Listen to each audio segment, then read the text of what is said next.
Okay, we're live. Finally. We had a false alarm earlier. I made, oh wow, let me turn this volume down. How do I turn this volume down? So the speaker. Good. There's no feedback. Wow. I'm a little beat, y'all. But I want to say that I can't find my glasses, so excuse the forehead. This is kind of a sneak attack show, and people are saying, Dreamwalker, what's up? um, I'm still in Orlando. For those who didn't hear that I wasn't evacuating, I'm going to stay here. I wanted to reach out to Brother Barton because I told him I was leaving and he was on his way out. So I didn't want to make it seem like I'm kind of like tricked him to make him leave and me stay. But we have alternative plans that are very secure that I can't put out there all the way. Okay. And I feel good. And the storm didn't touch Orlando yet. It hasn't even touched Miami yet. Many people across the country think that, well, they see everything and they say, oh my God, they don't understand that Orlando is like about 300 miles, a little less, a little more, give or take, from Miami, Orlando, Miami. So it's not just, it looks close, but it's not. And it was a regular day. It rained a little bit, but that rain had nothing to do with Hurricane Irma. It was just a normal, everyday Orlando rain and the sun peeks out and everything. Yes. Good. On the police scanner? Oh, wow. Yeah. I got to get a scanner again. Dreamwalker, I got to talk to you about that because back in the late 80s and early 90s, I had a police scanner. What brand? It wasn't Upatero. It was another one. It was American brand. And it had no cutouts. It was a continuous coverage. And I think after a certain year in the early 90s, it was illegal to have one of those. But, whoever has it, has it. And I'd like to get one anyway. And we do have a caller from Wichita Falls, Texas. And I think this is it brother Fahim? Fahim. Yes, my brother Yes, Fahim. yes. Thank you for the kind words. You know, oh, okay, Dreamwalker, that's cool. I'm gonna check that out. So it's not, it's okay. I'm gonna check that out. Thanks. Something for me to investigate. I want to thank you and everybody again. I said this a little while ago for the kind words, the offers to stay. I don't think it's gonna be bad, right? But we're good. We are good. We're good. We're good. Who knows what will happen with the tornadoes that will come down and drop down? Who knows what's going to happen with the wind gusts and things flying around? I told you on the personal phone call what it would be. Mr. Pirate Brain, also, thank you, man, publicly for your offer. And man, it really touched me. The love that people are sharing with me via text message, via email, on social media platforms. It's a wonderful thing. We live a life of preparedness here, very stable, very predictable in a good way, not a boring way. And we have the times we allow the unpredictable to happen. But it's a very regimented way of living. The water we have is the water we had before Irma, came into existence. We always keep backed up water. We always keep raw food because we're vegans now and we keep raw food. That's really all I eat. We steam our vegetables, but no flesh. So we don't have those worries of, oh God, the meat's it's gonna spoil the fish or the chicken. It's not happening. And we feel good because of it. And we feel connected. We know it's a lot of concern. We are concerned. Sure, who wants to have a roof damaged or something fly and break through the window? We had our windows replaced about maybe was it like 3 years ago.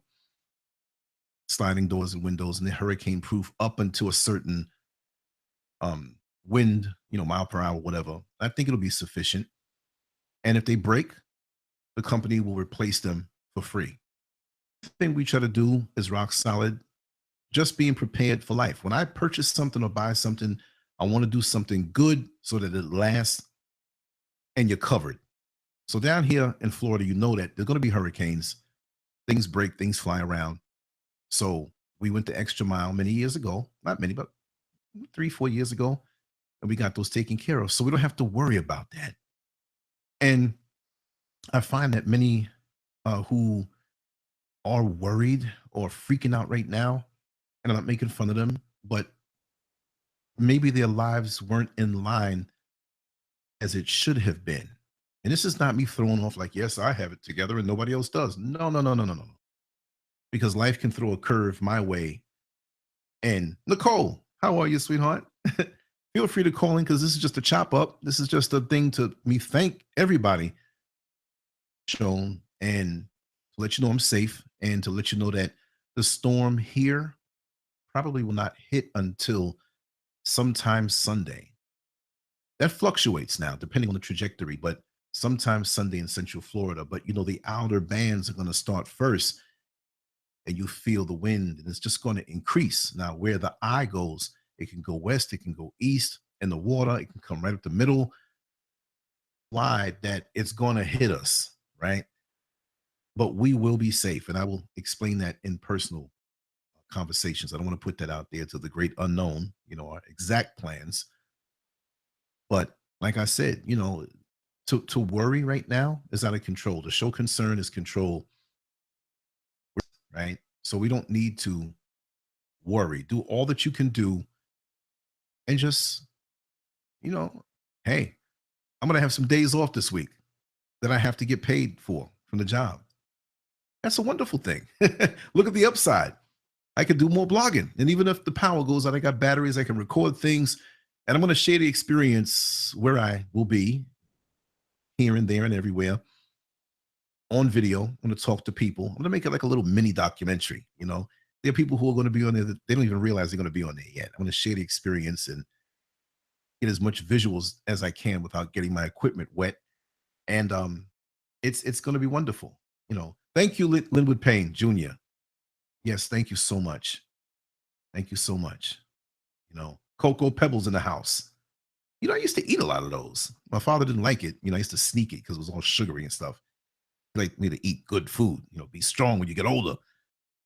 But it's wonderful. And Fahim, give me some feedback, man. Talk to me. How does it seem from your end in Texas watching this on the television? How do you feel watching this? Like, this is something, if I was watching this on TV from somewhere else, I would probably be more scared. I'm just using that as a figure of speech, more scared. Like, oh my God, I'm glad I'm not there. Now here I am in the path of it. And I'm like, I'm chilling, I'm balanced. I got the food and the water. How does it feel, man? Well, from where I am watching it, it's I want to say it looks like it's programmed because I don't understand, and it just doesn't seem logical for a hurricane to travel across the water and get to a city like Houston and just sit there and spin for days. That's like it's programmed to do that. Mm-hmm. You know what I mean? Mm-hmm. And to me, it just doesn't make any sense. That's never happened before, ever. Right. Right. Why all of a sudden? And we're now gonna you have all those people in Houston. right. No, go ahead. No, I was just gonna say, is that something that's gonna happen here? It makes you wonder. Is it gonna kind of hover in? I'm curious. I'm really curious to see if it does happen. Right. And then you have this mayor. This mayor told his people, just hunker down where you are. Everything's gonna be okay. Like he knew what was gonna happen. But the hurricane, when he got there, just sat there and spun around. Those people lost their cars, they lost their houses, they lost everything they had. Gentrification storm. Look at Katrina. That's right. Beg your pardon? Gentrification storm. Exactly. So now when you look at Katrina, a lot of those people got in their cars and left town. A lot of them tried to leave town, but at least they had their cars when it was all over. That's right. These people that went to that last hurricane down in Houston, they have nothing now. They don't have. You see all those cars they started stacking up on the racetrack?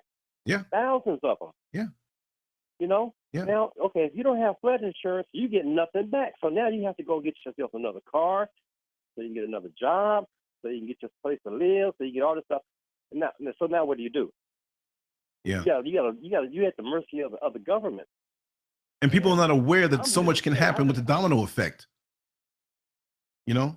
exactly. And you know what the government's gonna do to you because they've already shown you who they are. The results of Katrina. Now look at those. Just look at your history. They have shown you who they are. They have shown you who they're going to help first. They have shown you what they're all about. Right. You know, people of color. Right. Right. Well, So my concern. that's the way it is, man. More when you see the neglect, and the whole disparity. I don't expect anything from anybody else, if you know what I mean, to read between the lines. I don't expect it. If it comes, fine. But I'm battle hardened now. After 54 years on this earth, it's like, I'm not saying that we shouldn't expect, that treatment, but I don't look for it anymore. It's like the bus that was supposed to be there, and I've been standing on the bus now for 2 hours. It's like, it's time to start walking, you know? And my thing is like Mhm. what we can do for ourselves.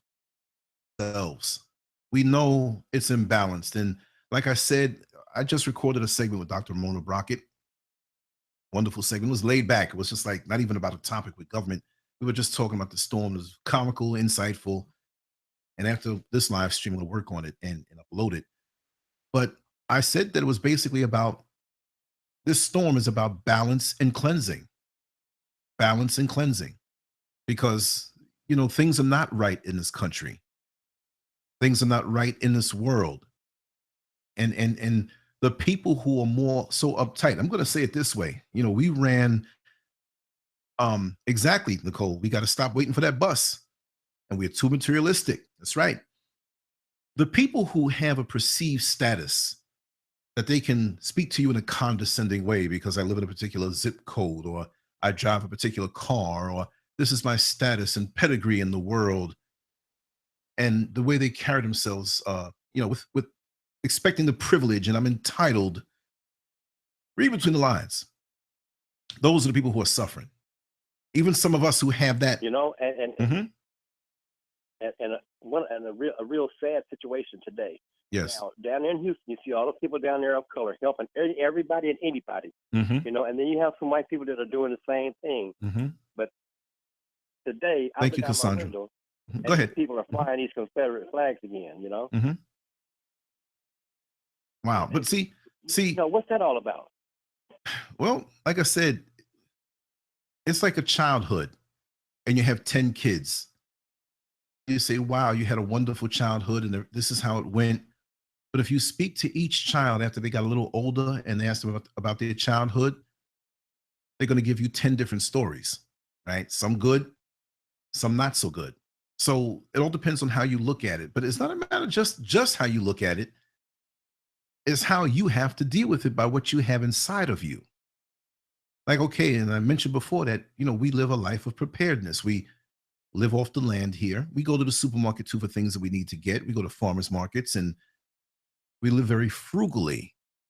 And in our living very frugally with our hands, and we paint our own house, we do our own landscaping, we put down the elbow grease, we work well more than one job. What else do? I don't go anywhere really.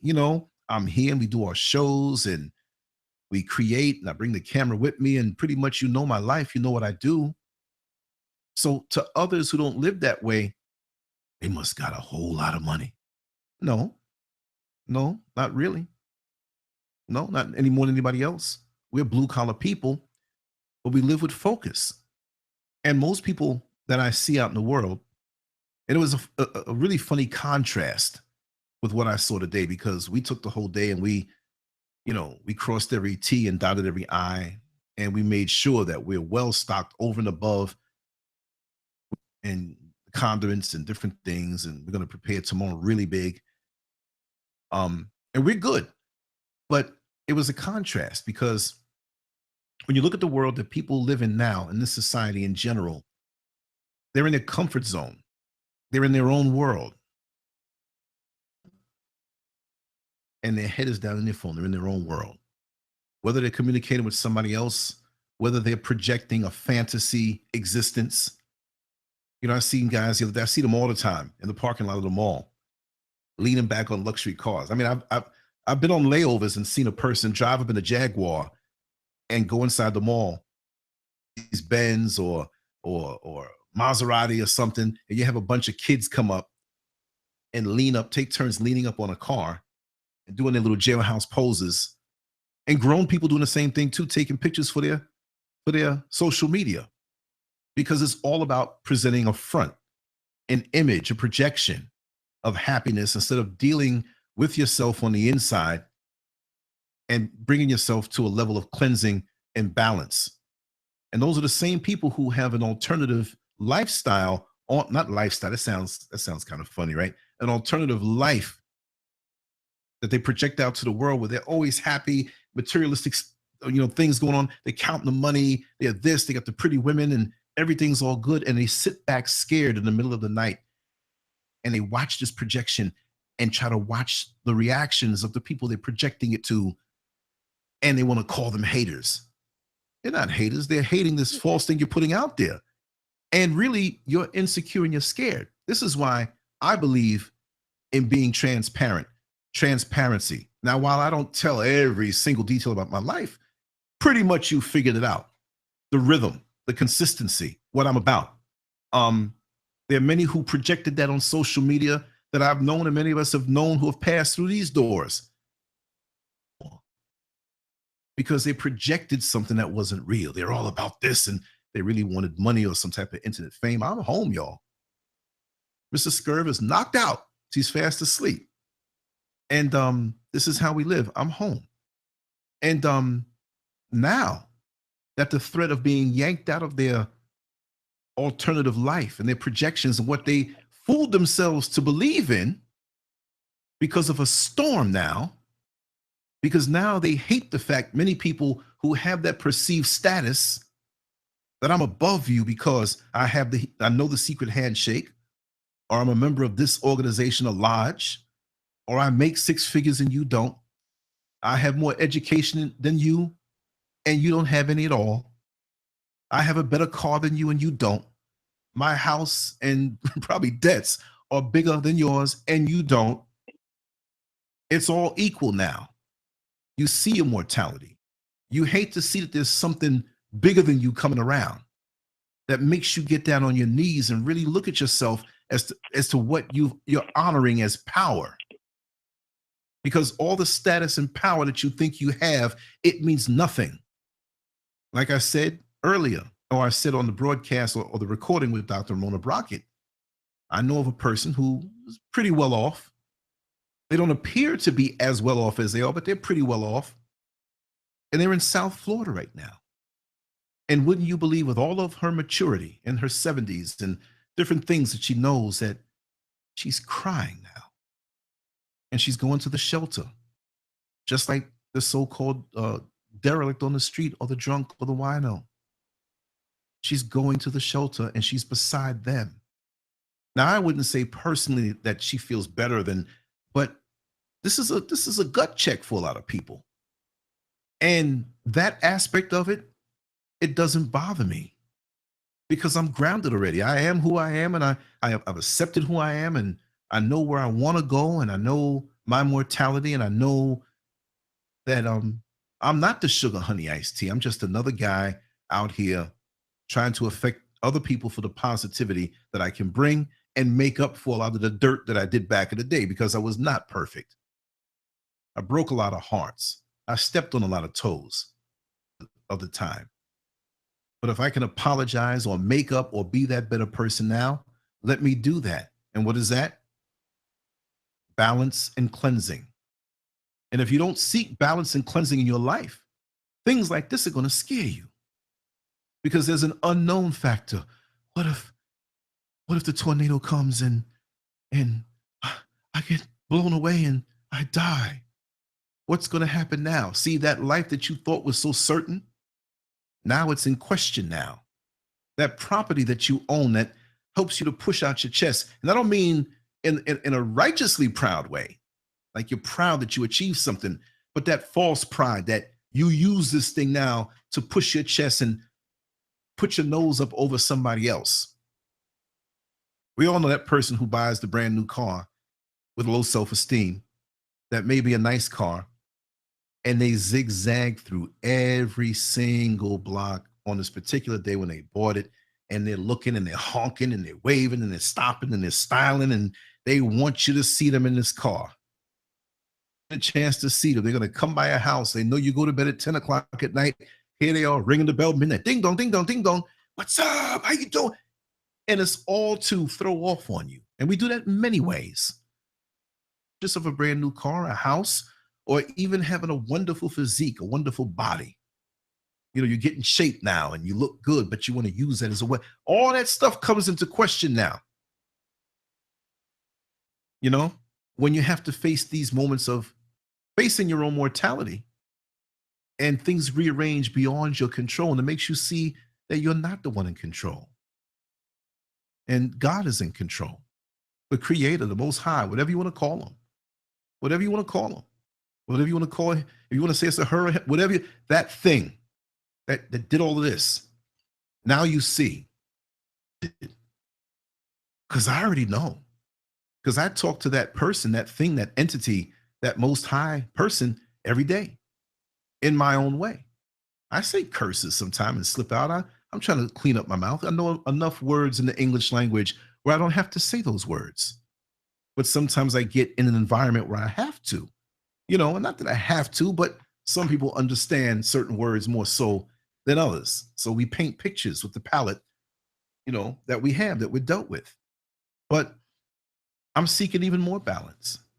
And I know that this is a storm and it soon will pass, you know, and I'm looking beyond that. But I'm glad and I'm happy with what I see within myself at this point, because this storm caused me to look within just like anybody else. I'm not exempt from it. And Mr. Scurv and I had the most wonderful day. Went around looking at different places. And, you know, we didn't go in desperation. Oh, we got to find more water. We said, let's just look and see if they have water here at this particular Sam's Club or this Walmart. Oh, they don't have any? We have enough. You know, let's check this out. If anything, let's see. Tomorrow, I want to make a few phone calls to some elderly people and make sure that they're okay. Call some of the friends of mine that they're living closer to the coast and make sure they're okay. I'm good. And I will keep you posted because maybe I'll be put in a situation. And I want you all to know. And again, I'm humbled by the love that you showed and shared and communicated publicly and even privately. Even people that are subscribed to me on this, and I don't mean to say me, but you know, the platform, the whole Landscurve thing, right? Which is all of us in this corner of cyberspace. Oh God, there's so many names. There's one in particular. There's a gentleman who he never called the show, I don't believe, but he sent me the most wonderful message. And he said that he was one of the subscribers to the show and all that. And it was just wonderful. I want to call his name actually, if I can pull it up. I can't get this message here because I don't have Messenger. I took the Messenger off my phone, y'all. So if I don't answer you back when you send me something, it's because I don't have it on my phone. Maybe I could find it here on the computer since I'm on the computer. Let's see. Let's move it on down. It might not be possible. And I don't want to take away from the show. Let me see who else is on here. Oh, yeah, Fahim, talk to me. I cut you off with my little rant. And again, this might not be all night long. It could be if you all want it to be. Call in if you want. 888-575-3769. Okay, I'm still listening. Go ahead and talk. I just wanted to bring it to mind that if it's any way possible that the people out there that need to go to shelter or something like that, if they could team up with one of their relatives or something and go to their house, yeah, instead of going to one of them FEMA camps, I would advise them to do that. Mm-hmm. I just don't. I've lost a lot of confidence in the government, and I'm not trying to be one of those conspiracy theorists or anything. But I'm just but it is what it is. Fine, you know. That's right. It is what it is. You know? I'm just paying attention to it, and this man that they call the president, that man is something else about that, you know. There's a lot more than meets the eye. It's a lot more to it. Trust me. What is it? 75 years before we have to wait to find out when the files are opened up and what's happening, and many of us may not be here. You know, In the future, they will learn, they will see, like, wow, those were some wicked times. They had these people fooled, and they have the technology to do so. We so willingly go and offer up our lives for the public view, and we get shocked how we're manipulated and we're turned in against each other. It's crazy, you know? Yeah. FEMA camps, stay away from them. You know what I mean? Yeah, and then some information that Minister Louis Farrakhan was putting out a few months ago, and he said that God is going to wreak havoc on this earth, on this side of the earth. Mm-hmm. And he was really, and he put it out there. He said, "You just watch and see." Right. Look at the earthquake in Mexico at the same time. An earthquake in Mexico at the same time. Yeah. Wow. Too much. Something's going on. Something is happening. And it's going to be more. It's going to be more. It's going to be more. Yeah, but like I said, I have my little bug out bag, and I got my little route already planned. So if things start going down a certain kind of way, I can leave out of my house and be in the woods. I'm out in the middle of nowhere, and I can stay out there. I know I can stay out there for a few months. Well, you have that discipline and you have that know-how. And my thing is, it's all about discipline. Look, first of all, we have to have the ability to let go of even our smartphones for a day. We can't let go of these amenities that we've grown so accustomed to. It's almost as crucial as our arms and our legs. So we think. But we need a low-tech day. We need to have a day out of our week where we don't get on the phone at all. Just call folks or put something like, listen, I'm okay. I'm not answering the phone. I'm cutting it off. Go out in the woods, go out in the backyard, put your feet in the soil. Just get into nature, cleanse yourself out. It'll keep you grounded. It works for me big time. And with all that, these little, I have a lot of gadgets here, right? I have a lot of gadgets here, and it's accumulating because I got to straighten everything up, right? You see? But even then, if I have to part with these, I have to part with it. I'm not going to be able to do the show as I have done it before. If this stuff is banished or flooded out or whatever, but in time we'll come back. You can't let anything rule you. You can't let anything take you out of who you are and knowing who you are. So many of us have lost ourselves.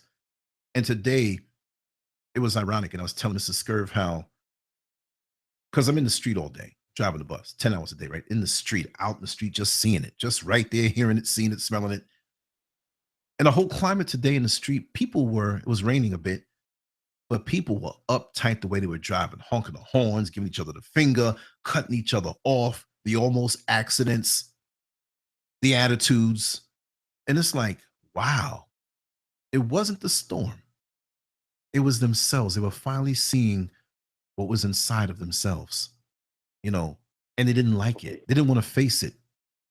And now they can't really push their head in the sand because this huge storm is coming up Florida now. It's about to touch down tomorrow night sometime. And it's going to come on up Sunday through Central Florida, right here where I am.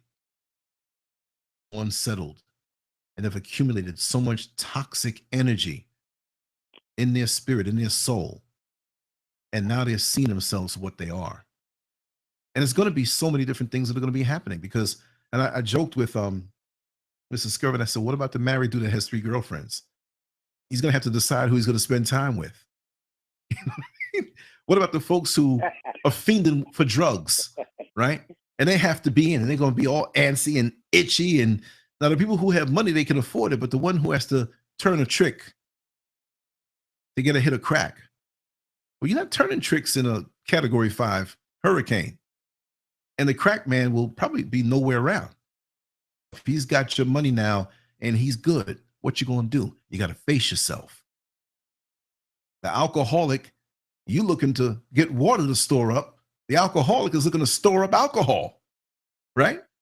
He's like, man, I need to get this vodka, this gin, this rum, whatever it is, beer, rubbing alcohol, whatever it is.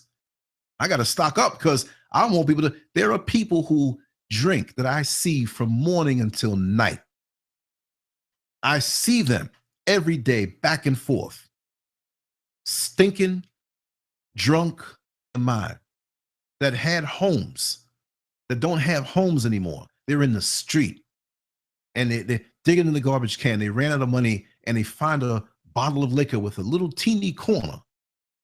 They don't care if it's half saliva, half alcohol. They don't care if somebody urinated in it or spit in it.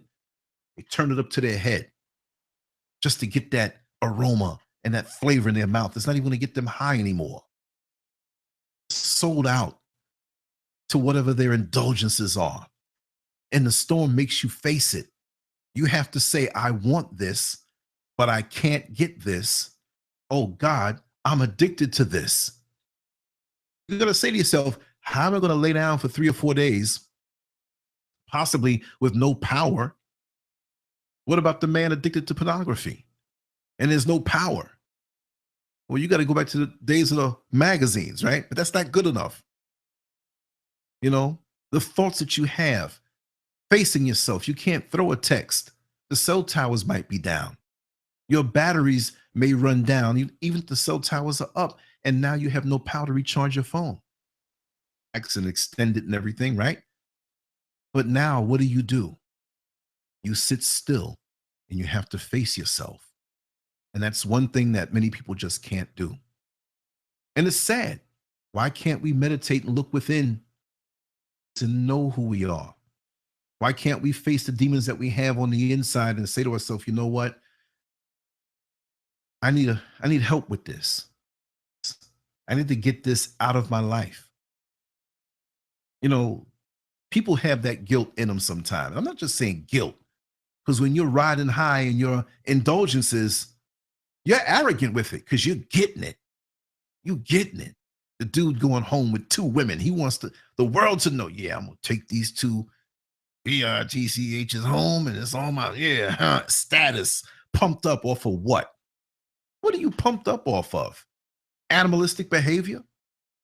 And so, like I said, these storms, they make you face yourself.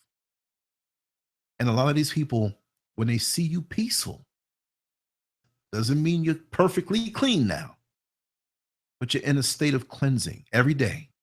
Your meditation, the way you live, your rhythm, they can feel it. Because like I always say, devils and demons, people say spiritual. What do you think? You think God, you think the good people, the good things. Spiritual is that wavelength, is that frequency out of many frequencies that good and bad operate from. It means demons and devils and evil people. Sick, twisted people are operating on that same frequency. You got to understand that. And it's just as much of those, and they could sense you. Look, a person infested, so we'll just say with bad energy, negative energy, demonic energy, they can feel you when they're so much into their decadence and their indulgences, and they see someone who's not. They see how clean you are, and they look and they feel bad because they know. Just the same way when you're living clean, you're thinking clean, you're not indulging in things that are not right in the eyes of God, and you happen to look at a person who is indulging in something, and you may not know what it is, but you know. You don't know what it is, but you know. And some people say, well, you can't judge me. Stop with them words. My spirit tells me. Like that old grandmother who's on a rocking chair on the front porch of a house, 90 years old, 80 years old, whatever it may be. The grandfather, I'm going to be one of them dudes one day, right? Mother. And we have a teenage girl who brings home her new boyfriend to meet the grandmother, and the grandmother treats him just fine. Okay, young man, nice meeting you. Nice meeting you. It's my pleasure. And so he walks away with the girlfriend and walks around the corner to steal a kiss because he's not going to try to kiss her in front of the grandmother. And he has other things on his mind that are not righteous or even long term at that particular time, if you know what I mean, if you read between the lines.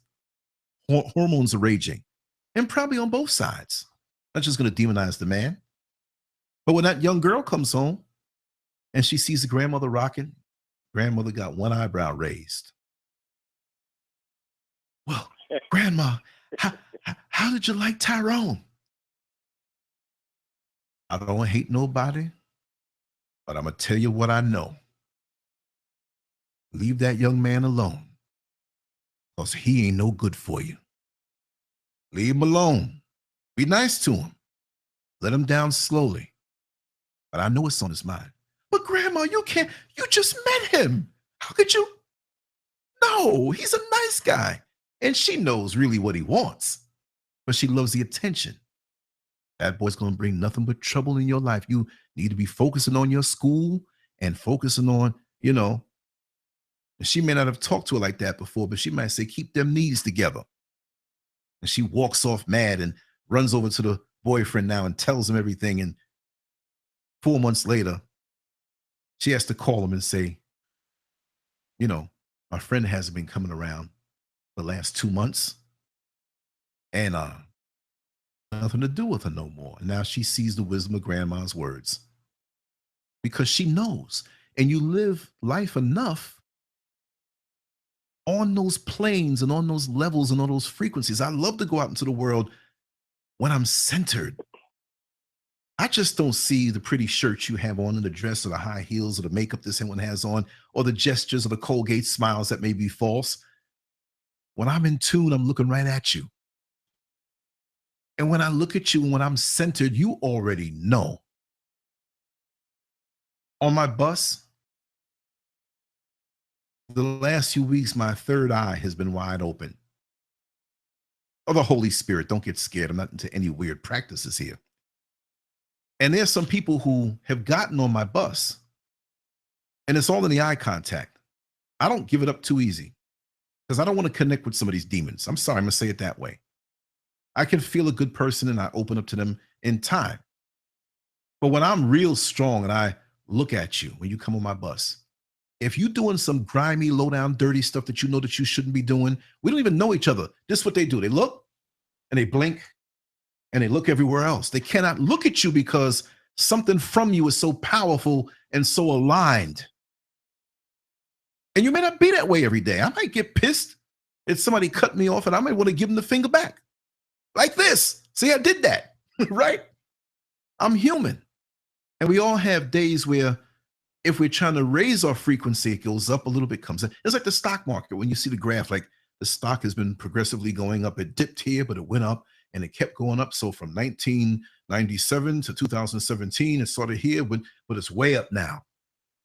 That's why they say long-term investing, term fluctuations. Look at the long term.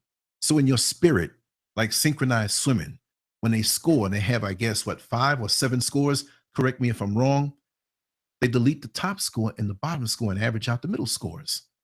So you may have a bad day. Don't think you fell off and say, oh, I'm no good. I'm never going to get there. Always try to raise your frequency. Membership has its privileges. Talk to me, Fahim. Lucky Star is here too. Oh, come on, sweet white baby Jesus. Talk to me, brother. I'm going to call you out. Hey, well, anyway, for a walk this evening. Yes. I went out into the country about 12 miles. Me and my dog. I take my dog walking, and we go out there with no flashlight, no nothing. I take a little heater, so in case it gets cold or something, I have something, to warm myself up. Right. Anything else that runs by. But just to walk out there, among the stars and the fresh air, and just listen to the coyotes howling off in the distance, and just it's a relaxing walk. It took about 3.5 hours. But it was a nice walk, Mm-hmm. And it's I mean, how that's one way to get close to God and just kind of.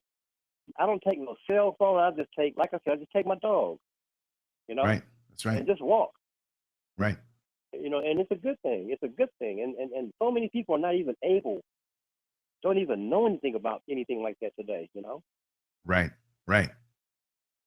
Sorry if I ignored anybody in the chat. I wasn't ignoring. I was just running my mouth, so I didn't have a chance to look at the chat room. So there are a bunch of folks that are here, and I haven't acknowledged them. I'm seeing everybody, I'm acknowledging everybody. Uranus Music. Mad jokes on the name. I like it though. Like you were saying, Fahim, and after you're done, Fahim, I want Lucky Star to chime on in. Powerful brother. Go ahead. I'm listening, brother. Go ahead. Lucky. Hello. Yes. Can you hear me? Yes. Sweet baby white Jesus. That's our own inside joke, y'all. Baby white. Sweet baby white Jesus. You calm my spirit tonight. I've been so worried about my uncle who's in West Palm Beach right now, and he's refusing to leave his home. And I've just been on like pins and needles. But after listening to what you've been saying for the last 30 minutes, I've just been so calm, and everything you're saying is so. Thank God. It's interesting because we're going through. I mean, yes, Mother Nature is doing what it's supposed to do. Yes. We're just not prepared. We got to stay prepared. Like yes. Fahim was just saying, he went into nature and just connected with nature, and it was just him and nature. Yes. And I can relate to that. A lot of people they can't even experience that. Like if the lights go out, the phones go out, the TV goes out, they'll go crazy. They don't know what to do. Yes.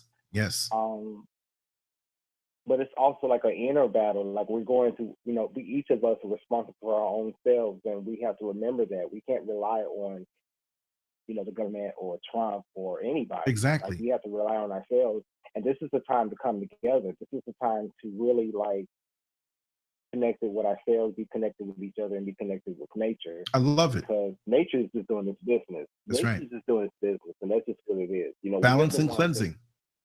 Making all these theories and stuff. Right. Balance and cleansing. Those are the words that I'm feeling. And like you said, stay still, silent, look within yourself.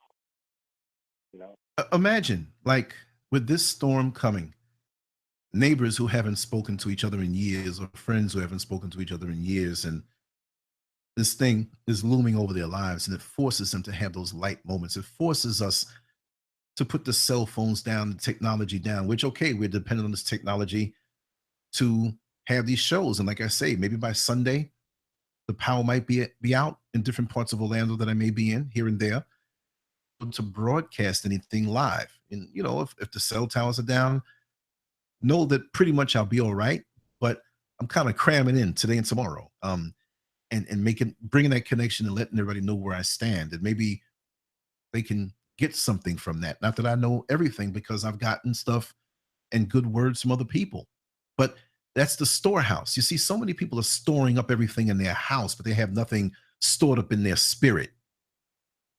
Much stuff they have piled up to the ceiling, right? They still feel empty and fearful on the inside. Yes, we must show concern. It's for the greater good. When you were a baby, not even a baby, but a little, just walking around, and you got in that shower and the water hit you all in your face and it felt like you were drowning. You didn't understand at that particular time. But after a while, when you understood that you're being cleansed, and it's a good thing. I don't like water in my face. Like, I put the side of my face in the shower, and then I gently go, big and strong as I am. I'm like, don't put the water bothers me, right? And I understand what it is. So we have to understand that this is part of the cleansing. And that if we are right with the Most High, even if it claims our existence on this level, and I said that in the show that I did with Mrs. Scurv last night, I said, if it takes me, then it was meant to be. That's his will, and I'm all right with that. At least I can look back on a life where, toward the end of it, I tried to make a difference consciously. You see, not out of reaction, a reactionary thing where, oh, this is happening, I got to get right. No, to do it on your own. There's a confidence that comes from that being prepared. So folks may try to go and be prepared for the hurricane, but they're really scared of being prepared for the hereafter. They're preparing for this, but they're saying, oh God, I'm not prepared for the rest of it. What if that part happens? That's what's scaring them right now. That's what's stirring them up, and what's at the bottom of their glass. Since the sediment that's at the bottom is being stirred up now, acting the way they're acting. The toxicity is coming out now. And they're thinking of the things that they didn't want to face before, you have to face now. Like I use the example of a crack addict who's in denial about their using crack, right? Or that person who may be homeless, not because of a event that happened that pushed them out in the street, which can happen to anybody, but because of their own lack of drive or their own denial that they're trying to use other people, but I'm going to take the low road. I'm going to suffer and make my family see it. I know people like this. I'm going to be a thorn in their side. They got their nice cars and nice homes, but I'm going to be out there begging. I'm going to be on the street, bus depot all day long. I'm going to bring embarrassment to the name because they need to enable me. There's all kind of things that around here that we need to face, that I see. And I just, every day, every week, months, years, I see this certain rhythm. And like Floyd Mayweather, after a round or two of sparring with somebody, he picks up their rhythm and he has them figured out. Okay, next round, I'm going to play with this person. My hands are brittle, but I'll knock them out toward the end of the fight. I got this. And this is how people are. To deceive you as to who they are, they put up all these fronts.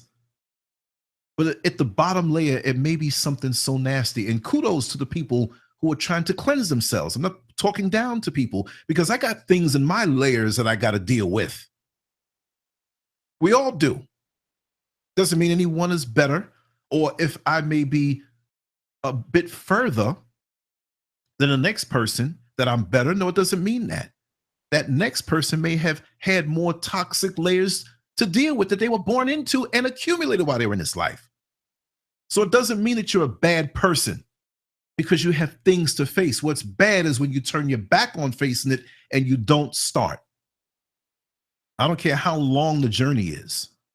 You got to start putting one foot in front of the other and moving toward cleansing and balance in your life.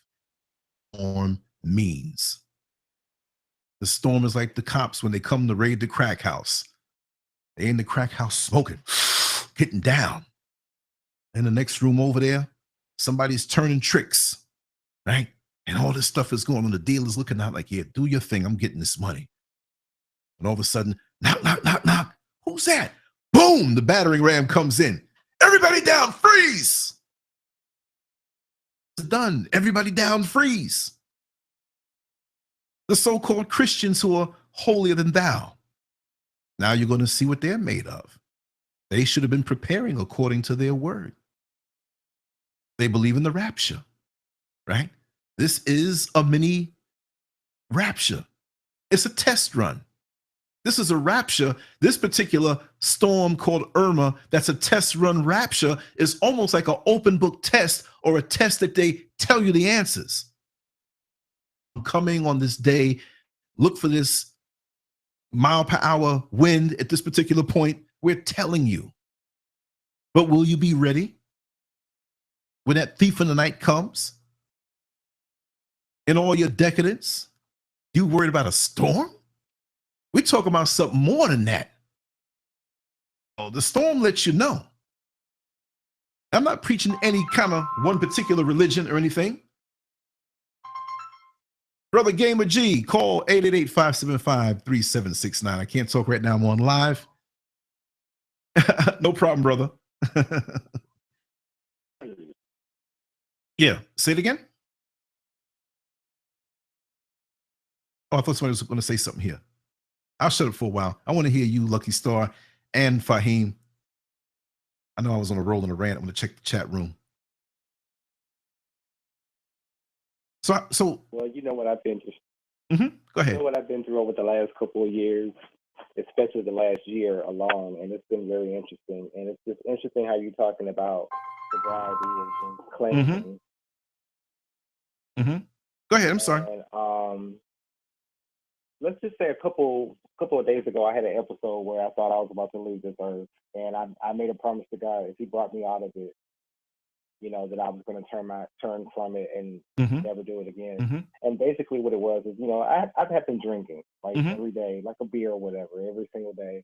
And that particular day, I went too far and I drank too much, and it felt good in the moment, but like once I was coming down from it, like I was about to die. And it's just so interesting how we're talking about, what's going on in the world, because we keep talking about like the hurricanes, but there are things going on all over the world. Like Montana's on fire right now. There were mudslides on the other side of the earth, and Mexico just had an earthquake. So there's so much going on, but it's like we also have our personal storms that we're going through. And right now I'm going through a storm because I'm going through like withdrawals and whatnot. But I know that if I just take it one step at a time, I'm going to be okay. Yes, you will. No, yes, you will. And I mean, look, for you to face the fact, I'm not going to say the word issue. You have an issue. No. It's other things. And for you to face that, you're winning, right?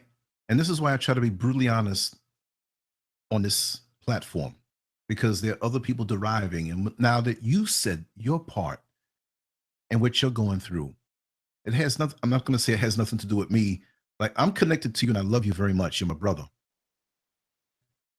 It will have something to do with someone who hears this, who has a similar portal, a similar, maybe the alcohol, maybe the drinking, right? They'll say, Dag, I heard on the Lance Scurf show, Brother Lucky, and he may say, hey, I want to talk to this brother. And I say, well, Lucky, here's his number, whatever.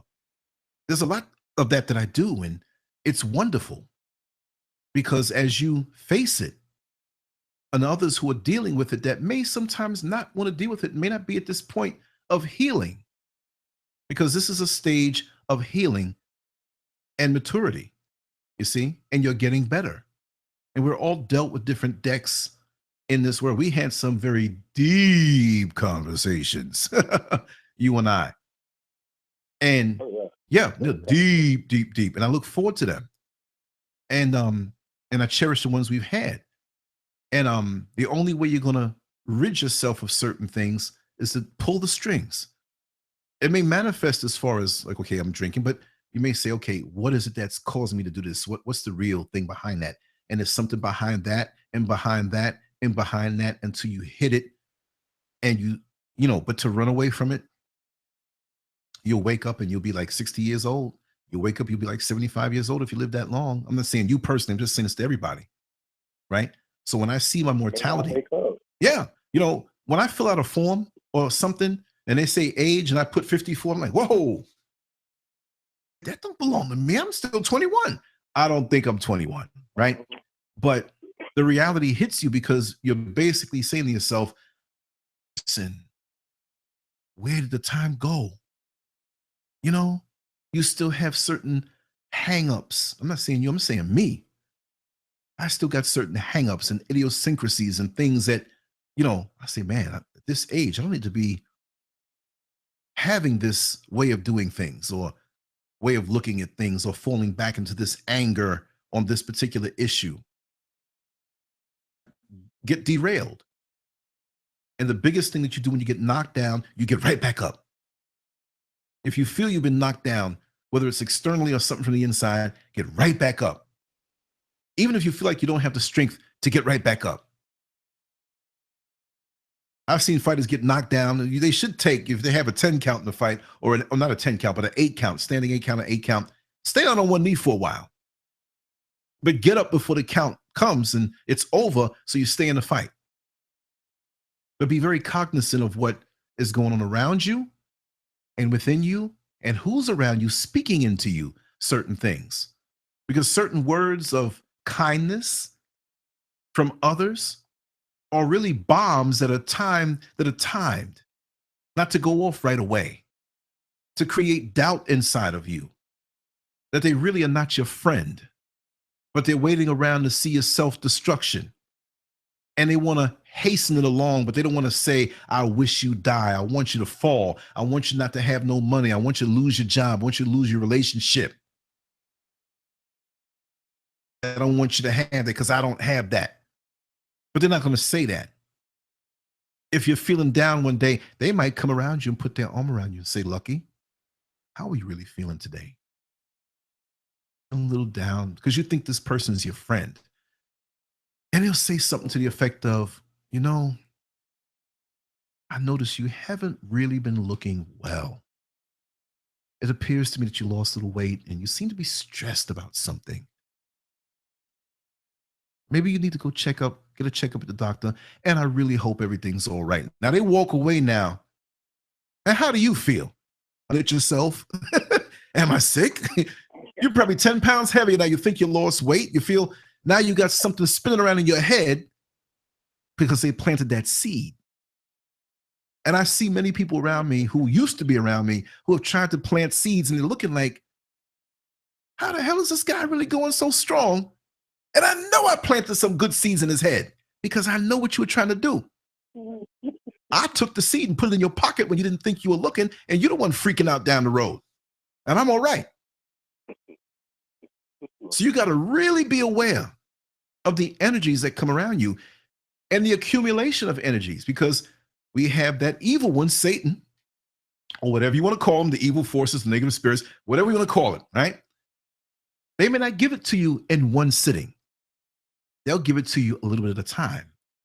Like that 22-year-old bride, newlywed of that 85-year-old man who's a billionaire. She doesn't love him for him. He thinks so. Taking the pictures with this pretty young thing sitting up in his lap, him and his liver spots, and her big breasts in his face, and he's got married. And he's, yes, I got it. I still got it. Taking Viagra, and you might as well say Viagra Falls, ain't nothing raising up. And she feeds him the poison in his food a little bit at a time. Just a little bit. Honey, you know how I like my spaghetti. Well, I know how you like it. Blip. And 2 years later, he dies. And they say natural causes. And guess what? She's rolling around in his billions with the other young guy that she's really in love with. But does he really love her? See, it's a domino effect. Whatever we throw out. And these are real things. And that's why I like to break it down in real terms. People can see. And I have to go with this theatrical, deep, whatever. Break it down in normal terms so people can understand. That's a good thing. But right now for you, you're in a period of self-reflection and meditation. Yes, socialize as much as you wish to. And I'm not saying you're sick, right? All I'm saying is that you're in healing. And right now for me, I'm still in healing. I have things that make me cry tears. When I touch those old wounds that have healed over on the surface, but you can still see that it's a scar, but under it, it's not completely healed yet. So when you look at the animals in the wild, right? And they're sick, usually they go off to themselves, they heal up, they rest, and they meditate. They go in a cave somewhere. I'm not saying disappear from the face of the earth, but always reserve that time to yourself where you can reflect and rest. Let me tell you something. I'm not going to say what's good about this hurricane, but what it forced me to do. We ran up and down today, Mr. Scurv and I. We didn't run around. It was casual. It was paced. It was enjoyable because we have been ready before the storm was even in existence. We're just brushing up on certain things. We have some really huge flower pots in the front, really huge flower pots that, she got from a commercial establishment that we got the hook up. We're getting rid of these. You want these? It's like, yeah, you know how much each one of these is going to cost? But so high up that if the winds blow really hard, those heavy pots will topple over.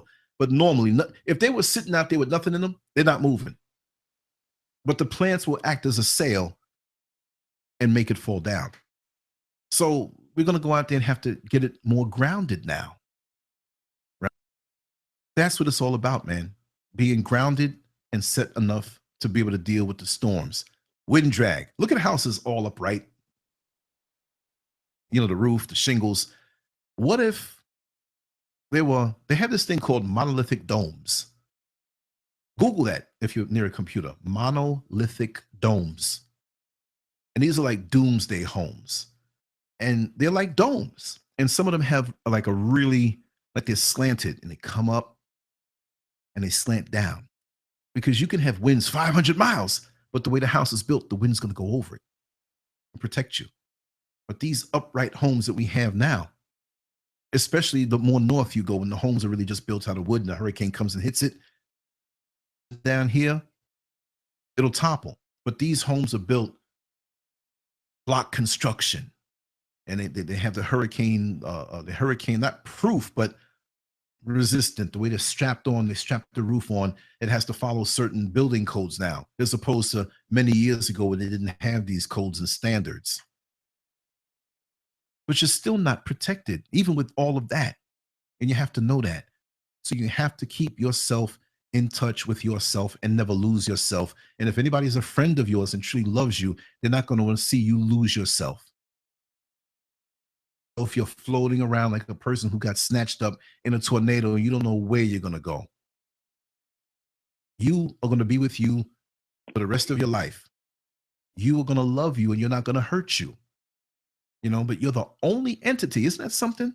We ourselves, from the time we're born to the time we transition, there's nobody in the whole world other than God, the creator, but acquaintance that's going to spend the same amount of time with us. And so many people will claim, well, I know you. They may know you really good from the time spent on what you shared. But how can an external person know you better than yourself when you spent more time with yourself? And the fact that you can live 50 years, and like me, I'm 54, and I'm still learning stuff about myself. So how are you going to know me better than me? It's important to have that relationship with God and, more importantly, yourself. And if anybody has your best interest, go ahead. Sorry. And one more thing, just to let you know, brother, you have the strength to do whatever it is you want to do. Drinking, if you want to stop smoking, just do it. You have the strength to do it. You don't need no AA meetings and no. You don't need none of that stuff. Right. The ability to do whatever it is you desire to do. Don't let these commercials fool you. You know, look, before you knew how to drive a car, you went to these classes, you understood what the car was about, and you did what you had to do to learn how to drive a car. That applies to anything you have a desire to do. Anything. Fly a plane, walk a mile, build a home, whatever it is you have a true desire to do, you can do it. Don't let nobody fool you. Drinking coconut water over here, not to change the subject, but I'm holding it up. It's not from concentrate. It's real good. Just hits the spot. Yes. But you're right, Fahim. Great point. Everything you need is inside of you for healing. Look at every fruit, the vegetables. They have the seeds in them for the future. They have a genetic coding in them from the past. And they're a manifestation of all of that in the present. So, like that caterpillar, cocoon, and everybody's looking around like, where'd the caterpillar go? Oh man, I think he's dead. And after a time, the butterfly flies past the same people and they say, what the heck was that? Well, that's a butterfly. That you formerly knew. That we can manifest ourselves as long as we stay connected, cleansed, and balanced, and connected. We're going to manifest a better version of ourselves than we were before. And it's not just one big leap. Sweet white baby Jesus, and slap you on the head and you changed. That. The reason why you can jump around when you get saved like that is because that's a commitment to changing yourself over time. Getting saved, from my point of view, is like when you sign at the closing the mortgage papers that gives you possession of the house. Because it's an accomplishment, but guess what? The work has just begun. Because you got to pay that mortgage. Maybe that homeowner's you know, what is the homeowners insurance? But what's that? The organization, subdivision, of course, the taxes. You got to maintain. You can't be in violation if you have a homeowners association. It's a responsibility. So to ascend to that next level, it's a responsibility and a commitment, but it's a joyous commitment because you're on a level now that you can't go back, and you can do that from now. You can do it yesterday, tomorrow, whenever, when you in your time. Nobody's pressuring you because we love you anyway. We love you unconditionally anyway. You know, you can come to me and you can call me anytime and say, Lance, I need to talk. And whatever level you're on, I'm not going to judge you. And if I'm free and you say, come up to Georgia, I'll be like, all right, I'll be there in 5 hours. Take my time. Them troopers are shooting people. I'm going to be there in 8 hours, but I'll be there. That's the way my spirit is. So we don't have to be talking to each other every single day to prove anything. You know, that we're constant. The moon's there. You know the moon's there. Our planet. You get a glimpse. Sometimes it's big and red. Like, man, that moon looked pretty big. Sometimes you look, is that the moon? Yeah, that's the moon. Sometimes it's looking at you from the clouds, looking all angry, but it's there. And so that's how we have to be with each other in this life. Just be there. Just be there. Unconditional and constant. And no superficial bull crap. I like to bring that crap. You know, leave all that down. Just be real. At this age, I'm so glad to get to this age, and I don't want to carry any baggage to make my torturous. Carry baggage and wear a mask. That I'm around this one. I'm around Fahim, so I got to wear the Fahim mask and speak proper. I'm around Lucky. Now I can talk nasty. Look at that girl backside, man. I can tear that up. Now, when I get around Fahim and I get around Lucky, now I'm scared. I want to talk that way around Lucky that I do around Lucky, but I can't because Fahim's here. And if I talk this way, Lucky's going to think I'm being a nerd and so and so. No. So this is why some people will come onto this show and say, Lance, you were speaking this way on this show, and then you were saying growing. And I still got a little dirt inside of me. I like to tell dirty jokes sometimes, but the trick is saying it in a way that you don't have to use profanity. I can say anything. If I was in church and they said, Brother Scurv, come on up and say a few words. I could say the most nasty, decadent, twisted thing without saying profanity and make you think it before I say it. You're like, oh my God, but I didn't say it. I came from, oh, let me check your message, man. Because I had a bunch of calls coming in. You texted it or you put it on Twitter. Let me see. Let's see. Well, go ahead, Lucky and Fahim. Anybody else want to call in? You can call in 888-575-3769. We do have an international number there, 321-420-4666. Oh, okay. Okay, yeah. If you want to swing by, it's I'm only going to be here for a little while longer. Call. You get out front. I'm probably going to be here for another 20 minutes or so. I'm just free flowing, you know. But yeah,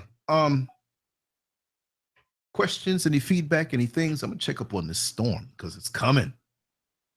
And I want to see how. I got so caught up in listening to you that I just got silent. I'm learning to be more silent and to talk less and listen more. So I got so caught up in listening to you that I don't know what else to say. But just, you know. But just know that you're loved unconditionally, and I love everybody here unconditionally.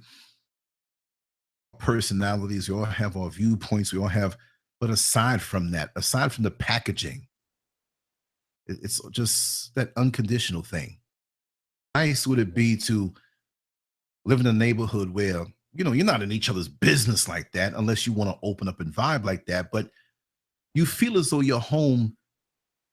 For me, growing up, I felt like I was home in my own yard when I was miles away from the actual house.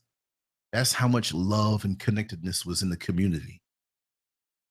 What a feeling of heaven back, that I could be 2 blocks away. And if I had to use the restroom, I know I could knock anybody's door, go on in there and use it. And they knew I wasn't going to go in there and steal something or go and peek in on the room I wasn't supposed to do, or put my hands on anything. You're locked out from your house. You lose your key and your parents aren't coming in yet. And you had options, many people to say, hey, you come on, and you pick it. Like, okay, who got the best food? Who got the junk food? Who got the cookies? You know, that one over there got the pretty girl. I think I'm gonna go over there. You know what I mean? But it was all love. And you didn't feel put out. Enjoying yourself after being locked out over at the friend's house, that when your parents came home, it's like, I want to go home. I'm having a good time. They took your book bag. You did your homework, right? Okay, I'm gonna let you.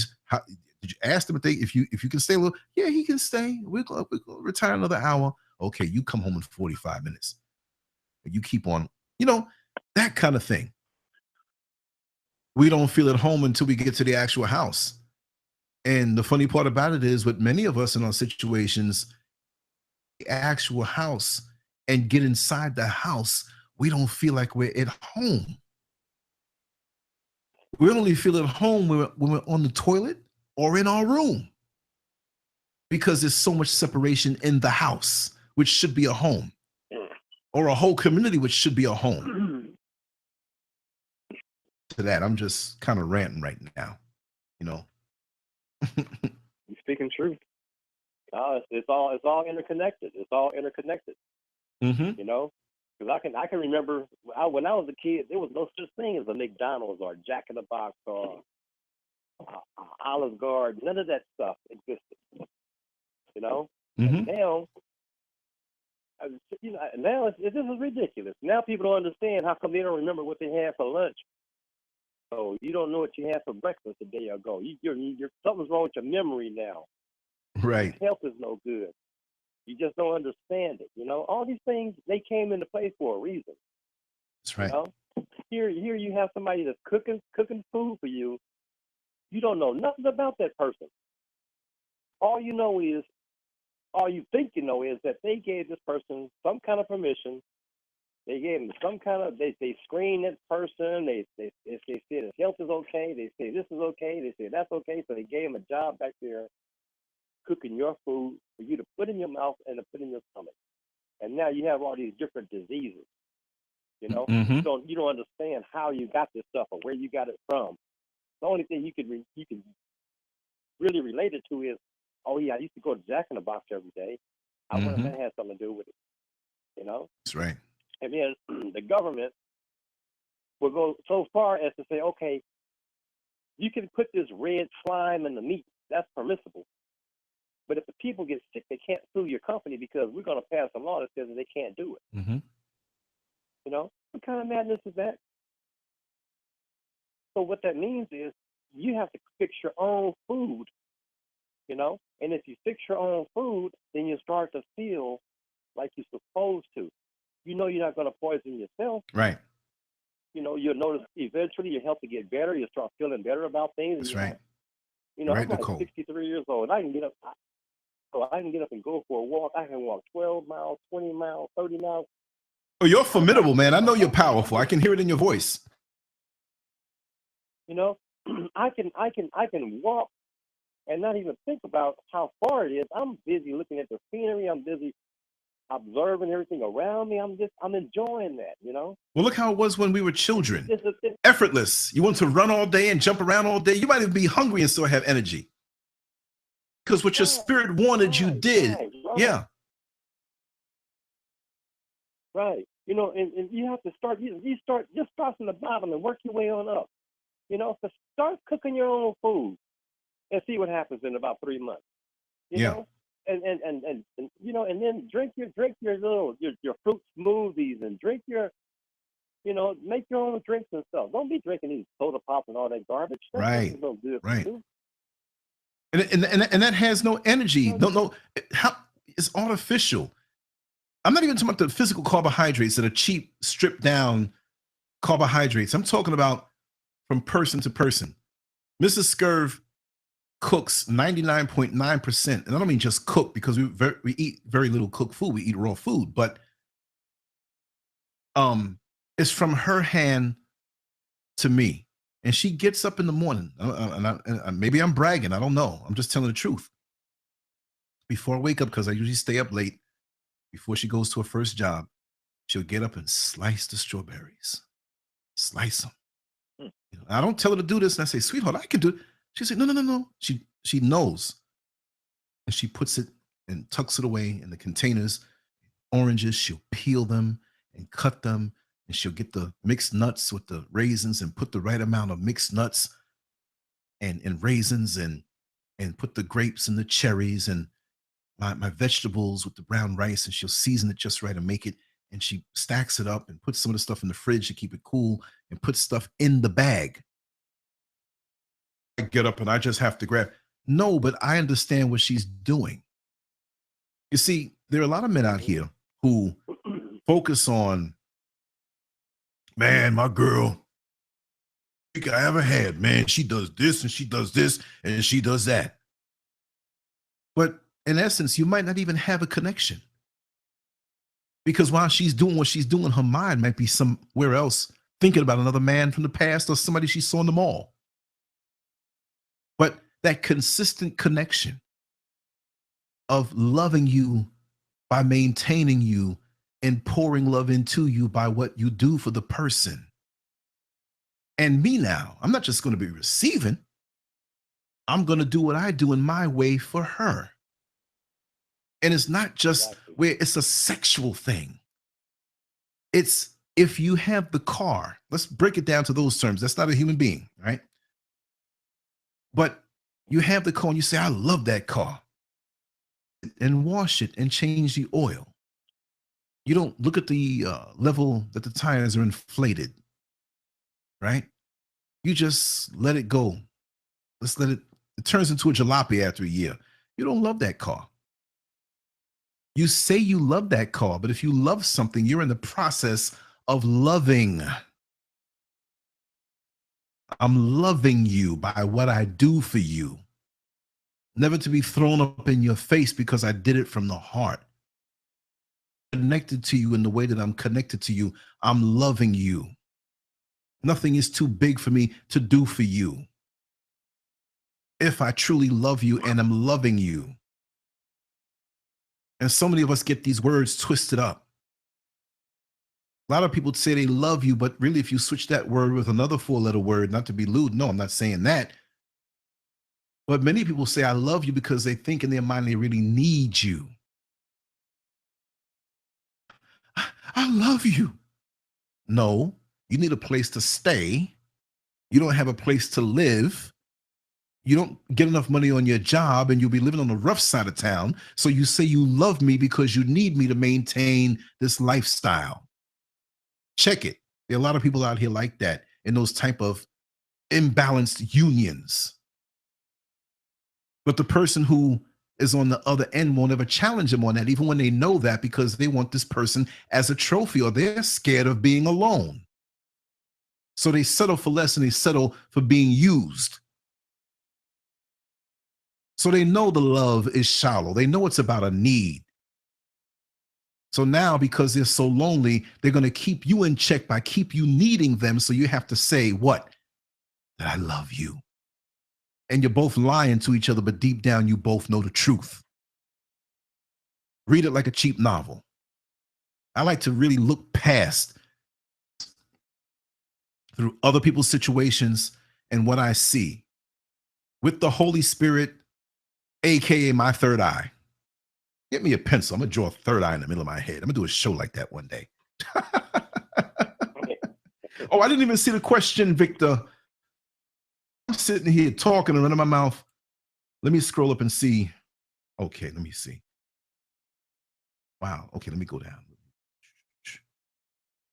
If you're in Florida and have an active warrant, okay, he made that statement. Then, okay, I have a question for you. Okay, plant-based diet. Okay. 5 years now. And okay, we're at that point. Let's see what else. Yeah, the first eye. Thanks for the correction, Dreamwalker. That's the first eye. The physical eyes are limited. The physical eyes can lie to us, connected to our desires. We know when we see that viper coming, you know, whatever type of union you're into or whatever. For me, like say it's a woman and say I'm single, and you look in her eyes and you see that she's a viper. But them hips are banging, them thighs are banging, them and the little waistlines banging, and you lie to yourself and say, no, I'm going to look past the fact that she's a viper. I know what she is, because you're not shocked when she takes you off. She has to get next to you, probably in your pockets or for some type of status, or lots of times it's for status. As a woman, it happens across all categories, okay? But you might be in connection with many people that are on a certain status, or they have the perception of that, and they want to get around you, to get in good graces with you, to be there at the function, the social function, to rub elbows with everybody else that they could not get to on. And they get in good with them now. They're cool with them now. They're a familiar face with them now. They got their business cards now. They're talking to them directly now. Now they don't need you no more. And they purposely have a falling out with you, because the person they picked to really go after is a person who is a little bit above you in that hierarchy. And they do the same thing to that person until they climb up the ladder. See? And that's what, and it's not just women, it's men. They do it with friendships and acquaintances. And, I do what I do. I'm not some person getting a million hits on my videos or some famous person. I'm home. This is my hangout. This is my bar. This is my club. Being creative and just doing what I do. And there's some people who come around me swearing I can get them some internet shine. I'm a laborer. I'm down in the foundation. I'm in the rubble right now. I'm digging a hole and pouring concrete and lifting up rocks and stones and stuff. I'm not at the top, sitting here making these big decisions. I'm just a dude living life, reflecting and sharing. That's the magic of this. You know what I mean? Yeah, exactly. Right. They use you as a bridge, Nicole. You're right.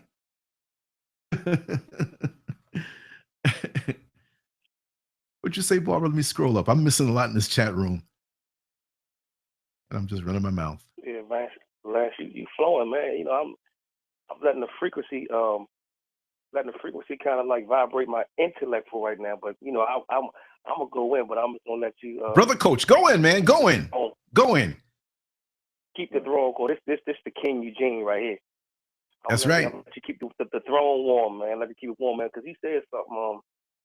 Despite in the midst of everything, and I'm gonna break up the monotony a little bit. Break it down. Storms is going on, man. The storms is going on. You got to have the mindset that you have, Lance, to be able to know that the peace that's within you that you're talking about, and to have the type of sense of no matter what's going on, you're prepared. See, people wasn't prepared for nothing, but you was already prepared. See, that's how your mind got to be. Your mind got to be prepared before the storm even hit. Not get all out of shape and say, you know what? I tell you, is this, man? Mm-hmm. What's going to happen is going to happen. You can't stop nothing. That's right. With nature. That's right. You can't stop nothing. So what are you going to get? I'm looking at people, man, they're getting in uproar. I'm saying to myself like this. It's God's work. That's right. You can't tell God, hold up, God. Take your time. We don't need this right now. His will be done. But I can say two things on a conference call. Man, it's conference call, and I did pray for you, brother, and your family, and thank you so much. Whole Florida. One thing I can say, there's two entities that dealing with this. See, I don't want to go too deep into the rabbit hole because going too deep sometimes ain't good. Oh, but it's okay. Yeah. We this is a too deep crew right here. Listen, there's a time frame in what's going on that's prophetic, and I do believe, as we talked about, it has something to do with the elite, the weather moderation and control, and most of it is God. So a lot of people ain't looking at the fact that the Bilderbergers had bought a satellite about 10 years ago. What are they doing buying a satellite for? What do you want a satellite for? Ask the question. What are they buying a satellite for? What are you trying to control? Right. See, people don't see stuff like this.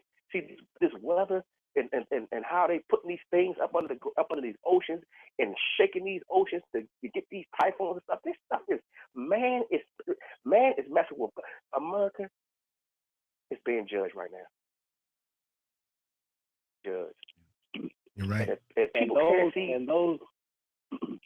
those instruments that you're talking about, this is Fahim. Those instruments that Fahim. you're talking about, one of them is called CERN, and the other Yeah, I one know is what called CERN. HARP. I know exactly what you're talking The about. other one is called HARP. Now, HARP was the first one that they came into existence, or they created. That was the one that was causing all the whales to beach themselves. All the dolphins, they would wash up on the shore. They were dying. You know, it would explode them. It would create air bubbles in those mammals, and they would explode in the water. And just, you know, it was killing them. And made things that change the atmosphere. And the thing about CERN, you're telling me you're trying to go from one dimension to another, but don't know what you're going to pull into it, first of all, and then you're trying to get dark matter. Mm-hmm. Scientists said this: 1% of dark matter that gets into the universe can cause chaos. 1% of dark matter. What are you going up there and trying to see who was before God? Right.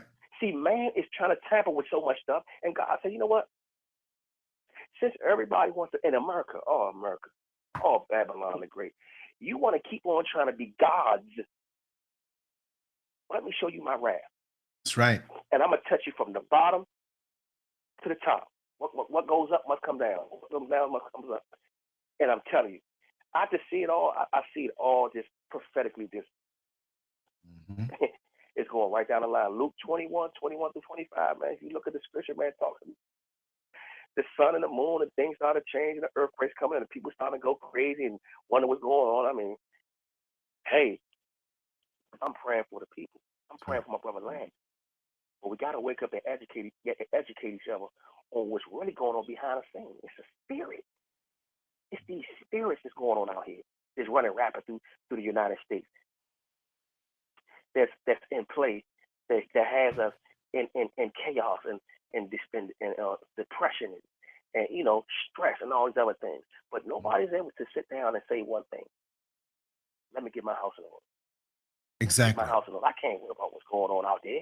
I can't keep worrying about what's going on in the streets. I can't keep worrying about what's on TV. I can't let the news bug me out and have me drink myself into a conniption. Let me get my house in order. Let me live in peace and harmony. Let me prepare for the worst, but know the best is yet to come, because God's children is going to be taken care of through all this. I'm not worried about this stuff. I'm telling you, it can happen to all of us. Ain't nobody exempt. And this is what I try to tell everybody: walking around and smoking and getting high as a kite and looking all crazy and drunk out of their mind. And we ain't out the window. The DMV ain't out the window. Ain't nobody exempt. Mm-hmm. It can hit anywhere. 3 hurricanes at one time. They said Irma is 10 times more devastating than what's this old boy named Harvey? Yeah. Yeah. Come on, man. Yeah. So I appreciate, man, that you always bring up these different types of topics, these great dialogues, man. We have to have them. And transfer, because I do it on my show. We talk about, you said something about, well, 1 minute, they say, Eugene, 1 minute, you're real passionate. And then somebody said today, we got to talk about love sometimes. I said, talk about love sometimes. I'm going to talk about love. I'm going to talk about hate.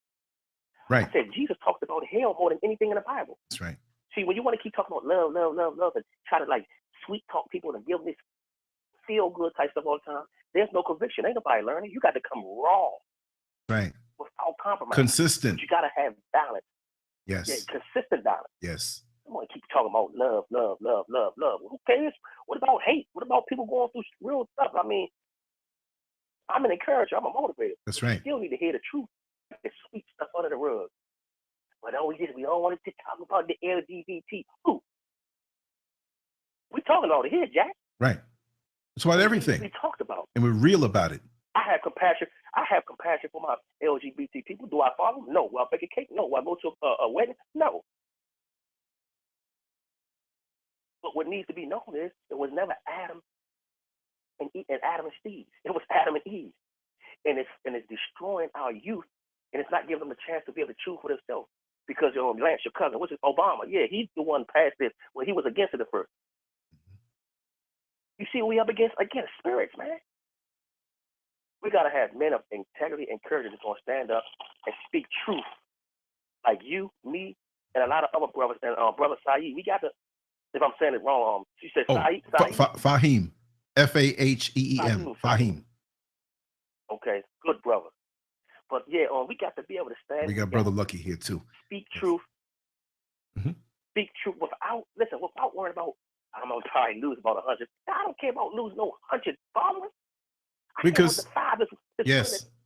Go ahead, man. Oh no, just say because when you speak truth truly from your heart, it's undergirded by love, and the truth may sometimes taste bitter.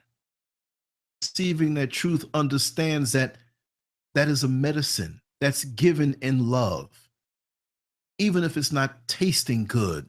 Like when you were a child and you had medicine given to you by your parents or aunt or grandparents or loved one, caretaker, whatever it was, but you were young and you knew that you were sick and you needed to get well.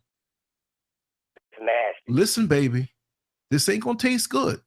I might even dip a little sugar in it, but you gotta take it to be well.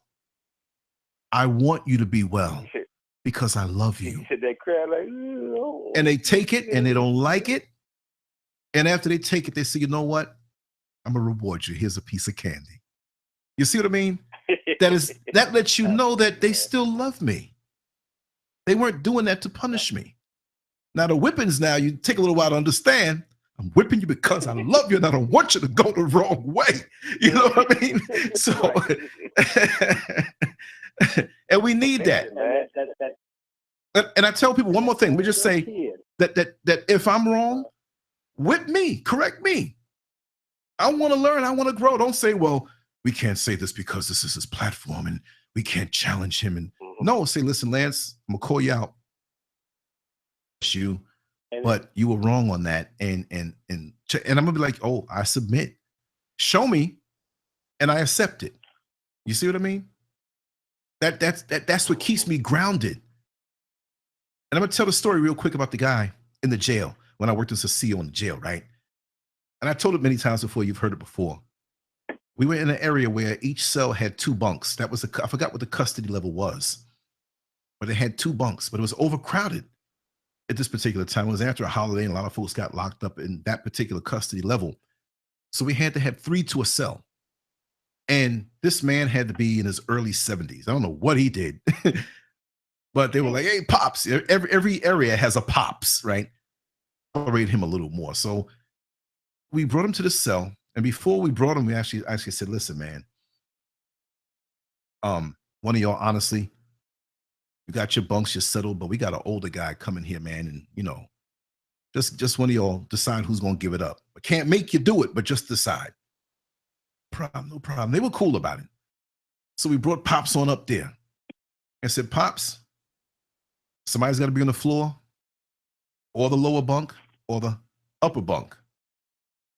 But we decided that, you know, we have seniority here, but because you're Pops, if you want the top bunk or the bottom bunk, it's yours. You know what he said? He said, I don't want either bunk. I said, why? He says, well, I'm going to tell you a joke first, and then I'm going to tell you the real reason why. I said, a joke? He said, yeah, man, I've been locked up before. Not a whole lot, but area. But check this out. I don't want the top bunk. I said, why don't you want the top bunk? He said, man, when you get the top bunk and that AC ain't working and this cell is closed, all the farts go right up in top. And I don't like breathing no man's fart. It rises. I said, well, that makes sense. He said, plus, I might have a dream and think I'm 25 years old again with a young lady and roll over and bust my head. I said, okay. So you want the bottom bunk? He said, man, I don't want the bottom bunk. I said, you don't want the bottom bunk. The only choice is the floor. He says, I know, but I don't want the bottom bunk because, man, dude above me, we don't know what he's doing in the middle of the night with his right hand. I don't want nothing falling on me. He might be drooling and sneezing and the spray fall down on me. I said, that makes sense. So come on, man. What you want, to empty out the cell and you take whatever you want? We can pot them up somewhere else? He said, nah, give me the floor. I said, the floor? You want to be on the floor? They can roll out and floor. He said, no, because I'm going to lay over there, way over there, and I'm going to put my head under the sink. It's an open steel sink. So He said, they fall, they're going to hit their head in the sink, and my head's protected. Now, they can fall on my leg all they want. But the main reason is, I said, what's the main reason? Well, I can sleep deep. I can spread out bigger than what the bunk would offer because I got the whole floor. And the best part is, I can't fall off the floor. It's like, wow. I can roll over this way and I can roll over that way. They can have their bunks, but I got the king size bed and I got the best air because that air shooting up from under that steel door is the freshest air in the whole jail. But he can't fall off the floor. And something hit me long after all night. You can't fall off the floor. You can't fall off the floor. You can't fall when you're grounded. See? When you keep yourself humble and grounded, and in reality, there are no shocks. But when you get high in yourself and above what what others, where you should be, you're not humble anymore. You're arrogant. You got your chest pushed up. You have a storm coming now, and now you fear falling. But when the storm comes, if you're grounded and on the floor, and I'm not saying go on the floor, but I like to be on the floor sometime after hearing that story. We don't want to be where the farts are. We don't want to be too high. There with arrogance, entitlement, privilege, it stinks up at the top. So when you are at the top, be humble and keep your ground on the floor. But go ahead. That's a long story. It's longer than what I thought. And what I was going to say about. Oh, go ahead. No, go ahead, King. Go ahead. Well, I was thinking about, the grandmother, giving the little kid the medicine. That grandmother can call that child and say, look, you need to take this vitamin because this is good for you. It's going to help you grow up nice and strong. That kid will look up at his grandmother in her eyes. And he'll look in her eyes because her eyes is going to tell him this is okay or this is going to taste bad. He understands now that in her eyes is a window to her soul. And they made that connection. That's why you could be speaking to somebody today, and if they don't make eye contact with you, something. You can glance at a person and see, just like Lance was saying when he first started his show tonight, these people that are getting on the bus, they won't even look at him in the eyes. And he don't even want to look at a lot of them because he see what they're all about. Yep. You can tell a person it don't mean you any good real quick. And one more thing, if you stay ready, you don't have to get ready. Exactly. Cool. You keep everything. You keep certain things. You keep in your house at all times. You don't leave home without your wallet, keys. Those are things that you always keep with you when you're out. That's right. About, So, it's coming. It's coming. It's coming. I'm not worried. Like I said, I'm 63 years old, and I never expected to be this old. Sound like a young man. I thought you was a young man. You hear the strength in his voice? Like a young man. Man, I came straight out of Compton. You hear me? I was born in Compton, California, and I ended up in Texas out here. So I think, man. As a matter of fact, 99% of the people I grew up with are dead. Jake, I'm gonna run and open the door real quick. Gamer G's here. I'll be right back. Y'all keep talking, all right? I'll be right back. Okay. All right. Hey, Shaheem. Yes. Shaheem. Yeah, you same age as my mother, man. But it's crazy because he said 99%. This brother Eugene again. You said 99% of your people I grew up with are dead. Yeah. Ain't God good, man? Ain't God good? But you know what? When I think about the friends that I grew up with and where they are today, some of them I can understand why they ended up that way, but some of them I just don't understand it. Right. I felt like, God, how do I say? Some people got themselves caught up in a situation that they didn't belong in, and some people got caught up in a situation that they put themselves in. You know what I mean? Right. Mm-hmm. Right. You have innocent people that die, and you have people that, I don't want to say deserve to die, but they put themselves in that position. You know? Mm-hmm. But like I said, man, if I go back to the neighborhood I grew up in, and if everybody was to come home, 99% of them wouldn't even show up. They're not here anymore. And you said you down in Texas. You in Texas, right? Because I know my some of my good brothers. You know, we donated. We donated. We was with the relief, and they went down there. I couldn't go because I had a speaking engagement to go to. But they went to Houston, so they still down there now. They've been down there for like over 2 weeks now. You said you in Texas, right? Yeah. Yes, okay. I'm in Wichita Falls, Texas. I'm 5 hours from Houston. Okay. Going north. I'm like maybe I want to say 30 minutes from Fort Sill, Oklahoma. On the northeastern part of Texas. Yeah, I'm up. You know. Okay, yeah. I'm up northern area. So as a matter of fact, when it rains here, the water's always flowing. It never stays still, you know. Okay. And you see Irma, man. Irma, they said, oh Lord, I follow it because I do a lot of blogging and stuff, man. And they don't look good at all, man. That storm is making Hurricane Harvey look like a penny. Well, they said this Irma is Hurricane Harvey on steroids.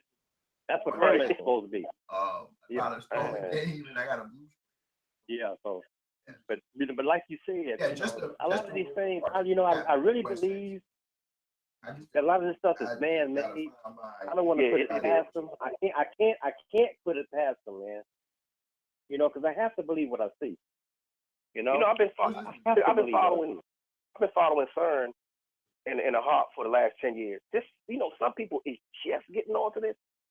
We cannot be like this when it comes to see people cloud their minds every day with reality shows, all this different type of crazy stuff, all this stuff that don't even matter, and they're not even getting prepared, and they're not even informing their kids about survival. Like our kids don't even know how to survive no more. Not mine. They don't know how to survive. When a disaster hits, they don't know what they're going to do. They don't have no sense of survival. Only thing they know is cell phones, laptops, and iPads. Things even though I grew up in South Central, on the weekends I would join the Boy Scouts. So on the weekends I would go camping, or we would go on some kind of outing which lasted from Friday until Sunday. Mm-hmm. During the summertime, and in the summertime, I don't even think kids hardly go to Boy Scouts. So I don't even think they even do that no more. No, I mean, look what happened to the Scouts. Look at what they did. You know what I'm saying? Look at what they did. I wouldn't let my kids go out there either. I'm a sexual scoutmaster who's gonna take your kids somewhere, your boys. And the transgender director. You can't predict. Yeah, you don't know what you're getting yourself into. I'm gonna keep it real, man. I'm not to the military. I swore to defend this country with everything I had. Even if you killed me, I would defend this country. Now they done flipped the script on me. Now I really feel stupid. I feel stupid and I feel hurt because they done flipped the script. And they tell me when I came to Texas, they were not getting a Texas driver's license. Yeah, I know. I got my B214. I got my old California driver's license. They said, well, that's not good enough. We need your birth certificate. Like literally, we want to make sure you ain't no alien. Okay, when I went to the military, I defended Texas and I defended California and all the other states. Well, that don't matter. We need your birth certificate. We got to make sure you're not an alien. Wow. Okay, you know what I'm saying? So it's all good because when people show you who they are, you have to believe them, man. Mm-hmm. You have to believe them. They're showing you. Just like Donald Trump. He came to Texas. He came to Houston on Wednesday last week. Live? And the way he greeted the people, they said, well, man, no, you can't do it like that. You got to do it like this. They told him, look, you got to hug the little black kids, you got to shake the black people's hands, you got to pat the white people on the back. You have to listen. You have to do this. You have to do that. You know that man came back Saturday and he did exactly what they told him to do. You know what that makes. You know what that makes. You know what? I'm gonna tell you what that makes that man. That man does not have a soul. You understand me? He does not have a soul because he don't even understand what compassion is. Tell him how to be compassionate towards another human being that's suffering. He don't have a soul. So in other words, man, you're looking at. I read the thing it was saying. I don't want to call him Satan himself, but he's one of his right hand men. But you know what though? Let me just say this too, because I know you. I'm gonna respect my elder. I'm gonna look at you as the old OG, the triple OG king. You know what we do have to do though, what people ain't doing. You have somebody that has our livelihoods in his hands, which doesn't really mean nothing, but when you want to look deep into it, instead of everybody, and for no means I'm not condoning none of the super ratchetness or foolishness and the stupidity he's doing, but he's got to pray for him too, man. Got to pray for him too. You got yeah, but listen. Let me ask you. Let me just say this. That's what my grandparents used to say about the slave masters. They beat them, they torture them, they hang them, they kill them, but they said pray for them too. You know, pray for them first for forgiveness for what they did because they don't know what they're doing. You know, and I want to say that's BS because what if? Okay, it's in the Bible. You're absolutely right. What if? I'm with you. Go ahead. I know what you're about to say. I'm with you though. What if God says, you know what? I really don't like what you did, man. I really don't like what you did, so I'm gonna punish you. But since you pray for that person and ask God to forgive them, He says, well, that person prayed for you, so I'm gonna forgive you. But I really wanna send you to hell because that's where you deserve to go. But since that person prayed for you, you understand what I'm saying? Hey man, you see, that's a little. See, I don't think the youngsters kind of really they can't deal with this type of dialogue right. See, this is the stuff. This is like I said. We just talked about. What if it's just not God doing all of this and it's man doing all of this? See, this is where you have to have this type of discernment and have these type of dialogues because the spirit and the energy and vibrations, everything leads back to one thing. And I understand what you're saying. You're 10,000% right, but it takes for the dialogue. I feel like this. If I were to pray for somebody like that, I would pray that he gets everything he deserves. Now, if God feels like he deserves some good, and he'll get that. But if he deserves, he should be thrown in hell and burned. That's what he's supposed to do, man. You know, I'll keep it real. Let justice be served. And I can respect that wholeheartedly. Exactly. I can respect that. Exactly. I can respect that. Don't pray for pray for your forgiveness and your understanding, so you can deal with whatever it is that they put down. But then you pray that person that did you that wrong gets a just reward for that wrong. You know, pray that, and be relieved. And those who indulge in that wrong should understand that force is out after them in the universe sooner or later. Look, not the screensaver, but it was a cursor that we had on the computer screen, and we play around with it where you had the cursor, and when you move the cursor around, you had like 50 little things that followed it. And we moved the cursor around on the computer screen, and all these little things would always end up following it and like ganging up on it. Well, that's how the karma works. That's how the universe works. We'll throw stuff out. We can get away with it as long as we stay on the move to a point, but we got to rest sometime. So this is why people who... Exactly. So that's the way it is. But you put this stuff out, so you're attracting what you put out. Remember that little cursor thingy. But this is like from back in the late 80s, early 90s or something like that. You know? I know what you're talking about. It's like early, like the early 90s. Right. In the Pong days. Yeah. But but listening to see, from looking from that point of view, he's absolutely right. I feel what he's saying. Mm-hmm. I won't discredit that at all. But I know sometimes, man, you got to thing for what it is, and man, that dude is he's an absolute what's the word I want to use with him? Dickhead. That's the only thing I can really say. It is what it is. Yeah, there's a reason why that word is there. And he's oblivious. No, he don't even. But see, you have to understand, man. If you walking across the desert and you step on a snake, and you look at the snake and you see he's got a rattle on his tail and he's got his slanted eyes and he's got these big fangs. Nick Cole. And you happen that can help you get the poison out of your system, right? So now you know what that snake looks like. He's this color. He has these scales on his back. His eyes look like this. He has these fangs in his mouth. He's got that rattle on his tail. So now you keep walking, and there's another one. There's another one, but he got on some Air Jordans. He got on a little tuxedo. You know what I'm saying? What you gonna do? Walk over there and pet him to see if he'll bite you too? No, you know he's just different, but you recognize what he looks like, man. So you don't bother that snake. You know? Really, the only thing I see, this is junky now because I've been really. I love your analysis, man. It makes a lot of sense, man. A lot of sense, Jack. You know, these are things. This is wisdom, man. This is something to live by. This is something to rule your life by. And you know it. You know, look at that. What they call that mega church down in Houston. That man, they had to make that man open his doors to let those people in there. He was willing to let those people. I can't remember. Joe Smooth Osteen. You know.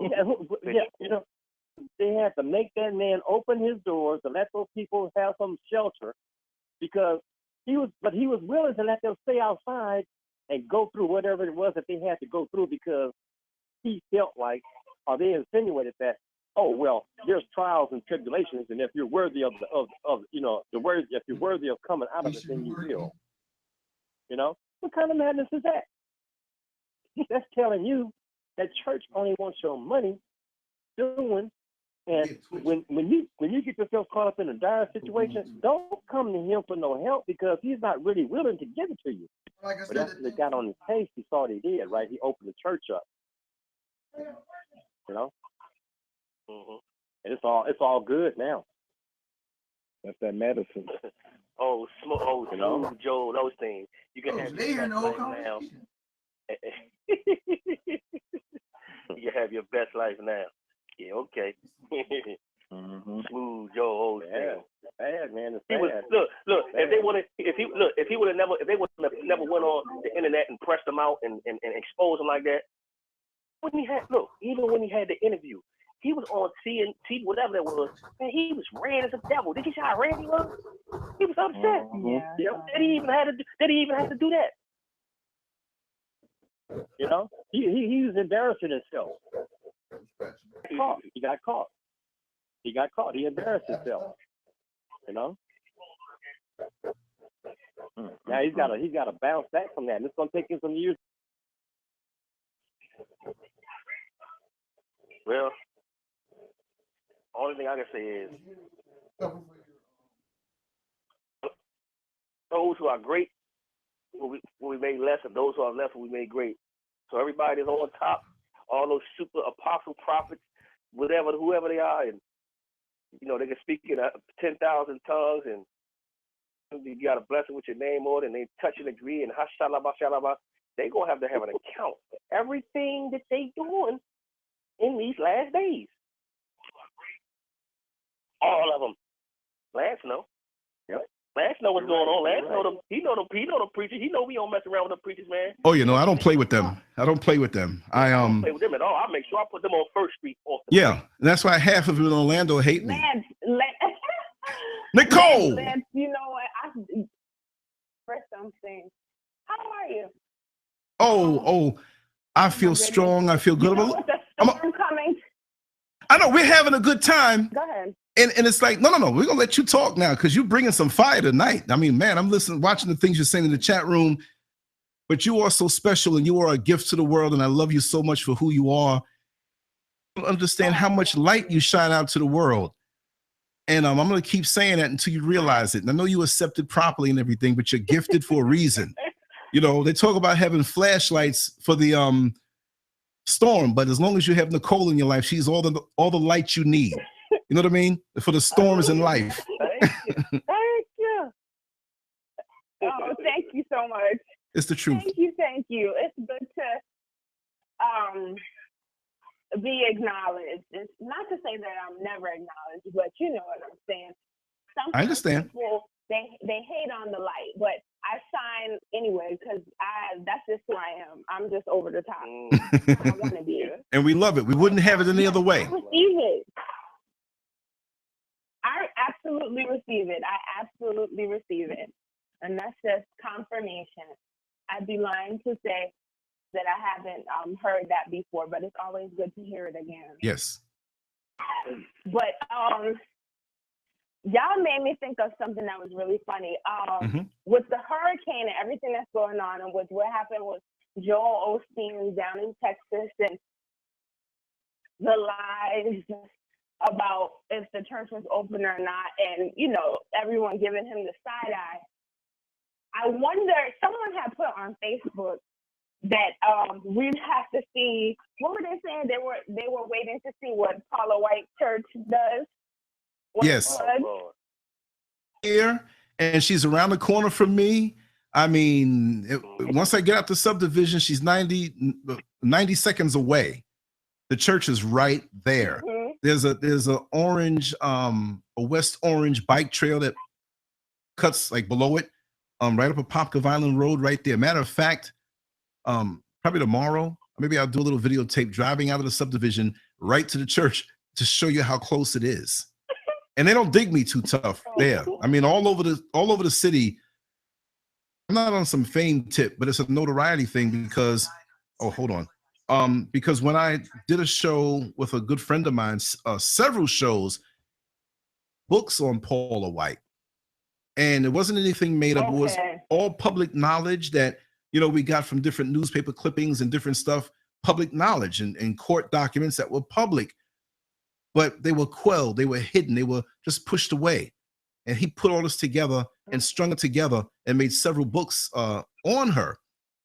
If you go to YouTube and put in like Lance Scurv and Paula White, you'll pull up all the Lance Scurv Paula White shows that were really interviews with this author. And he was explaining and breaking down his book.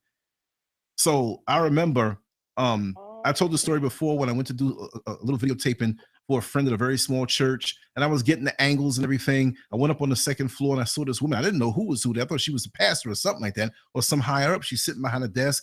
And so I said, oh, you know, I'm sorry to intrude. She said, no, it's okay. And she looked at me. She said, you're the YouTube guy, right? And I said, yes. You know, figuring that maybe somebody told her that I was going to put this stuff on YouTube. And she turned around and she said, listen. And she used profanity in the church. Emma effing, get me on your video. Do you hear me? I mean this. You MF so-and-so and so. And she sneered her teeth. I was like, ah! And I went downstairs. I didn't say anything. I felt like I was that chick at the family reunion when the grandfather smacked me on the butt and I'm this little girl. I'm like, wait a second, I don't want to say anything. You know what I mean? So she preached and everything, and I didn't put the camera away, but I come to find out that she was in Paula White's inner circle. She was from Tampa, and she was tight in that circle, and she knew about me from that because that thing circulated. And those people know that we were speaking truth, and it goes deeper than that. I want you to speak Paula White in Orlando, and you say Lance Scurv, I'm the devil. And these other churches, you know, up and down Bruton Boulevard, I'm the devil. Here he's talking about us, and they're mad. This is what they're really mad at, right? Like me or not, I'm sincere. I talk it like it is. You can call me out on anything. I'm going to answer it. I'm going to be right straight to the point, brutally honest. And because of that, there's a sincerity that comes out, and you know it's true. You know what I mean? I'm here. I'm kicking it with my boy here. He came. You saw that. You know, he's here. He's not into the camera business, but he's right here sitting in front of me. And look what time it is, 4:14. We chilling. This is how we live. And see, there's no superficial nothing. There have been deacons and pastors in churches off the record bringing up my name. Who we think he is? Get popular online. Why? Because you want popularity? I'm not even going after it. I'm just me. I'm a bus driver in Orlando, man. I'm a middle-aged man doing this. And you mad because you can't get the shine or whatever that I don't know what I have. You know what I mean? I just have love in my heart and I do what I do day in and day out with no motivation. They're the ones doing it with motivation. Pockets or between your legs. Or what you see what it is, what the real is always going to be in a war with what's fake. And it's kind of like light and darkness. They can't coexist. They're always going to be going against one another. So what you're doing, you're not trying to put on, you're not trying to act, because people can tell when someone is just being extra, and maybe that's not really them, or maybe this is very well rehearsed. You know, you can really, after a while, you can just genuinely feel that. You know, some people can feel it instantly. Like they don't, like, it's not you. And we've had conversations on the record and off the record where I've been very open about my life. So how do you lie about that? So you already know. You know what I mean? Right, exactly. So, you know, people can pick up on that. Keeping it as real as land. That's for sure. Thank you so much. Thank you, Midnight Black. Thank you, Jacqueline. Everybody who, you know, just be transparent. Yeah, go ahead, brother. 2 years ago. It just went that quick, though. I was doing a show, and I was trying to type into something to get this to something else. And on live, I'm like, let me check. Let me see what this brother talking about. And the moment he was talking, and first of all his topics is so much similar. I see where iron sharpens iron, and them spirits it gravitates and pulls you hard without it being like it's. I feel a little. It's like an instant, like when you feeling something for somebody, it's like a person that you. It's like magnetic. It's magnetic. Yeah, it's like, oh, it's this. I could see this person authentic. But I listened to the show, and before I knew it, I went through the whole show for 3-4 hours, and I chimed in. It was a long one like that. I was like, man, I'm glad, man. 3 hours was the first time I was doing it. Wow. And it was just ever since then. It was like this brother, and you know what? Darkness ain't the thing. The good people see right now. Right is wrong, and wrong is right. That's how it's going to be. That's how the world is switched upside down now. So when you got any authentic people that's speaking something that's truthful or that's going to be powerful in a sense where it's not going to be a trending thing. See, I always tell people, just because everybody does something right, everybody does something doesn't make it right. You can't see people going to follow. The masses are going to be deceived by following what everybody doing, but the little remnant of people like us are going to be saved in these times where we're going to get the truth and not going to be led astray from all this foolishness. And that's what's going on. See, everybody think, oh, everybody watching this power, everybody doing this, and everybody going and everybody playing this game, and everybody playing Pokemon, and not even knowing. You're so right. Because they're not careful. They just want to be on something and look at, oh, he got 1,000 followers. Last got part of one of the best shows as a YouTuber. Yep. And he don't even have half as many followers as other people do. But you know what? He got something. He got more substance, and that's all that matters, really. That's all that counts, man. You know, when some listen, and you don't compromise, and you unapologetically passionate about people, you're going to always have followers that's going to be faithful. See, them hundreds thousands of followers, man, you got some of them people just they get with. They're gonna fall off. They're gonna fall away. And exactly. See, when you with people, and then look, you can't keep up with no 200,000. You can't. What are you really doing? Right. Right. It's a gaseous exterior. It's not a core. Numbers out there. I got all your numbers. Y'all can call me. Sometimes you'll text me or call me, and we talk. Sometimes the conversations that we do on this cell phone right here. I could be inside here. Those are show worthy. Like, wow, I wish I recorded that. It always has to be about that because we can speak privately. But this is what I live. This is what I do. You know what I mean? So all of those numbers, yeah, it's nice to see. But my thing is an extended family. And like you said, brother, so well, and I'm honored that you see that. And we talk goofy things and crazy things sometimes. And I make my jokes and stuff, but it's about the substance, the real stuff, the feedback I get. I don't get cussed out half as much as half of these dudes who are just downing a certain faction or section of society. I get people cussing me out. There's always going to be some nut jobs out there finding some reason. I don't like him because he's bald. I don't like him because he got a big head. I don't like him because he got yellow stripes behind him. I don't know what it is. You know what I mean? So you're going to get that always, but real people that reach out, and especially now, and I have to say again, like I said it several times at the beginning of the show, I want to thank everybody for the love that you all showed me. I mean, it really hit me in a real way. And I didn't have a chance to get back to everybody, right? And I'm going to take my time, but I'm going to get back to everybody. But in my day-to-day, Mr. Scurv and I had little runs we were doing, and we were enjoying the day because we were already prepared. But I said, man, I got to get back to everybody. And I'm going to definitely do this live show and say it. And it may be 2, 3, 4 days, maybe the power's out.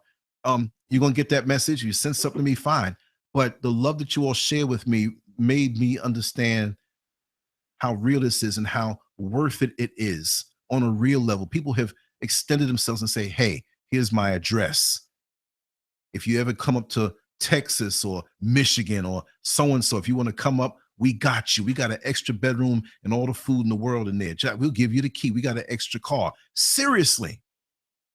So that shows me that I'm not a stranger to them. Something clicked in their mind that we are connected, and we are, for them to say something like that, for them to know me that way. That's touching. You know what I mean? And so many of that on different levels. It may not be, well, just come over here and lay your head, but just to know that you all are out there, and I extend the same thing here too. And hopefully by the time spent, in this communication and this connectedness, you all feel that from me, because if y'all are down here and y'all are down and out, y'all got a place to stay. Y'all got food. You got a car. I'm going to take you around a couple hours or whatever. We come here, we hang, whatever, try to get you on the show, whatever, you know what I mean? But it's that sincerity and that connectedness, all this electronic stuff that really means nothing. It's just a bridge to connect us. It's leverage. It's wonderful. We're using it the right way. But it means nothing if at the other end it wasn't real people that we're connecting to.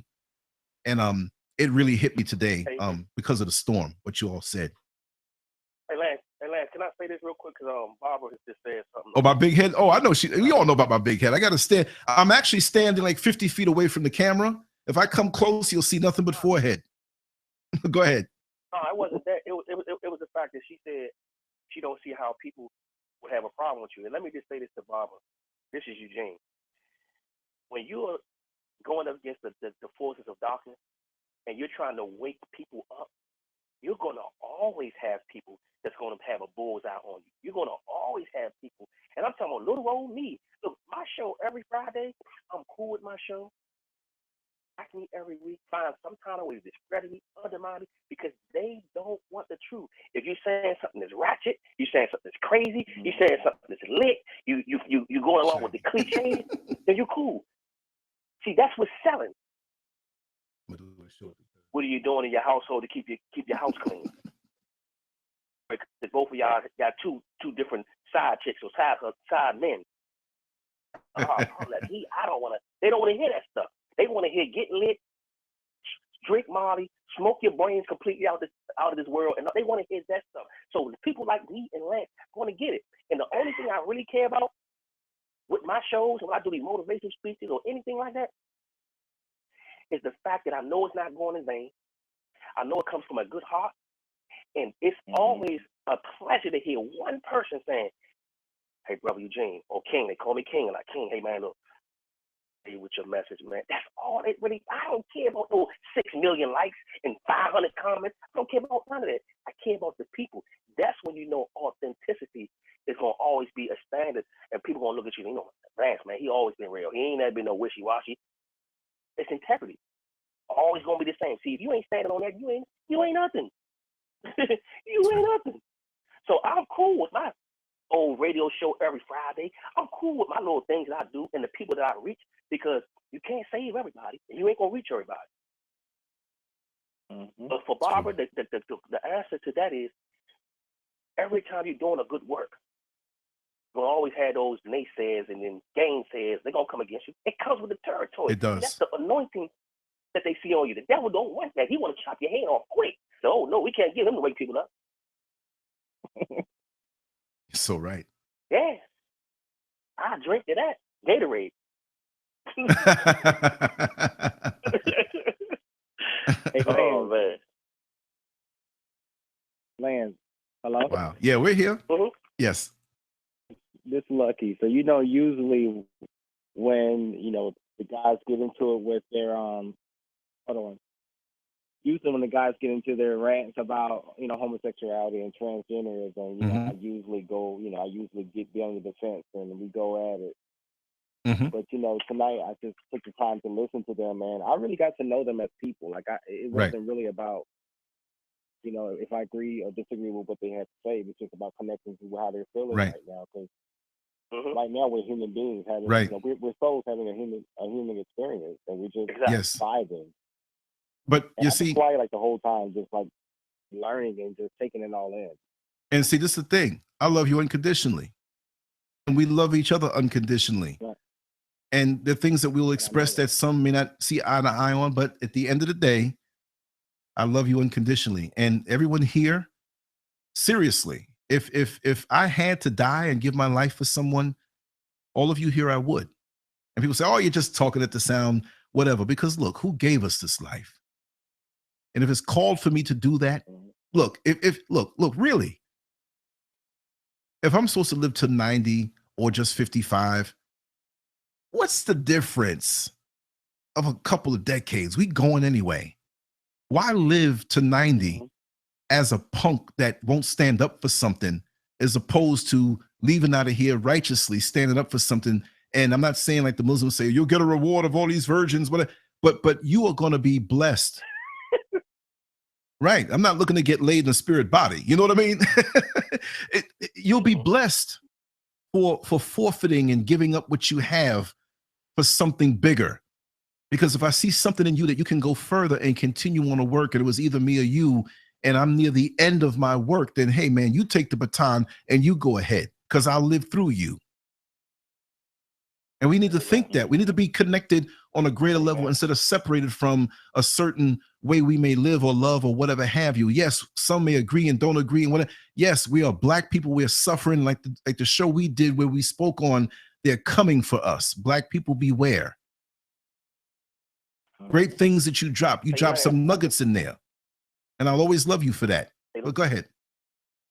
Hey, Lance, I love you too, man. I love Brother Shaheem, and I love everybody that's on the show. And I mean that from a sincere place. But let me just say this, just to be correct. I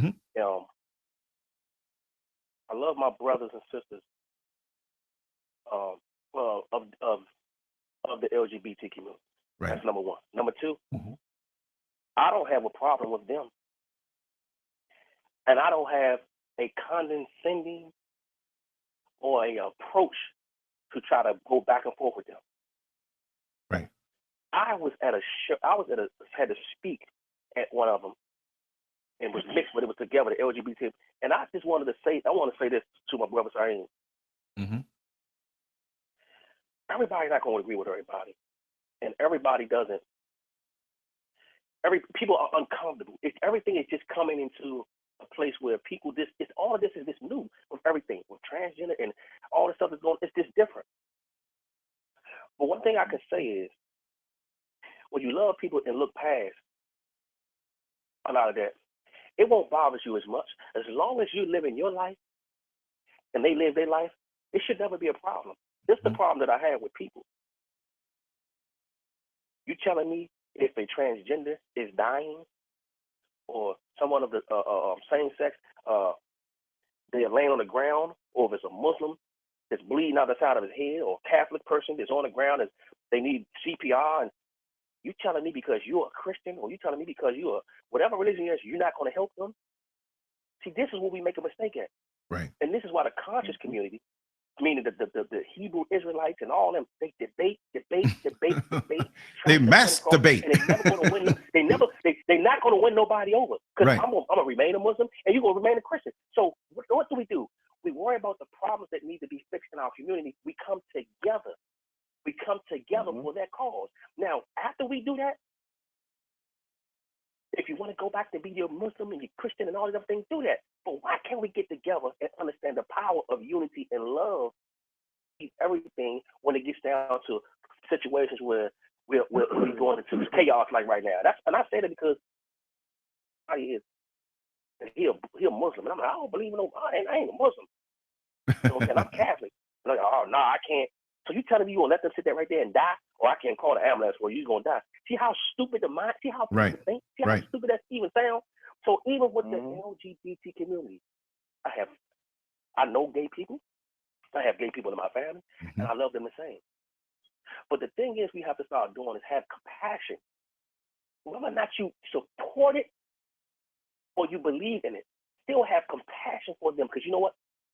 They are still spirits and souls. And that's the main thing that you got to look at. You got to look past all that other stuff. So I learned how to deal with, and first of all, being a speaker, you're going to go places, what you going to say? Why don't you come speak in our school? It's a Catholic church. Well, I'm not Catholic. Oh, okay. Oh, I guess you just don't want this $500. And so you start thinking about stuff like this at home. Right. Am I going to start just turning down stuff because of what I don't believe in? But we have more in common. Look, I can find a common denominator with anybody. And I learned that when I worked in the jail and in the prison, more so, because we're locked in and there were people with mean mugging, and I could find something common. And I understand that we have more common as human beings and this is a time of division, and those things are flamed up so that we can not be unified and someone else can win who come in less numbers, right? They can control us. We're like that elephant that's newly freed and been in captivity all our life, and we don't even realize we're free. So when they put us out in the wild and lift the cage up, we're sitting there cooped up over there, hungry, and there's some food over there growing. So for us to be unified, it's a threat to somebody else, and they have to perpetuate these things. Because, like, again, we have so many different common denominators as human beings. We all like to eat, right? We all get tired and want to sleep. We can start there. Come on, let's go to the restaurant. What y'all want to eat? Right. It's foolish to focus on these differences. Look. We're all human beings. We all have scars, things that happen to us, things that hurt us. Let's help each other to heal. What's hurting you, brother? What's hurting you, sister? Come in and give me a hug. Let's talk about it. Let's go deep. I'm not going to tell nobody else. Share it with me, and I'm going to share some of mine with you. And now you feel relaxed and calm around me, and you feel that you've been touched righteously by another human being. Because human contact is very limited these days. It's artificial now and superficial. People are laying in the bed with each other, enjoying the explosiveness of an orgasm, but don't have any real intimacy. Isn't that sad? That's beyond sad. All the time. Every day. Every second. Right now as we speak. You know? Right. Right now as we speak, somewhere in the world. Probably next door or something. You know what I mean? Come on, Lance. You know ain't nobody screwing to listening to us talk.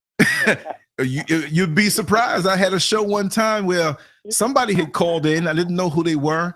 They called in, and I guess they muted their phone, and they forgot they were on the line or dozed off, but they woke up, and it was somebody hit the unmute button. They hit the mute button again, and we heard the aerobics, and we heard the activity and the festivities, and everybody on the panel had to stop. We're like, wait a second, is this in the gym or something? You know?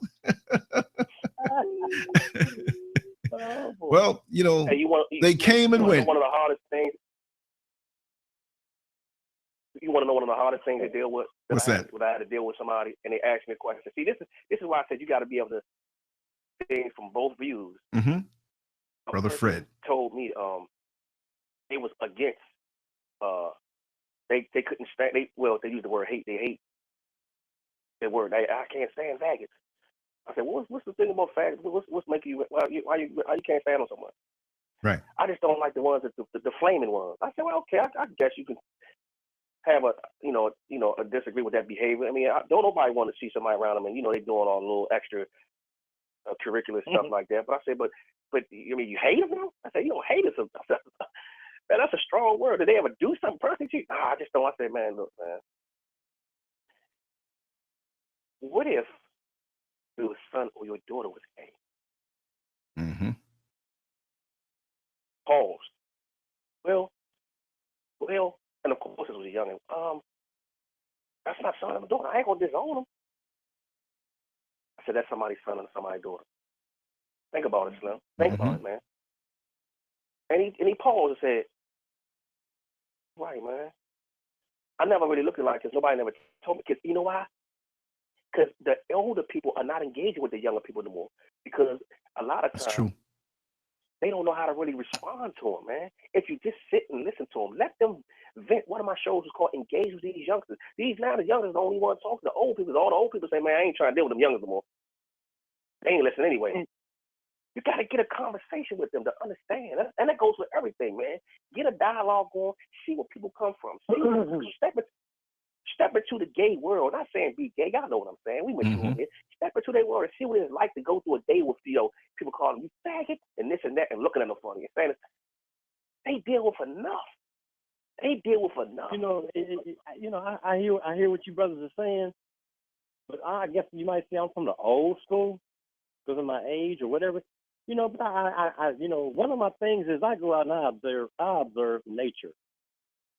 I'll sit down and watch ants for hours. I'll sit around and watch birds, and catch a few coyotes out there playing around. And on occasion, I run across a deer and a few rabbits and all kinds of stuff out here where I am, And I don't see, thing is in balance. But the part that gets me is, you sit here and you watch television. And not whenever, but damn near 80% of the time, when they portray a person being a homosexual or something like that, it's a black person. Well, see, let me interject on that. Yeah, no, I understand because I speak about that lots of times. But one of the words you said was balance. And when I say the word agenda, I'm not going to come and people have misunderstood me. We have gay brothers in our community that don't know nothing about no agenda. When I say agenda, I mean the powers that be. And I learned something recently about this substance called atrazine. I don't know if anybody knows about it here, or you can Google it, ATRAZINE. I'm not saying this is the case all the time, like, okay, there's a substance that's rubbed on you and it turns you gay. No, I'm not going to say that. I've heard of it, Lance. I've heard of it before. Yeah, okay. Atrazine, I've heard of it before. Yeah. It's the only substance. There's other chemicals like that, but go ahead. Right. And what I'm saying is that now that has made me have a little more understanding, not because of just atrazine, like any homosexual black male out here had that in the system, and that's why, this and that. It's a very sensitive, complex thing that in every situation, different proportions of different things. I used to always say, well, it's environmental and it's after. And well, now looking at how on a chemical level and in things on a spiritual level, and it doesn't mean that this human life is less than anybody else. You understand? But it's something that I don't completely understand. We have more in common with other human beings who happen to be under that subheading than not. But because of trying to bring us against each other, but they damn sure know how to use us when they want us for their purpose. And this is why I say to many who happen to be, and I'm going to say it the way black folks say it when they say same gender loving. I'm not going to say that LGBT foolishness, because that's more on really favor us anyway, right? So I'll adopt. Right. You know what I mean? So even in that, there's racism. Because every time I see, from my observation, brothers and sisters who look like us, who go to the mainstream functions to protest or rally or show support for the so-called LGBT community, assumed LGBT black person comes back to his neighborhood, harass him, beat him down because he's a black man. I don't see the LGBT community on the other side of town coming with the same strength to rally against police brutality against black men. Up because he was a black man who happened to be gay. He was a black man. And people say, well, this is racism you're talking. No, this is reality. And this is why I always tell many who happen to be identifying under that, because the world is full of labels, y'all, right?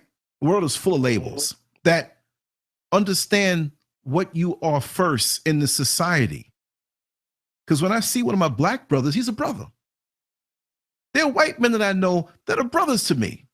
There are white dudes that I know that are gay, that I'm not telling the world what I know that they shared with me.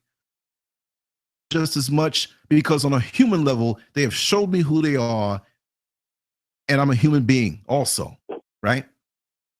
But don't forget who you are. Don't take off your blackness because it's so convenient to be identified as an LGBT person. It feels good that all these white people are around me, hugging me and kissing me, because you swell their numbers for support down at City Hall so they can reach their goal of where they want to go, but they throw you down like a used condom or a snotty piece of tissue. You get well after the cold and snot ain't running out your nose. You see the tissue, now you're going, ugh, but that tissue was very valuable when it was running out your nose. Now they got rid of you. They got to the point that they wanted to get to.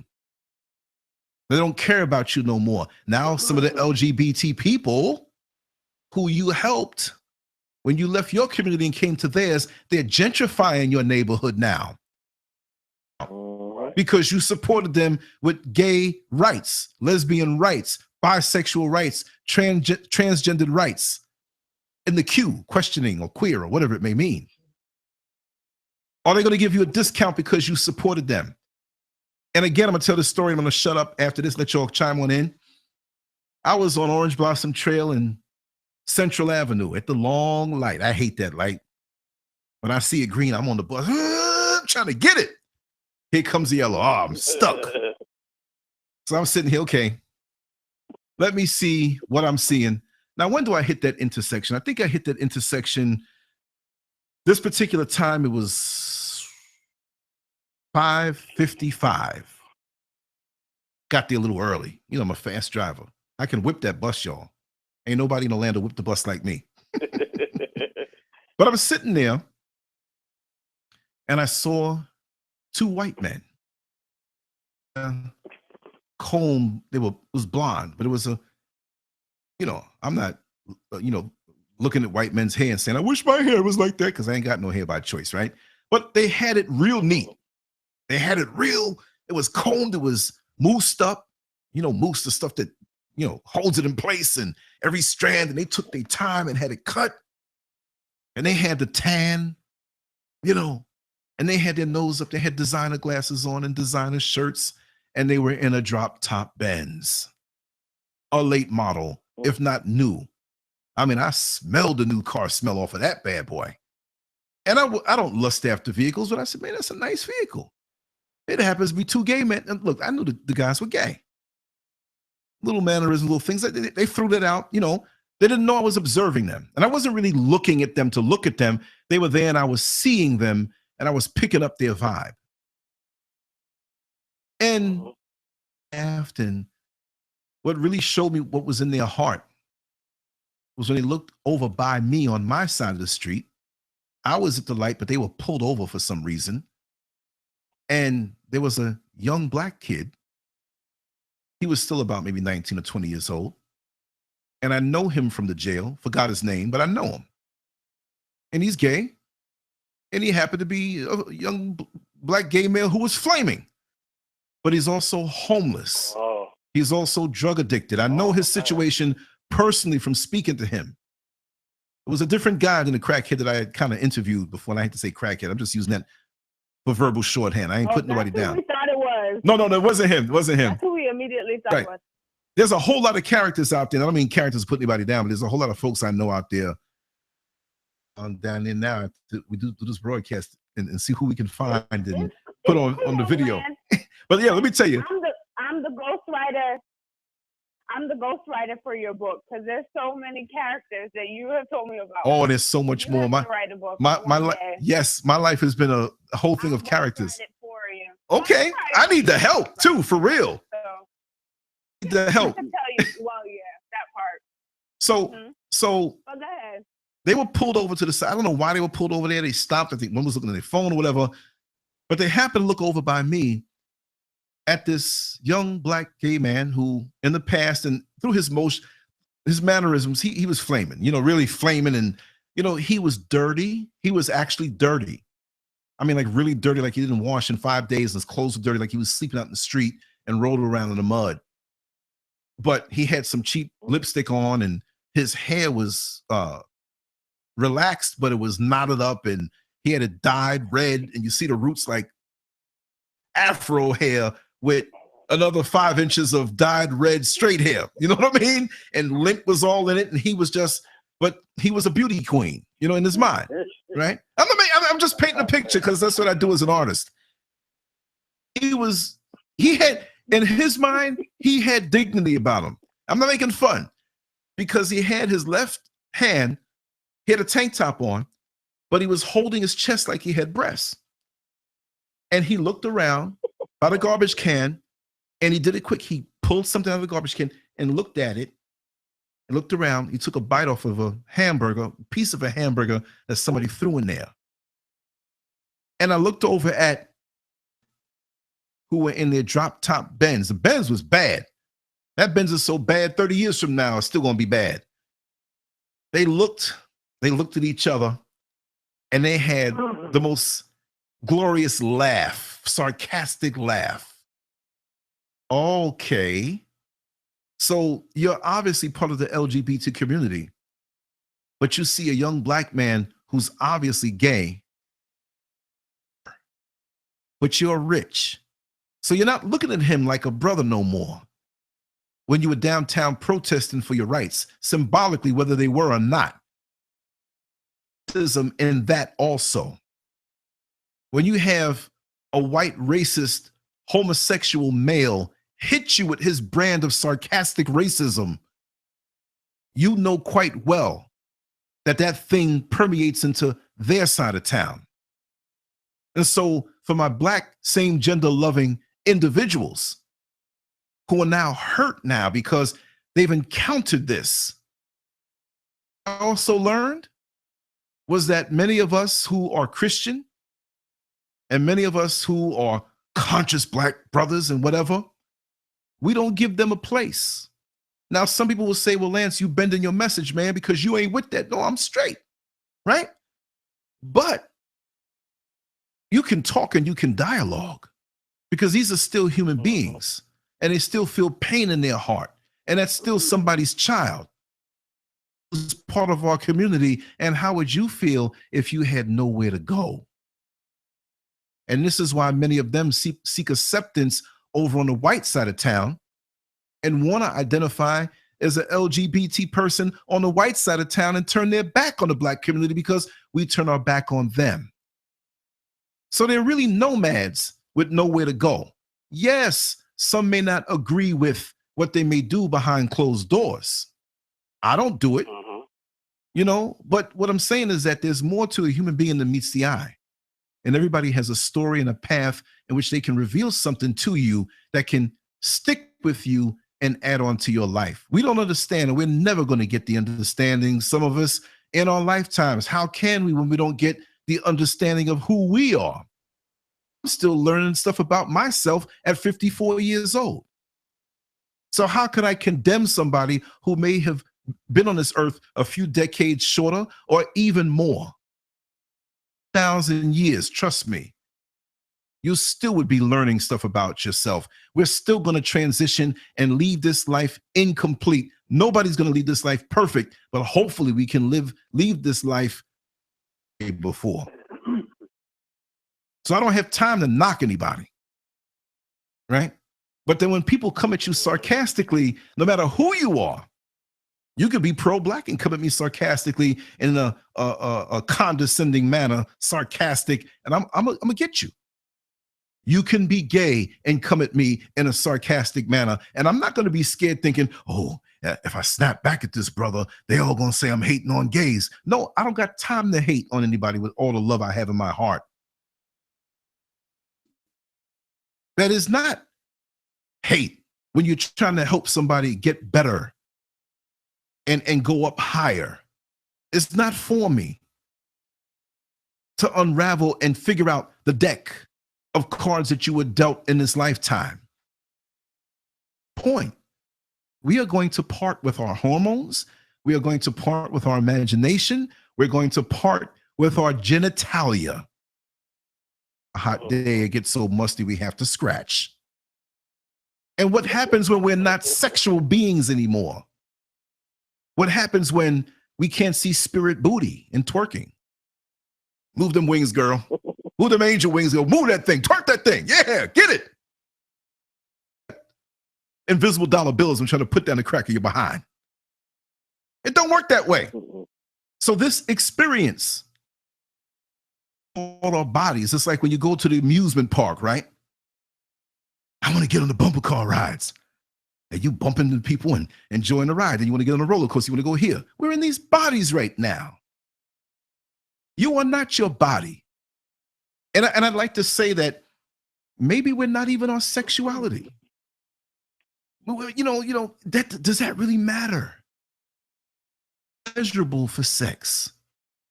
That's the way I'm not going to say tricked us into doing it, but when you really look at it, right? I mean, this thing inside of us that makes us have an attraction to each other. And as a man, let's get lewd. Any kids around, just block their ears up right now. I'm not going to be nasty. You have your penis and you're inside the woman and you push it in. Ooh, it feels so good. But if you want more of that, you got to pull out. And now you want more. You push it and it feels better. Now, some of us try to get fancy and throw a move to the side and go down here or above and all this stuff. But the more you do, the more you get.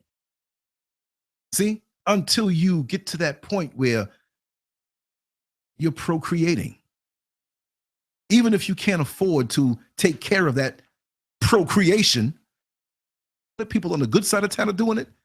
People are aiming their stuff every kind of way. But it's a powerful thing. And emotions attached to it. And we got this complicated world that says this is who you got to be and this is whatever. And it's so confusing now because people up top are manipulating that.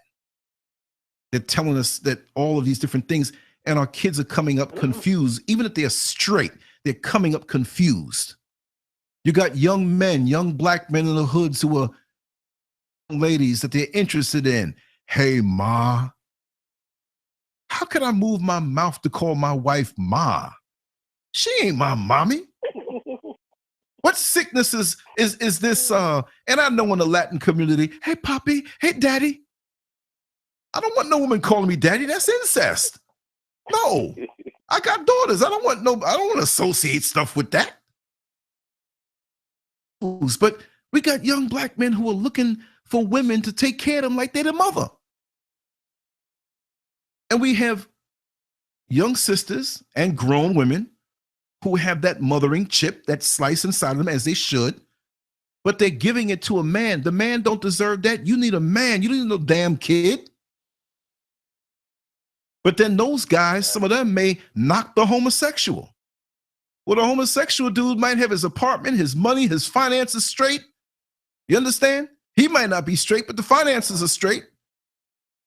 He's mannerable, law-abiding. And here you are, I ain't gonna miss no faggot. Hey, Ma, you got $5? Who you think I want to be around on a righteous level? You see what I'm saying? So there's different ways of looking at this thing. And what I see, I'm trying to shut up. I got a full board here. I know you all want to talk, but let me say something. A big shout out to Brother Fred. I see you, man. But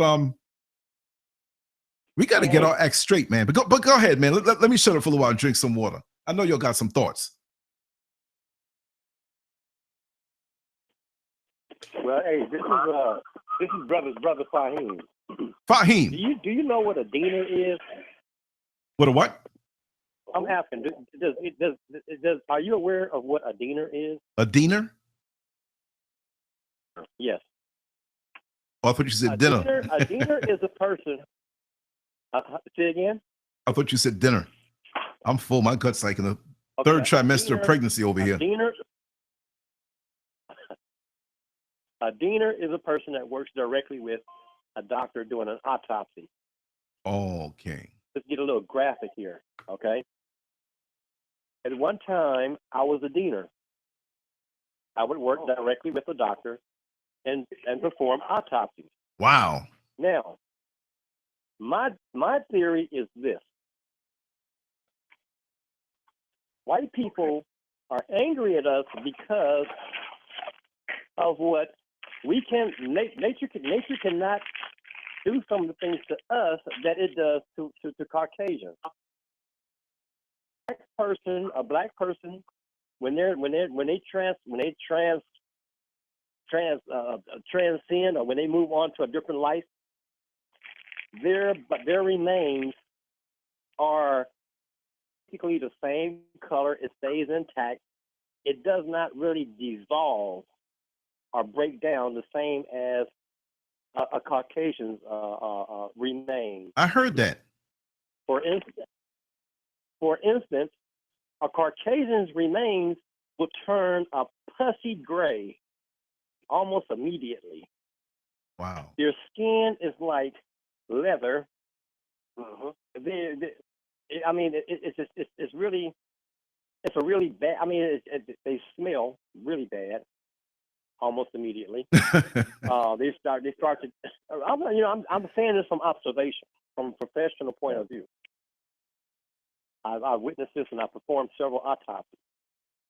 And I mean, you can understand why they want to be angry at me, because I can go out in the sun and I can lay out in the sun and I can soak up all these good sun rays. I can walk in the sun and I won't burn, and my skin won't turn leathery in 5 days, and I won't develop all these spots, and I won't have these damn problems, skin cancer and all this kind of stuff. Whereas it doesn't treat them the same way. So now, what does all that mean? You know, I'm from here because I can elements here. Okay, why can't you deal with the elements here? Why is the sun so mean to you? Why is it doing this to you? You know?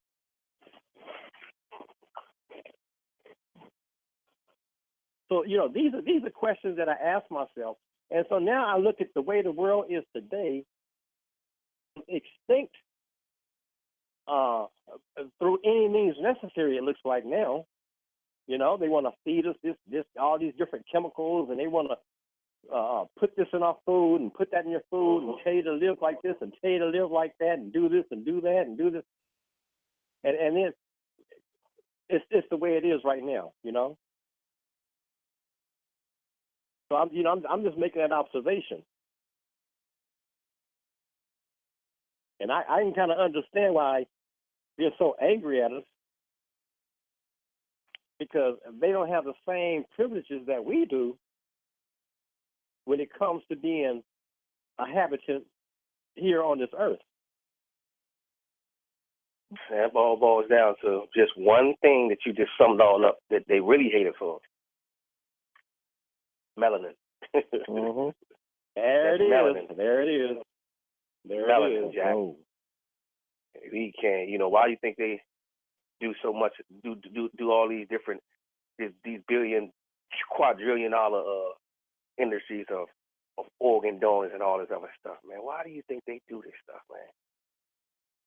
our bodies are that unique. It's that unique. And I know that people like to say, well, you know, God created all us the same. Well, I know that he created us a little different everybody than every other people of color, because it says it in the Bible. So I stick on and I stay on us being the chosen people. And what comes with that is what we suffered from Egypt to now. Slavery, curses, and having the odds built against us. But strong as a people, that we break from that slave mentality and we unify in a way where numbers is going to always count, and we all walk in one accord, and our spirits get aligned up in the right way, can't nobody do nothing with us on the planet. But I know I went a little bit to the left. We're going to keep you're right on point. You're right on point, because when you said what you said, but you have to look at the Bible like this. The Bible has been adulterated. That means some things were taken out and some things were put in that don't belong there. Okay? For instance, when they said man was created equally, no, he wasn't, because you can see that we're not equal. Your eyes tell you that. Right. You know, you're not blind. If you can see, you know there's a difference between different species of people. Okay? Right. And you notice I said different species. Now, also, you know the Bible's been adulterated. It gives you a word-for-word explanation of how Jesus looks, hanging up on the wall in these churches and stuff. Oh, no. Okay? We know that definitely. Okay, so now you have to understand, the Bible is something that you study, the Bible is something that you research, and the Bible is something that you don't take to heart. Let's keep it real. You know, verses. Now listen, verses. The Holy Quran has been around for 1,450 years, and not one single letter has been changed. It's still the same. You know, and you look at the Bible, you can see you have new revisions, new revised editions, and there's just several. You know, even the Catholic's Bible has 72 books, and the Christian's Bible has 66. Who took out the other 7 or 6? You know, who took those out? Why were they taken out? Yeah, because you know why they took out Enoch and the Book of Jasher and the Book of Maccabees. You know why they took out all these books. You know why the Catholics took out all these books. And we're going to a whole different conversation. But you know, just like I know why they took out those books. There's a lot of stuff that they didn't want to. That's why the Vatican. That's why Catholicism is so wicked to this day.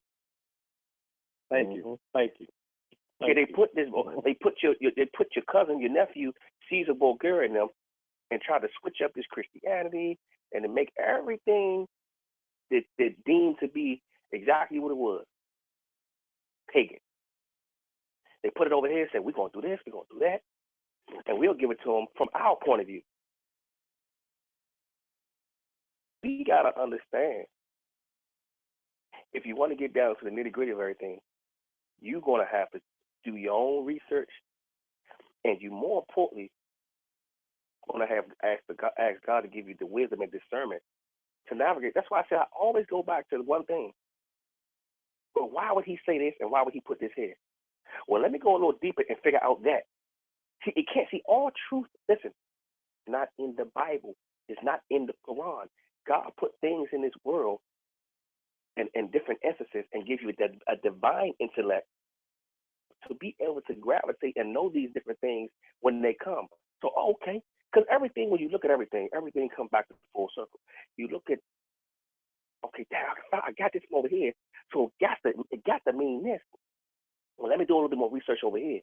So you can't just say, you know what, I'm just reading this book, and if it ain't in this book, then that's it. If you keep that type of mentality, You'll be crazy for the rest of your life. Because something will come new every time. Every time something come up in a real way. Yeah, it's like, oh, this. So you telling me all this time I was tying my shoe to this? Oh no, you can tie your shoes 10 other ways. Oh, I didn't know that. I just looked out a Dr. Seuss book. I ain't looking through these other 10 books.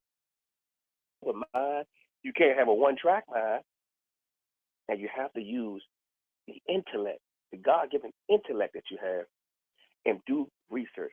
Do research. Man, I can go into that Bible, man. I can dissect that Bible. I know that Bible from front to back. I know the Quran from front to back.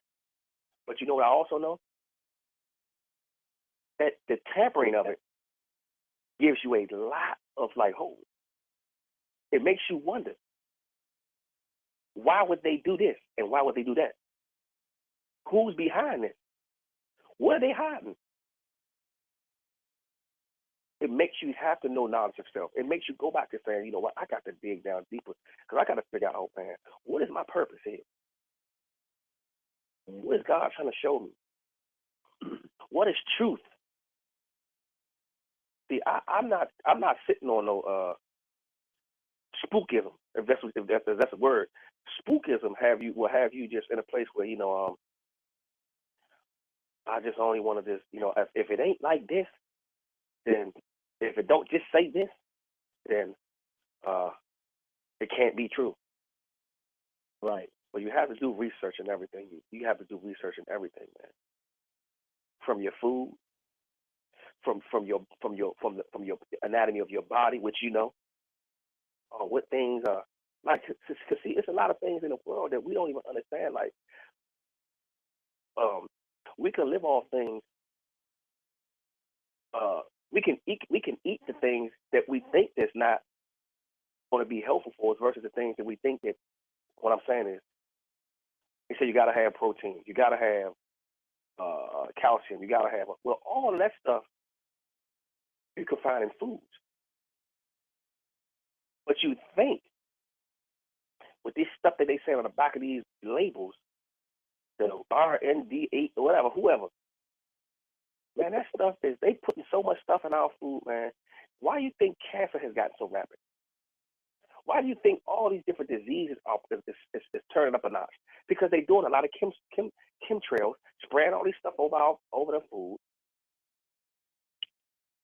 And then all these canned foods, you don't know what they actually put in it. Steroids, processed food, antibiotics and everything. And then they say, well, I'm just going to eat, I'm going to eat all organic stuff. Guess what? They could be messing with the organic stuff. You got that right. This is how serious it is. This is why I say I deal with a lot of things. I'm heavy on health. That's all we got. If the food that we supposed to eat, when we first got on this planet, was fruits and vegetables, and that's the type of stuff that's supposed to go in our body only, then where the red meat and all this other stuff come from? What you know that eventually that's not what designed to go in our body. If we were living organisms, Brother Saheem, that means we're supposed to be eating organic stuff. Well, you know, let me say it like this. You've heard of that mad cow disease. Oh yeah. Now, when a cow gets that, it starts to shake, and it starts to shake a little bit here and a little bit there, and before it's over, he's shaking so violently he can't stand up anymore. To the human race, they call it Alzheimer's. You know what I mean? And a cow got that disease because they were feeding it its own ancestors. If a cow died, they would grind it up and mix it in with the food. Okay? That's what gave it Alzheimer's, right? So now, if you eat an animal that has this disease, guess what? You're going to get it too.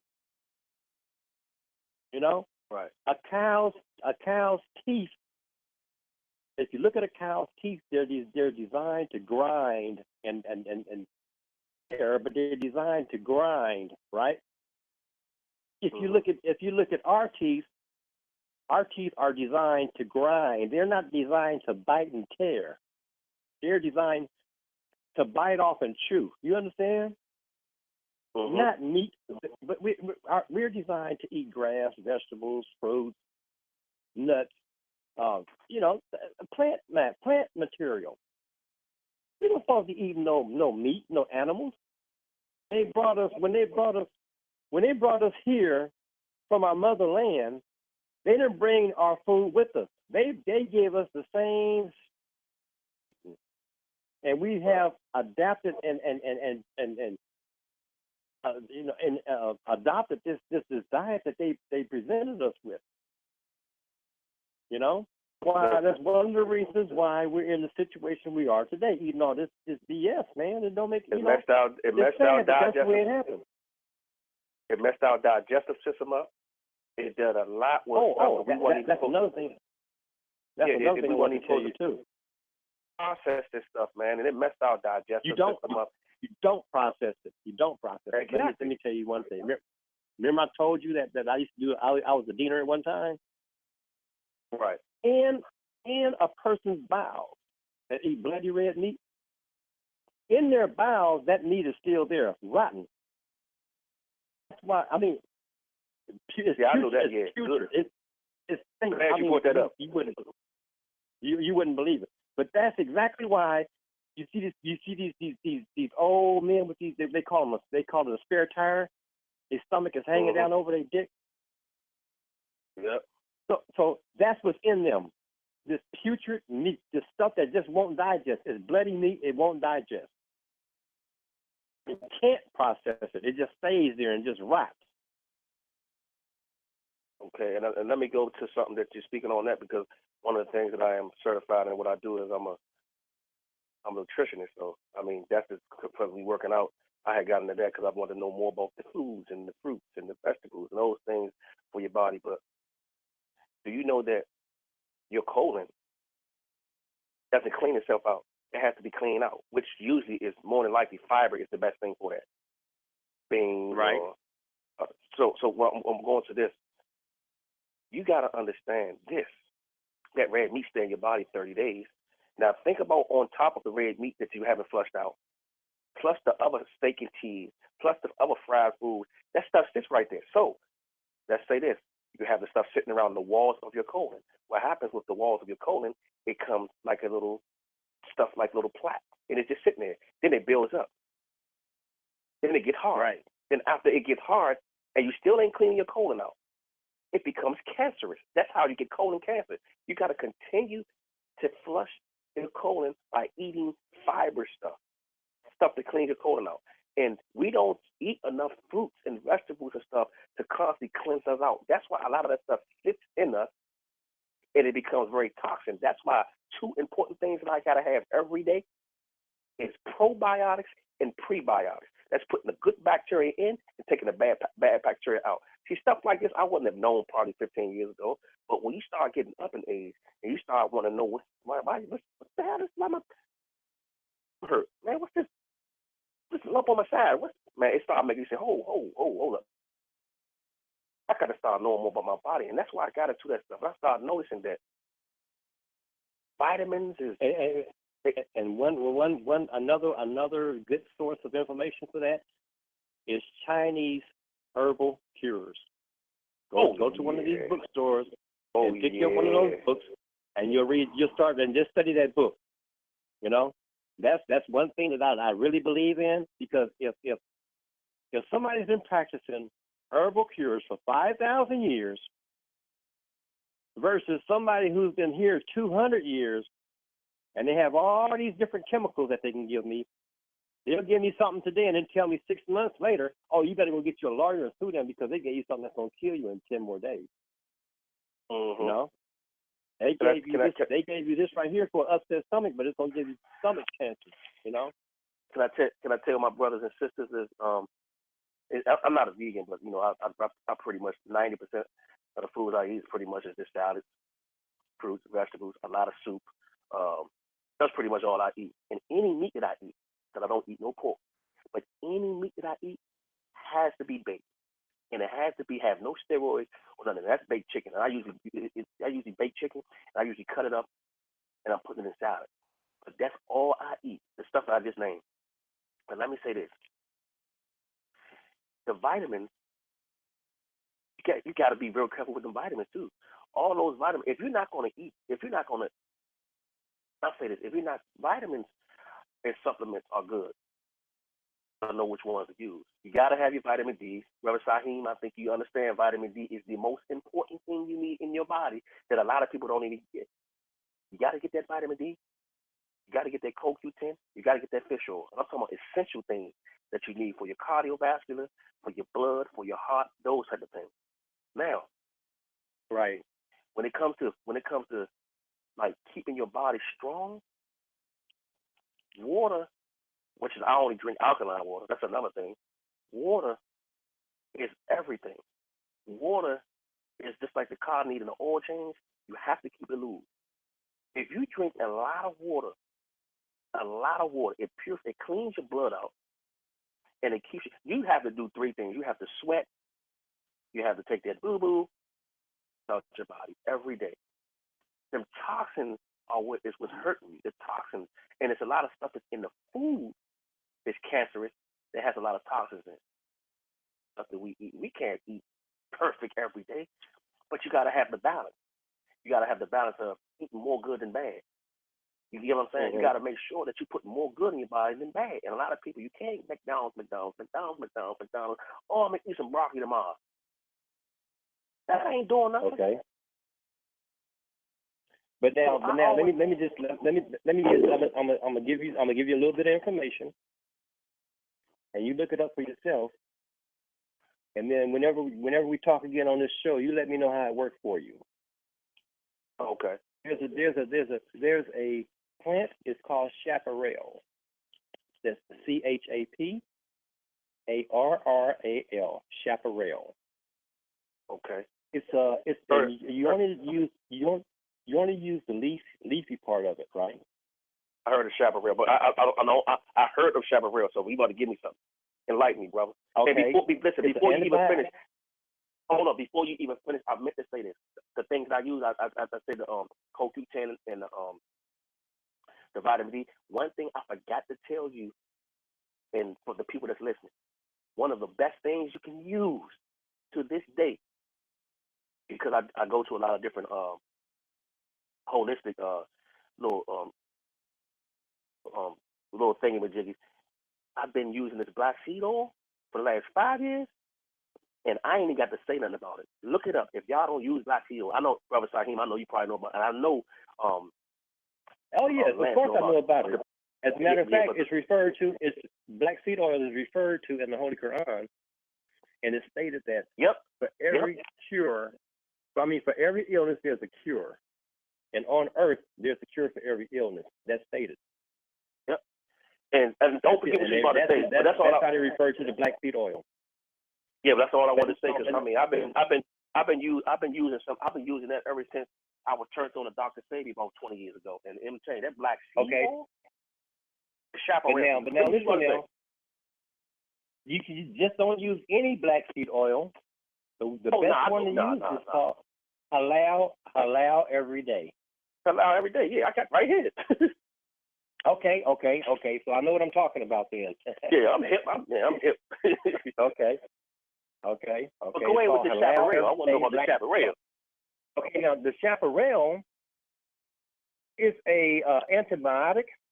It's an anti-carcinogen, anti-inflammatory, antioxidant, antiseptic, anti-tumor, bitter, blood purifier, diuretic, expectorant, parasites, any parasites the body may have, and it's a tonic, okay? And you just use the leafy part of it.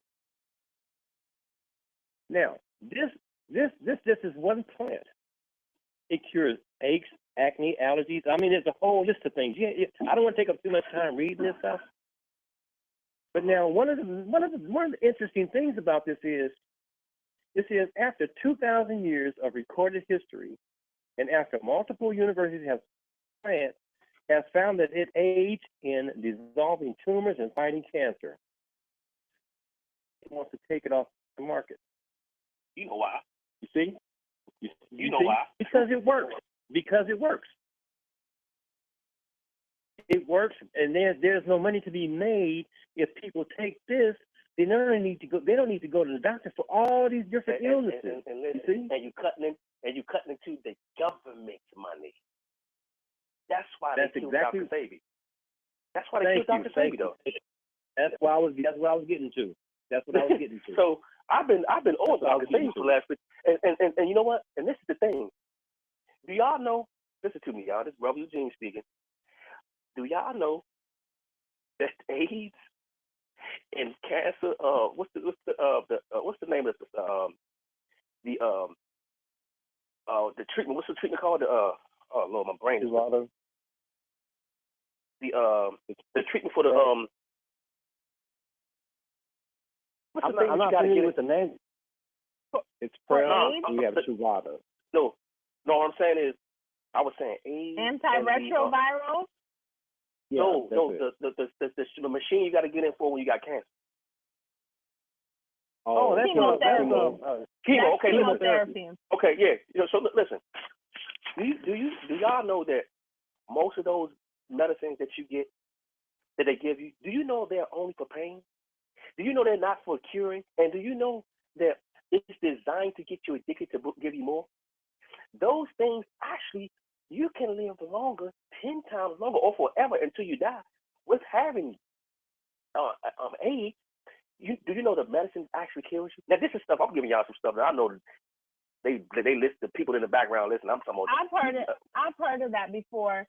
Thought it is why they have to get rid of the holistic doctors like Dr. Sebi, and it's tons of other ones. There was another recent one that I heard about was this person they just killed her.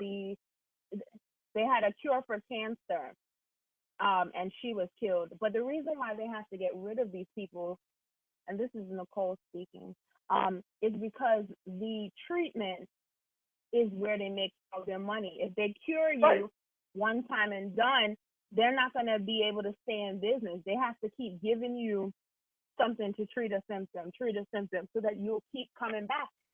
And this is how they make their money. And what they're giving you is eventually going to kill you. But we don't only see this concept in medicine, which that's the area that, well, let me just leave that alone. I'm very well versed in medical sort of things. But we don't only see that in medicine, we also see that in the food industry. If you look at how things have changed, you guys were just talking about how, all of these different, about what we should be eating as far as like with our health and what is good for us and what is not good for us. Society, the landscape of the way that we even get our food out of the ground has changed. It has gone from where you are responsible for getting your own meals to you are dependent on the grocery store. So they're always going to continue to come up with problems so that they can have the solutions, because ultimately they want your money, which is ultimately, we exchange our time for money. We have to use expend energy in order to, create this revenue. So basically they're trying to rob us spiritually, because energy is related to currency, which is how we're, being depleted of things that we should naturally have. So that's all I want to say. You just said something powerful. Brother Saheem, check this out. You said about the food. They create the wars, the false flags, then they get a solution. See, it all goes hand in hand. That's how wicked this government is. Listen, these people are, there's a higher power of elites that controls all this stuff, man. It's all about population that they're trying to just like wipe out, and they doing it by food. They doing it by agriculture. They doing it by all these different things until they gonna play God until this place is wiped out.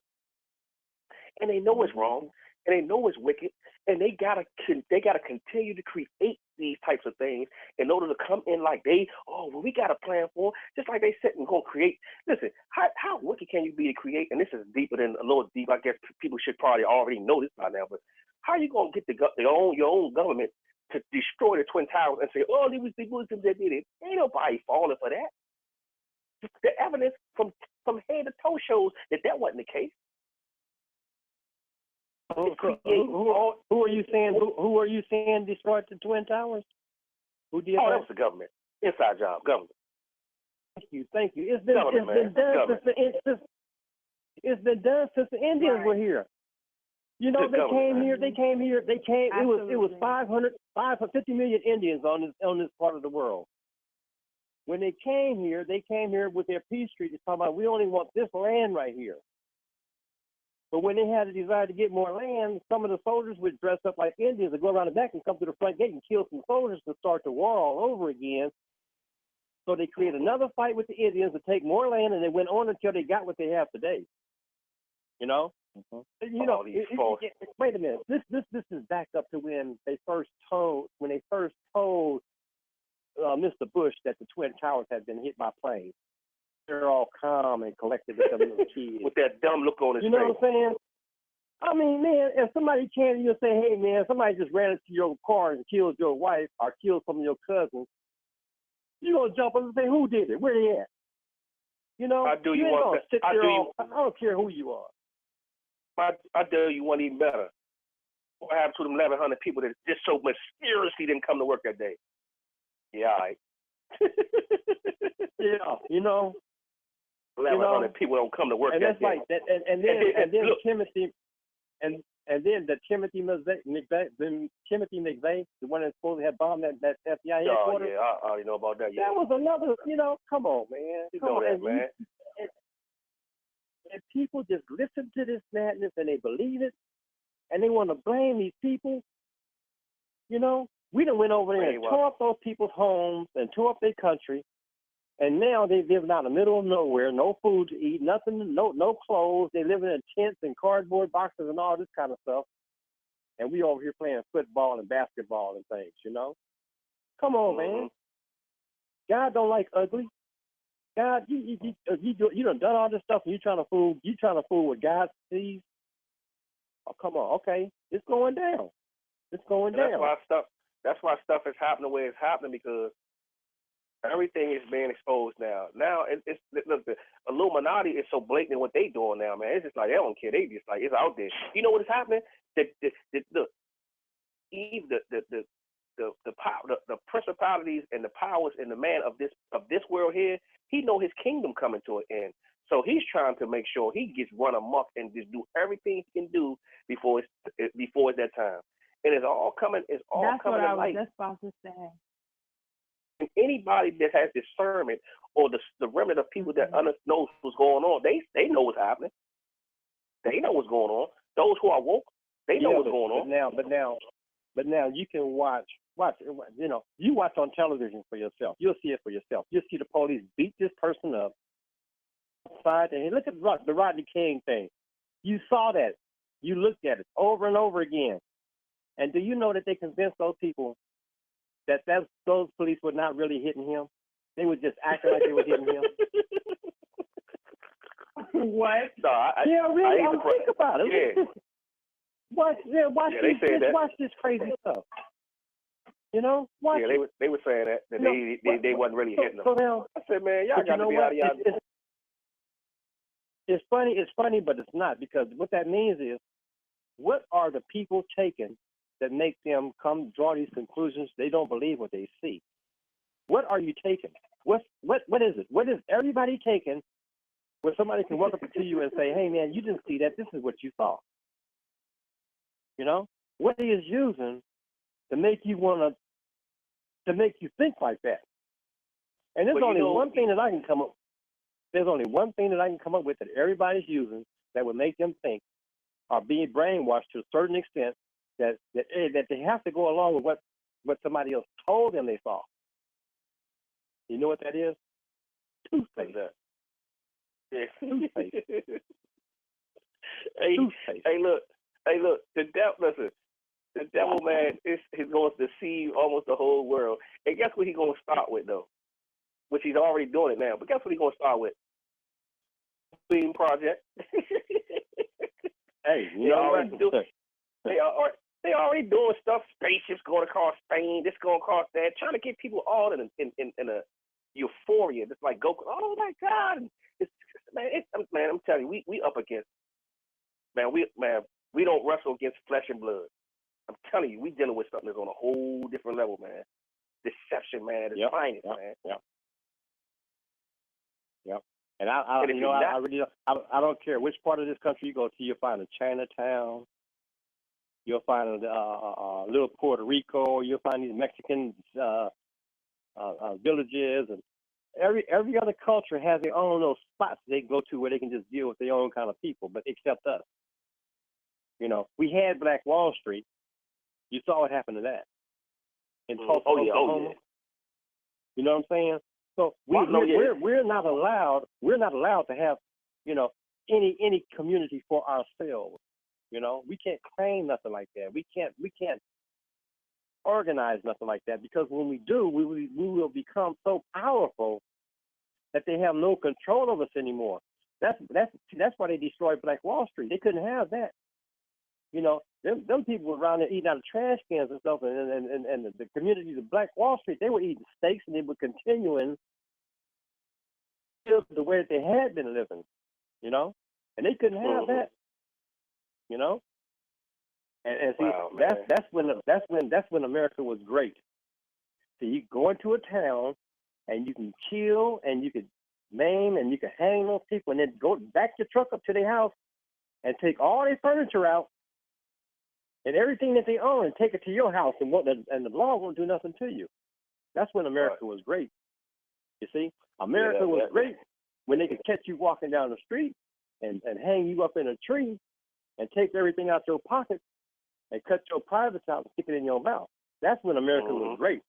America was great when they can go to your when they can go to your bank and just take everything out of there, and you go to the police and they put you in jail. That's when America was great. You know. And the money, you know, the money right now, you know, the currency. Oh Lord, we really about to be in a trick bag, because the currency is about to even it. The money, dollars ain't gonna mean nothing. You better get you some. Y'all that's listening on here, you better get you some gold, and you better get you some gold quick. I'm telling you, that dollar ain't gonna mean jack in a minute. That dollar ain't gonna. I'm talking about soon. I ain't talking about no within 10 years. I'm talking about sooner than that. That dollar bill ain't gonna mean nothing. Nothing. It's trash. That currency gonna be dead. It's trash. And it's actually doing it right now. I can remember when you walk down the street, you saw a penny, you wouldn't hesitate to get down there and pick it up. You'll pick up a penny and you look at it, and after the cars ran over it a few times, you'll see that it's not real copper. It's copper coated. It's a piece of tin. You know, it's not worth nothing. You know, sad. It's sad. It's sad. Barbara was talking. She asked me. She was asking about the false flags. I don't know if because you was in the you was in the army, in the military. My father, my grandfather, my uncle, all the ones. But not only did I know about it, it's just because I do so much research about it, and the government does this stuff, man. This is how people started finding out about these fake news and how they do stuff to listen, Barbara, the reason why they're doing this is just because they trying to create, which they're in plan on doing with the Bush family, they're trying to create this chaos to bring in the martial law to bring about the New World Order. This is why they're doing this stuff. So they can say, you know what, we can't control the people. Charlottesville stuff. They doing all this stuff. They creating all these bombs and blowing up all this stuff and making it seem like it's terrorists, and say, oh, so we just gotta get martial law here. They can do what they want. You ain't got no rights. They can do this. They can check your stuff, run up in this, do this. That's what they want to do. That's what they want to do, and they want everything to be ran by. They want this dictatorship to be ran like your cousin Hitler. They want it just like that. So they can control. If you haven't already looked, or if you haven't already seen them, you need to go on the internet and look them up. The United Nations. Oh yeah. They have vehicles over here already. Yeah. They can't use. They don't want you to know. To the United States military, the Air Force, Army, Marines, and the Navy to control the population. They can't bring the military against its own citizens. Exactly. So it's the United Nations that's going to come over here all up and put you in these concentration camps. Facts. They've already ordered something like, let me get my little, I'm gonna dig up my notes. See, I only feel like one of my. They've already ordered something like 20,000 guillotines. Well, if you look at see, I'm on YouTube myself, so people send me a lot of stuff. Like as soon as it come out, they hit me on the stuff. When you look at the trains and the stuff when they be on the highways, you're like, what's this, man? Why all this stuff is following? Why they got all this concentration camps? And they already taking these Walmart. Do you know what they're doing with the Walmarts? Yep. They turning the Walmarts into prisons. Man, I'm telling you, man. Yeah, and we need to talk about that. We need to talk about that because that is what everyone is saying with these disasters. If it is created by the government, they're saying that they're trying to take these people to shelters, and you're seeing these FEMA trucks, picking these people up, and I've also heard that people are disappearing, just like they did in Katrina. I don't know how true that is, but that's what they're saying. And so we have to think about those things. Walmart are down and okay, they have ordered something like 30,000 guillotines. Mm-hmm. They have 15,000 of them stored in Georgia, and they have 15,000 stored in Montana. God. They have more than 125,000 disposable coffins. They're stacked above ground in Madison, Georgia. FEMA camps are being activated. Okay, they've already activated FEMA camps. Something like 6 months ago. They've been activated. They have guards there. They have people in them. And they're starting to shuttle. I want to say hostages over in there. These FEMA camps are nothing but death camps that are equipped with these guillotines. Okay, so what they're doing is they're shuttling people into these places, and you never hear from them again. That's why I said at the beginning of this show, if anybody's caught up in any kind of hurricane or anything like that, go stay with your relatives. Don't go to no excuse my friends, but don't go to no FEMA camp. Do not go to a FEMA camp. Okay? If you look up Executive Order 13603, slavery, and it gives the government power over your food, water, and all natural resources. That's an executive order. Okay?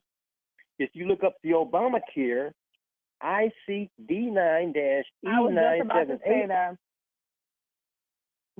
That's an authorization for legal execution. A legal right to execute your I want to say your ass, but that's what it does. Okay?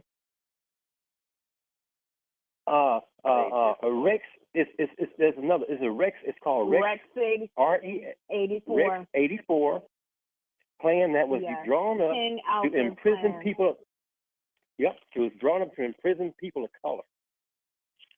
Okay, so now we know that this stuff is going on. We're saying this, okay? And by us saying this on the platform that we're saying this on, that puts us in kind of like a spotlight, because I know what's going on, so I'm going to tell some people what's going on. You know what's going on, so you tell some people. But the part that gets me, when you do enlighten people about these things and you can show them that these things are going on, not just from one source, but from several.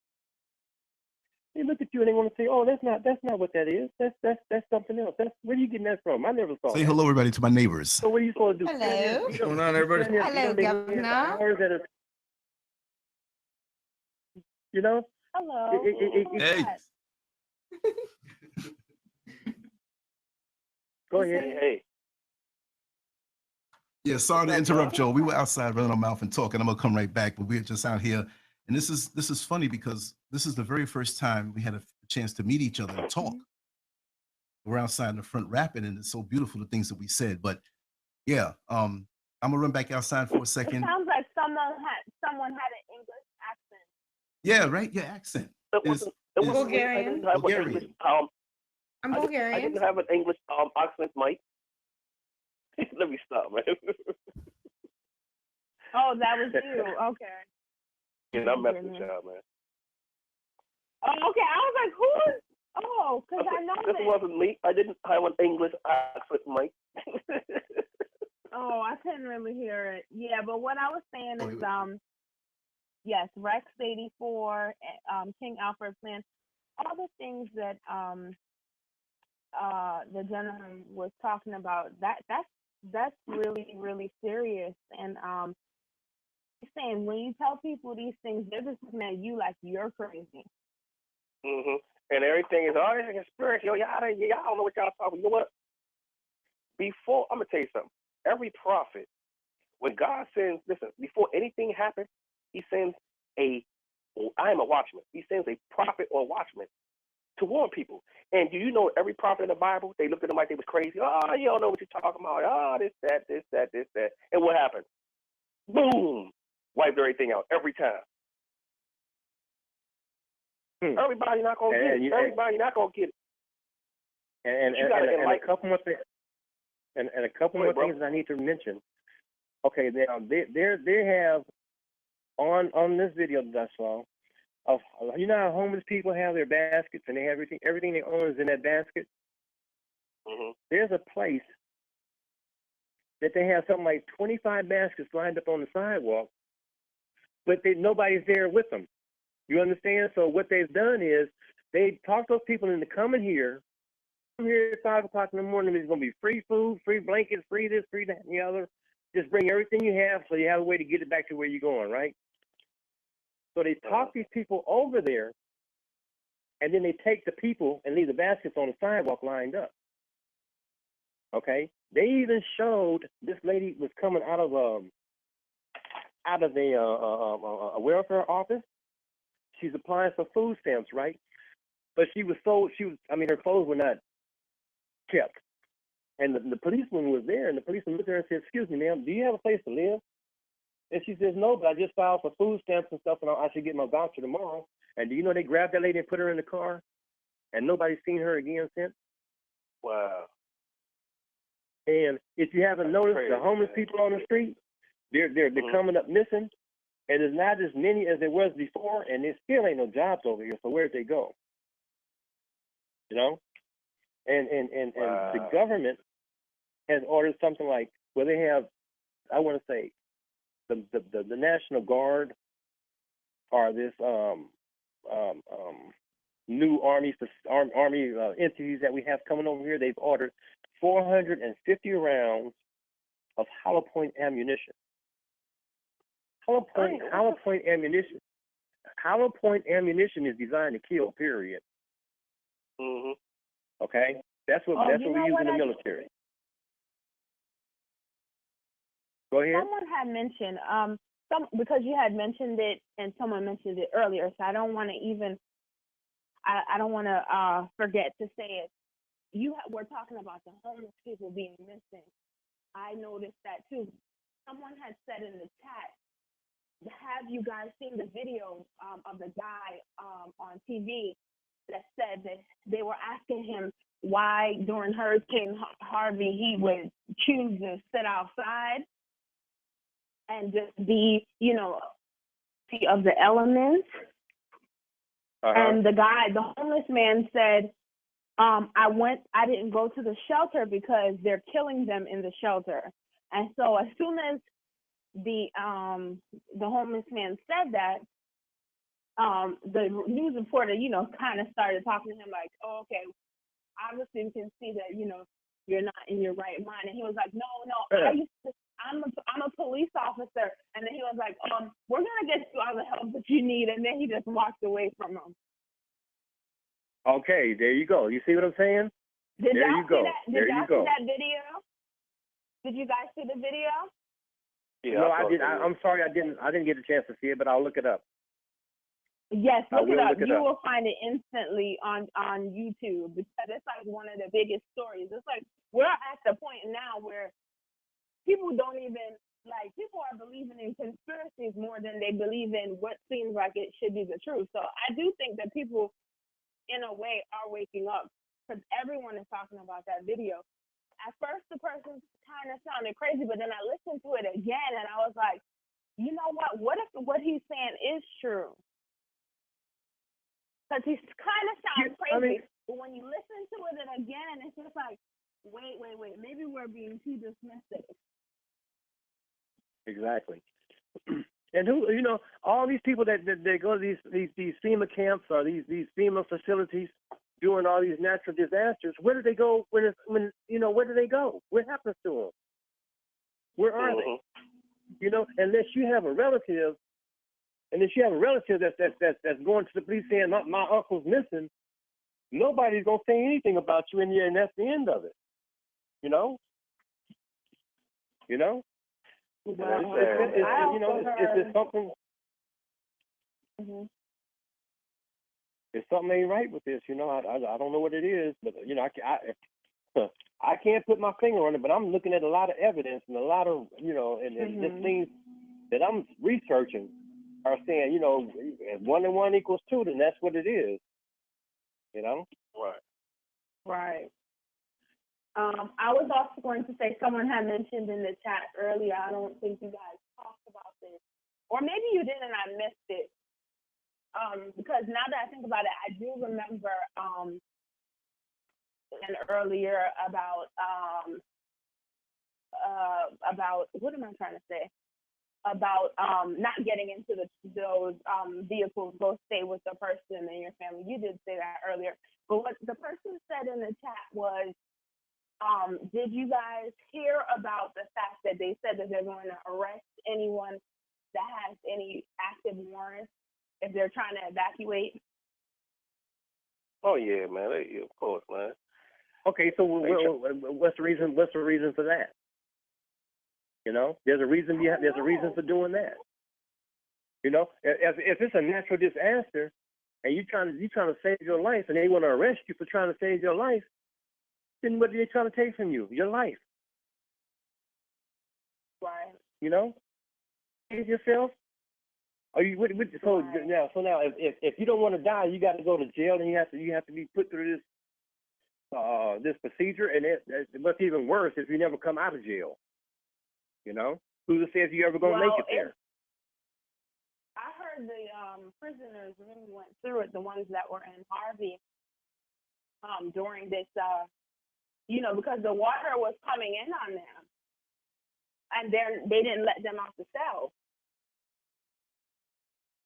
Yeah, that's true. Yeah, and then when I was in California, they had an earthquake, and all the police ran out of the jail and left the inmates in those cells. Yep, that sounds about right. They didn't let them out. They didn't try to help them go to no place safe. They left them right there where they was at, and they left. And after it was all over, they went back and seen who was dead. The other thing that I heard was, how they're having these wildfires in California and Montana? That they have prisoners fighting the fires, and they pay them $1 an hour. What? You know what? That's a fact. That's a fact. But this is the kicker.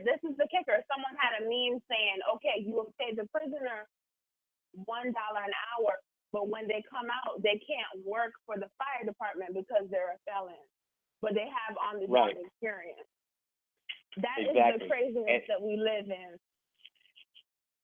And so that they always refer to them as firefighters. Firefighters, we have this many thousands of firefighters. Those are prisoners. Those are inmates. Mm-hmm. They get $1 an hour. That's a fact. That is true. As a matter of fact, my brother was on the crew for like 12 years, and they paid him $1 an hour. Wow. And when the people found out, the people whose houses they were saving, when those people found out that these are prisoners, they started bringing them food, drink, juice, whatever. Sir, can I get you anything else? You want anything else? And it was up to the guard to say, okay, yeah, you can give it to him, or no, you can't give it to him. You see? Right. That's true. That's a fact. But they don't want you to know that those are prisoners putting their life on the line to save your homes and You'll your never forests. hear that on the news. You're never not hear going to that hear on it. the news. You're not going to hear it. You won't hear it. You won't hear it. You won't hear it. You know? That's just how underhanded the system is. And another thing, too, when you watch these movies on television with these doctors' offices and lawyers' offices and these hospitals, you see all that furniture in there? They take that furniture and they get paid 7 cents an hour. Yep. You know, 7 cents an hour. And they sell those chairs. They'll take one chair and they'll pay 37 cents for it, but they'll sell it for $500. Where does that money go? Right. You know, it's called Prison Industry Authority. They make American flags. They make blue jeans. They make furniture. They rebuild old cars. They rebuild helicopters, airplanes for money. I even heard that. I even heard that they were doing call center work. They had prisoners doing call center work. I also heard that they also had prisoners doing, they were farming tilapia or some sort of fish for Whole Foods. This is another meme that I saw. They have them growing these organic, whatever it's supposed to be foods. They're farming the fish, and they're paying them like, it was not even $1 an hour. I think it was less than that. But once they get out, they can't work for they can't work for Whole Foods because they have a felony. Exactly. Crazy, man. That's the way it is. That's the way it is. But now, if you see somebody come along and say that don't really happen. But instead of you going and looking it up for yourself, you'll take that person's word for it. Take my advice. Go and look it up for yourself. Satisfy your own curiosity. That's what you do. Always. Everybody has a desire to have knowledge or be aware of everything. But if you don't want to take the time to get the true information, then hey, you really don't want to know about nothing. You rather ignore it and hope it don't exist, Yeah. That's a whole lot going on, man. This is crazy, This is man, crazy. That's why I'm gonna encourage people, man, that's listening tonight, man. Man, Lance is a good show. The Lance Girl Show is a good show. Get with people, man, that know that what they talk about and do research and not just be talking, man. Just get with get with some type of group or people that are on one accord. See, I'm around my spiritual brothers that does heavy research. I mean, we do heavy research, and we get our sources and we go back it up to see if it's good. And plenty of people that I go to when I need something, and then even when I get something from them, not saying that they don't have credibility and not that I don't trust them, I still want to do my own research. So you gotta get with some people, man, that's like-minded, that's on the same path, because you can't just be talking like this to anybody. The stuff that we're talking about now, one thing I know about myself, got a bullseye on me anyway. So everything that I do from every social media site, if y'all don't know about none of this stuff and how it works, the FBI, your friend, your buddy, Zuckerberg, he is an FBI informant. They used him to get these platforms and get this stuff going. And why is Facebook the biggest platform? Oh, because when things do hit the fan, they can be able to find people, the ones that deemed to be the threats. All this stuff is a part of the plan, man. And you got to know that. Yeah, exactly. If you're not ready for this work, don't get into it. If you're not passionate about waking people up, don't get into it. Why do you think those people get attacked so much? Why do you think they always get criticized? Why do you think people that's trying to do the work and trying to work their people, it seems like they always getting under fire and scrutiny? Oh, he conspiracy theories, and we don't believe this, and this, that, and they keep on messing with me. The police keep pulling me over because they know you're a threat. See, they don't care about the people that's already lost. They don't care about people who keep talking about, hey guys, what's up? Did guys see Real Housewives of LA, hip hop of New York, and all? They don't. You already lost. You don't even got it. You don't even have a clue. So they not worried about you. They only worried about people saying, hey man, yeah. You hear anything about those new those microchips? Microchips. What's a microchip? Hold up, he's trying to wake people up. Those RFDI chips. RFDI, yeah. I've been hip to that stuff almost 10, 15 before it even. Honestly, all this stuff is this hitting now. This stuff is old, brother Saheem, and I know you know. I know you know, but see the youngsters now. I mean, you know what? The bad part about it, see, people don't believe that kind of stuff.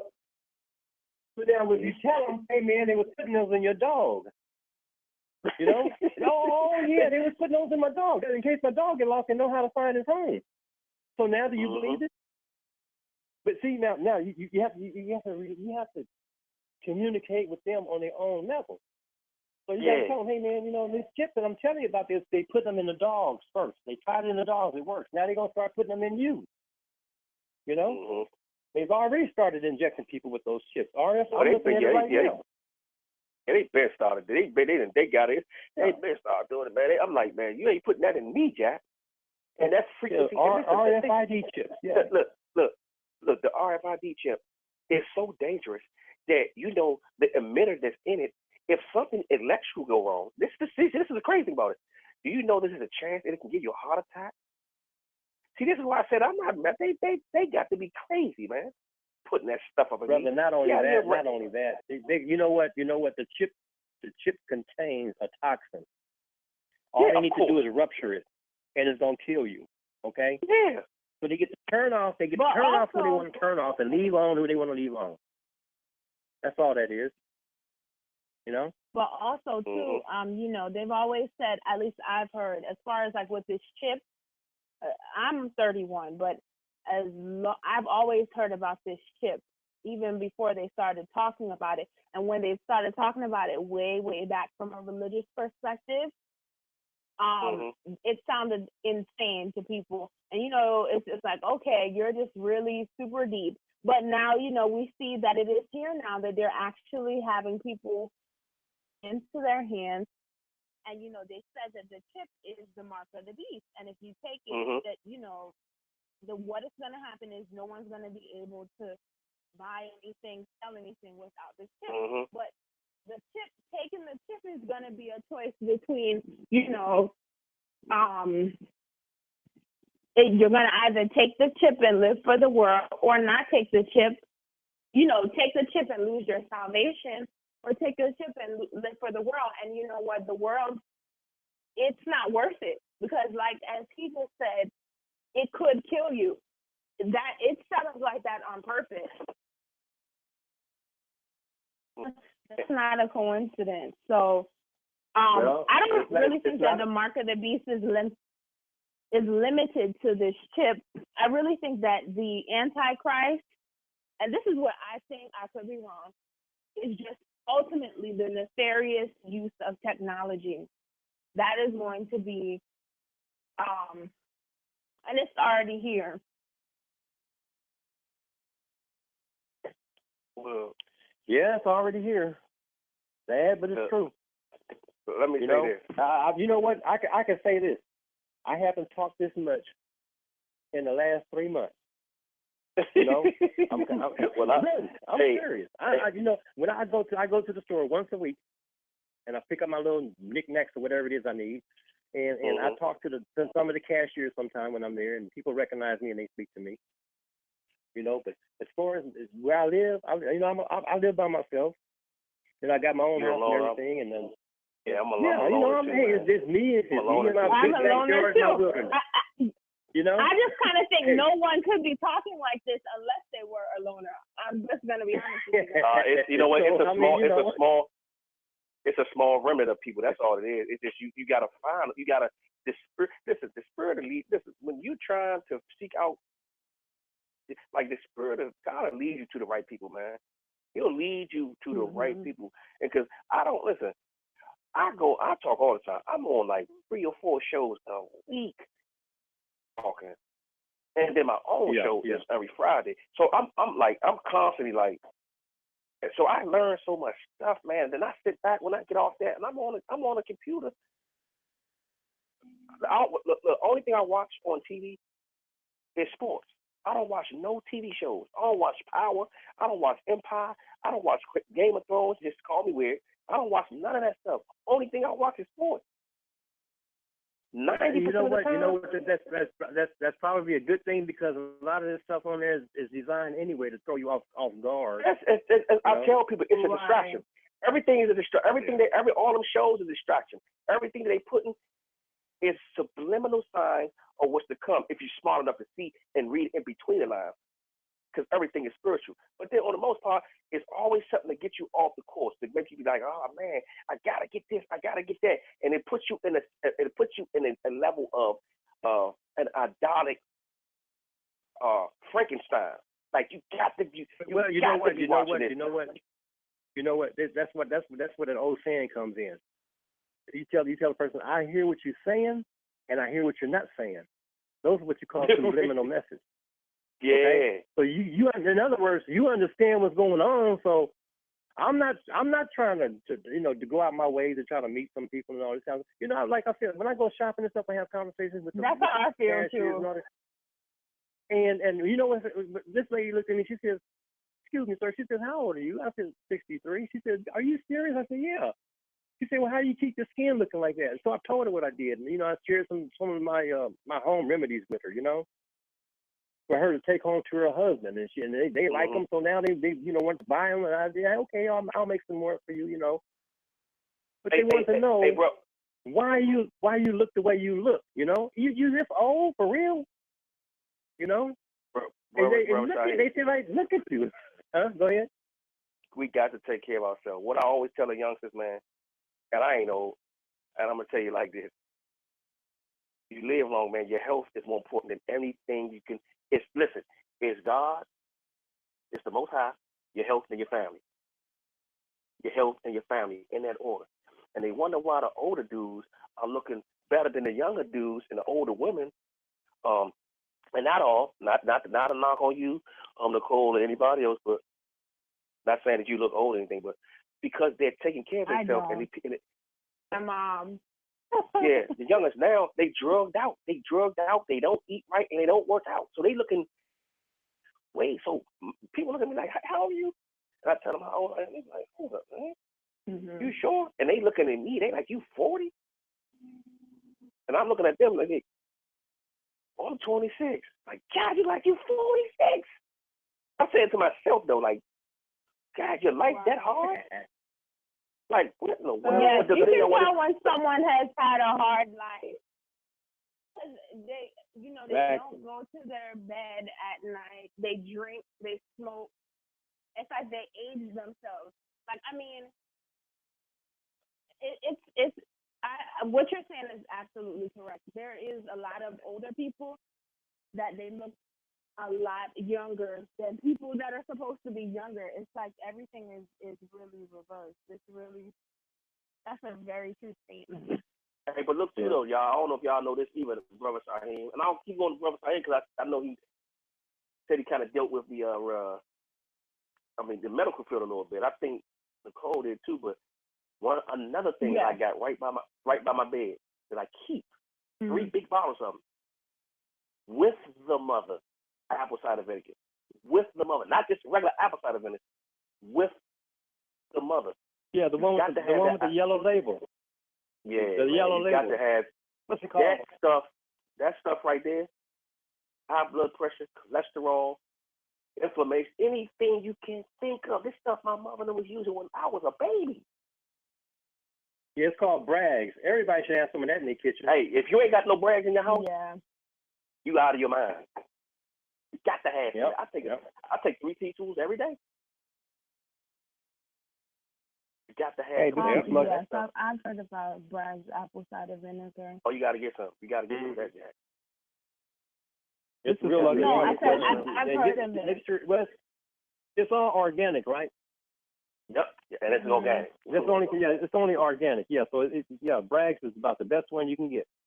And buy it at Walmart's or ABC's or something like that, Safeways. Because if you go to a health food store, they're gonna charge. Oh, okay. Yeah, I was saying that I have heard of it. Yes, I have Bragg's.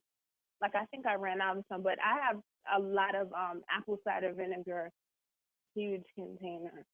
But yes, I know what you're talking about. But you want Because that I use Bragg, apple cider vinegar for other things too. Okay. It's interesting that all of these things, they have like so many different uses. The reason why we say that's true. Bragg, reason why we say Bragg is the best because it's important because it's organic and it's the strongest kind. But apple cider vinegar, it's good, but Bragg is the best. Of the type of black seed oil, you got your lower grade and you got your higher grade. I try my best to get the higher grade of anything I get, vitamins, anything.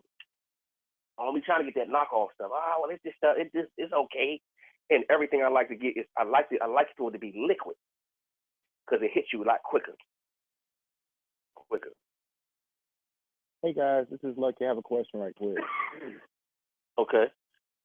What do you guys have you guys ever heard of Soleil water? It's pink Himalayan salt and spring water. What is your opinion on that? You said what's my opinion on it? Yes, I'm learning about it, and I just want to get some more information.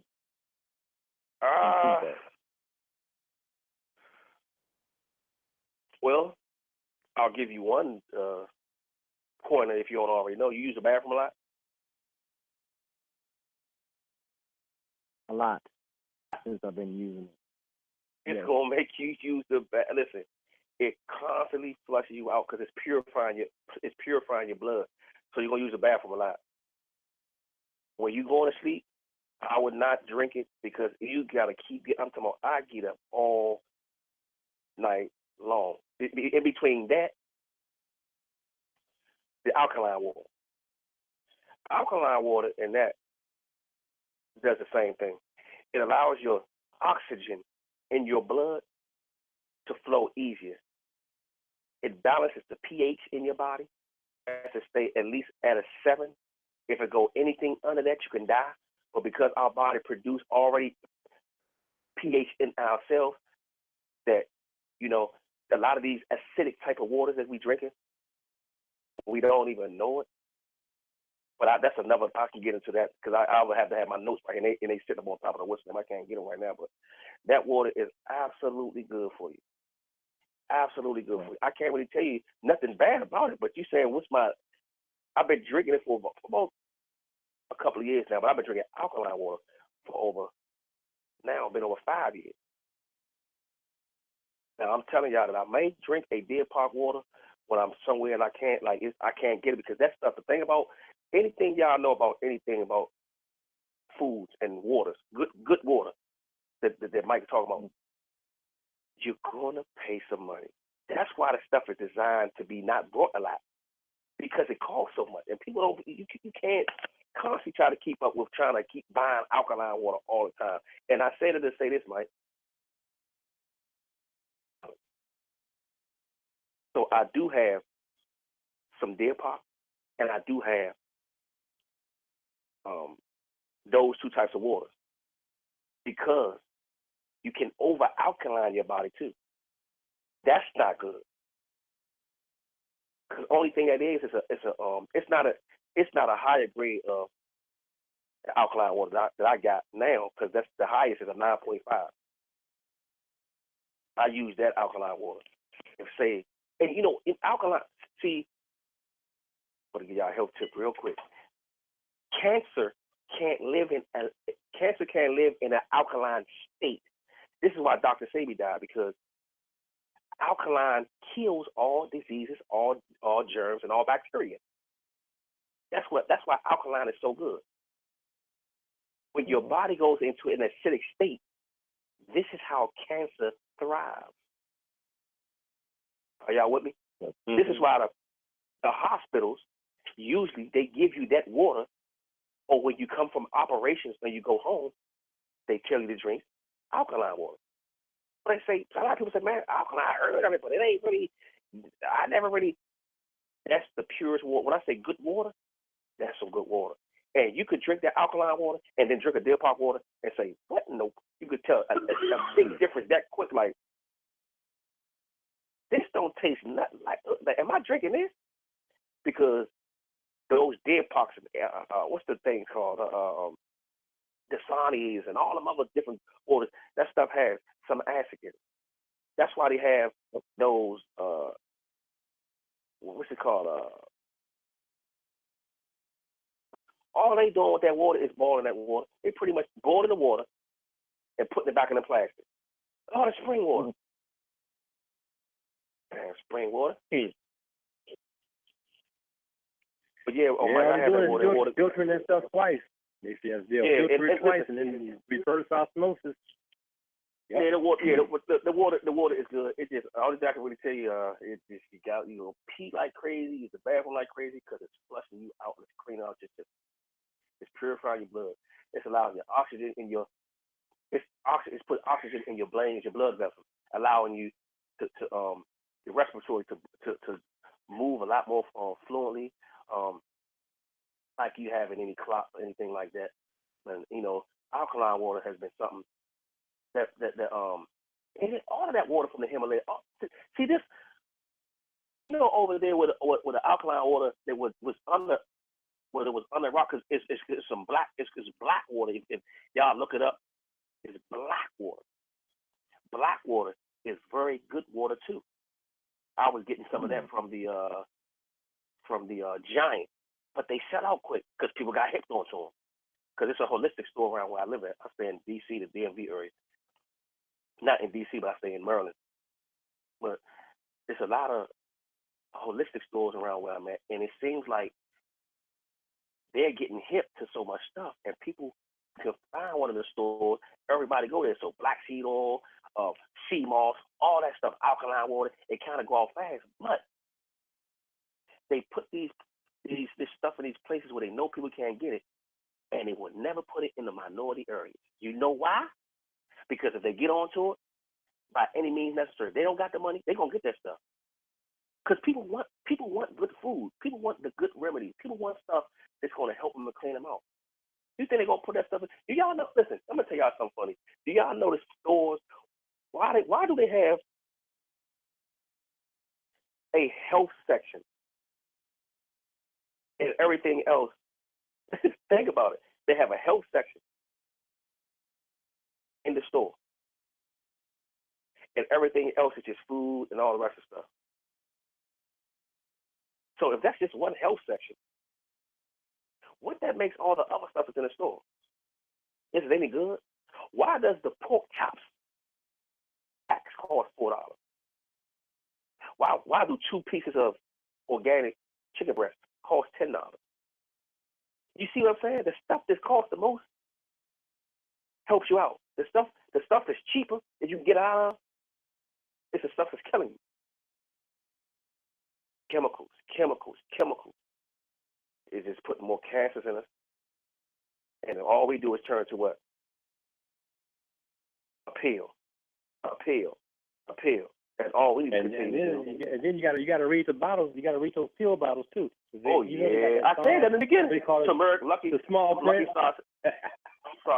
I'm sorry, good brother. I'm sorry. Turmeric is very good. I'm sorry. Now you're about to make me go to again. Y'all, I'm a nutritionist.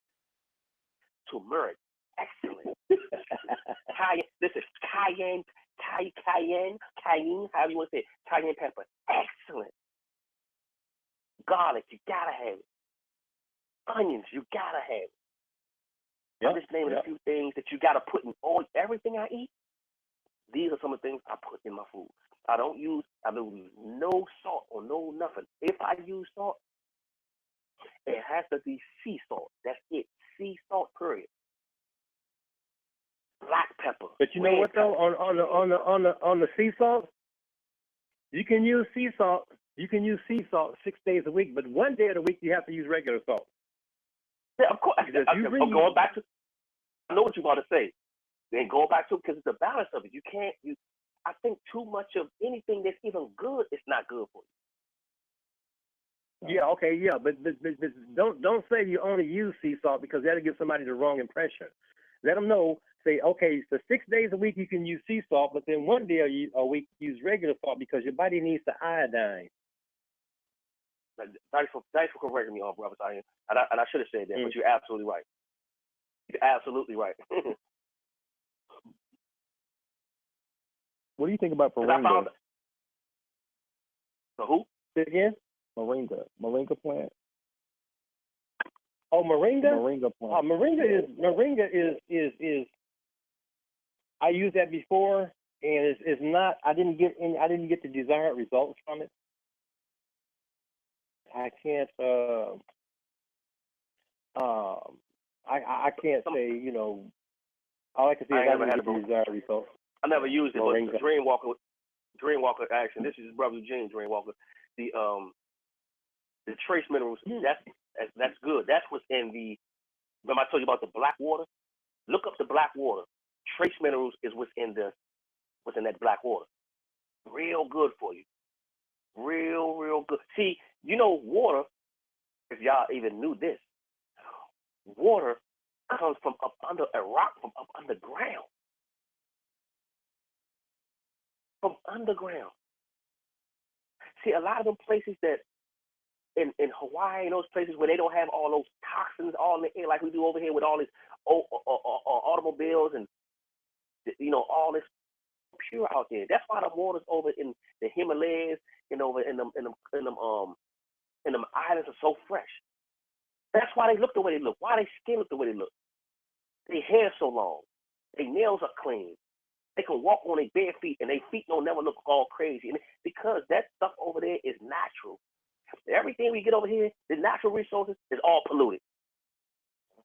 Water, air, everything. And tap water, Jacqueline, is absolutely needed. Again, with the balance, the yin and the yang, with the universe. You have to balance everything out. Lovely Star, so you got something. That's why when you guys were mentioning about the apple cider vinegar, I didn't really say too much. Because with apple cider vinegar, you have to keep in mind that apple cider vinegar is acidic.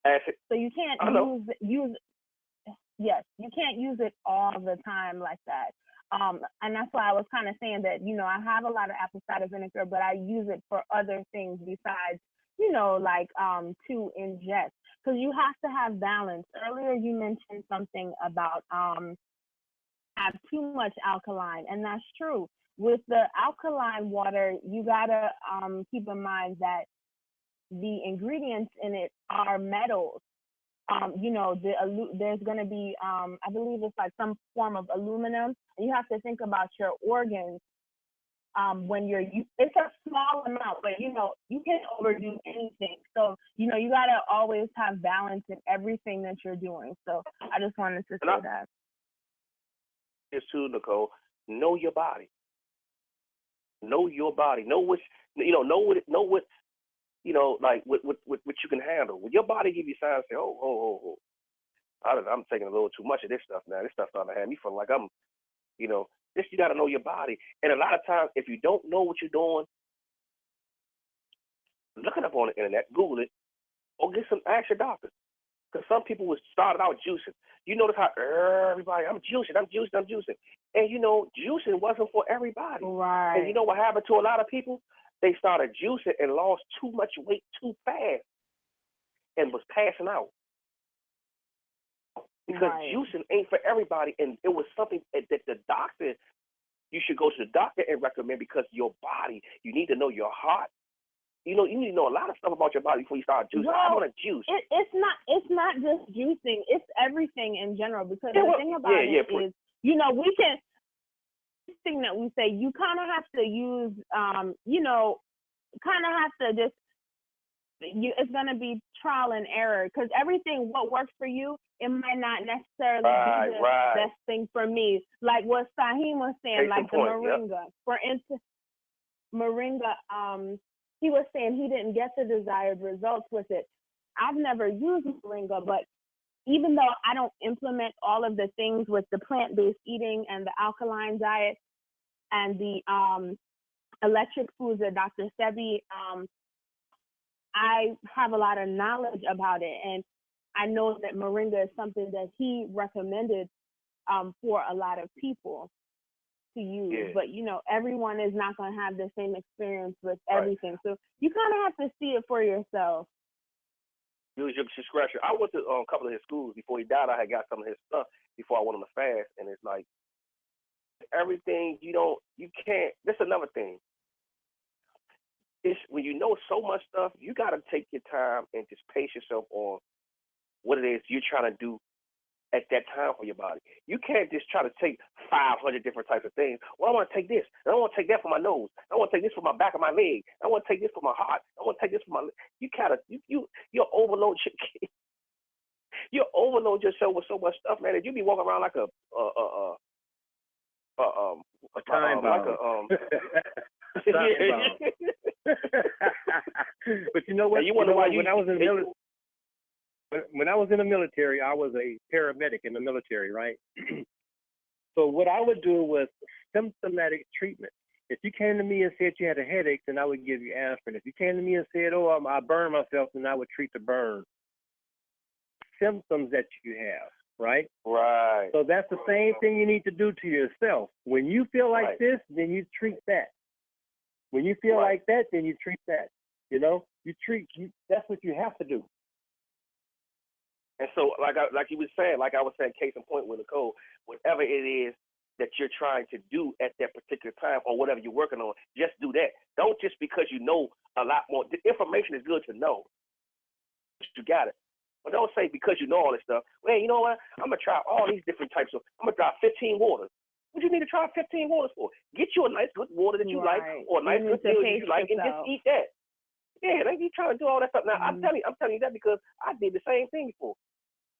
Man, I'm telling you, I walk around like I couldn't sleep. My eyes was wide open. Feel like the lights was always on. It was dark because I was juiced up. And I'm like, hold up, man, I'm doing too much.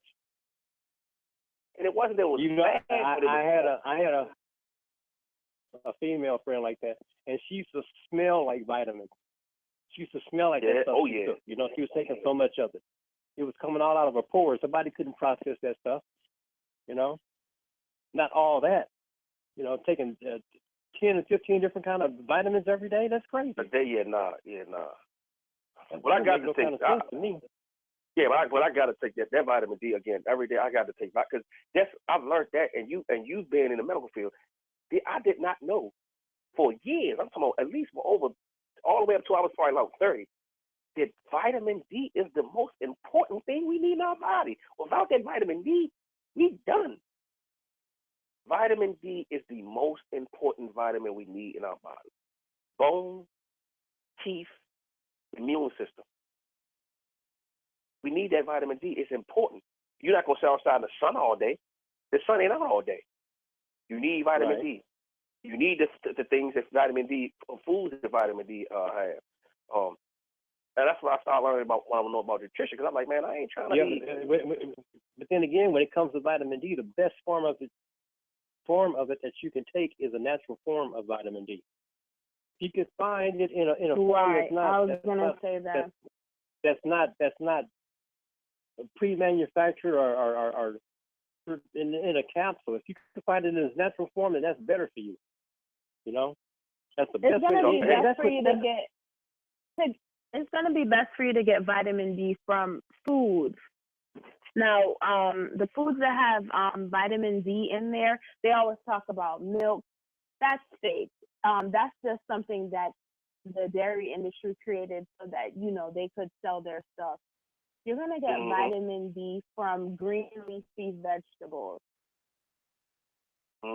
I think that's correct. I think it's going to be like kale. You'll get vitamin D from broccoli.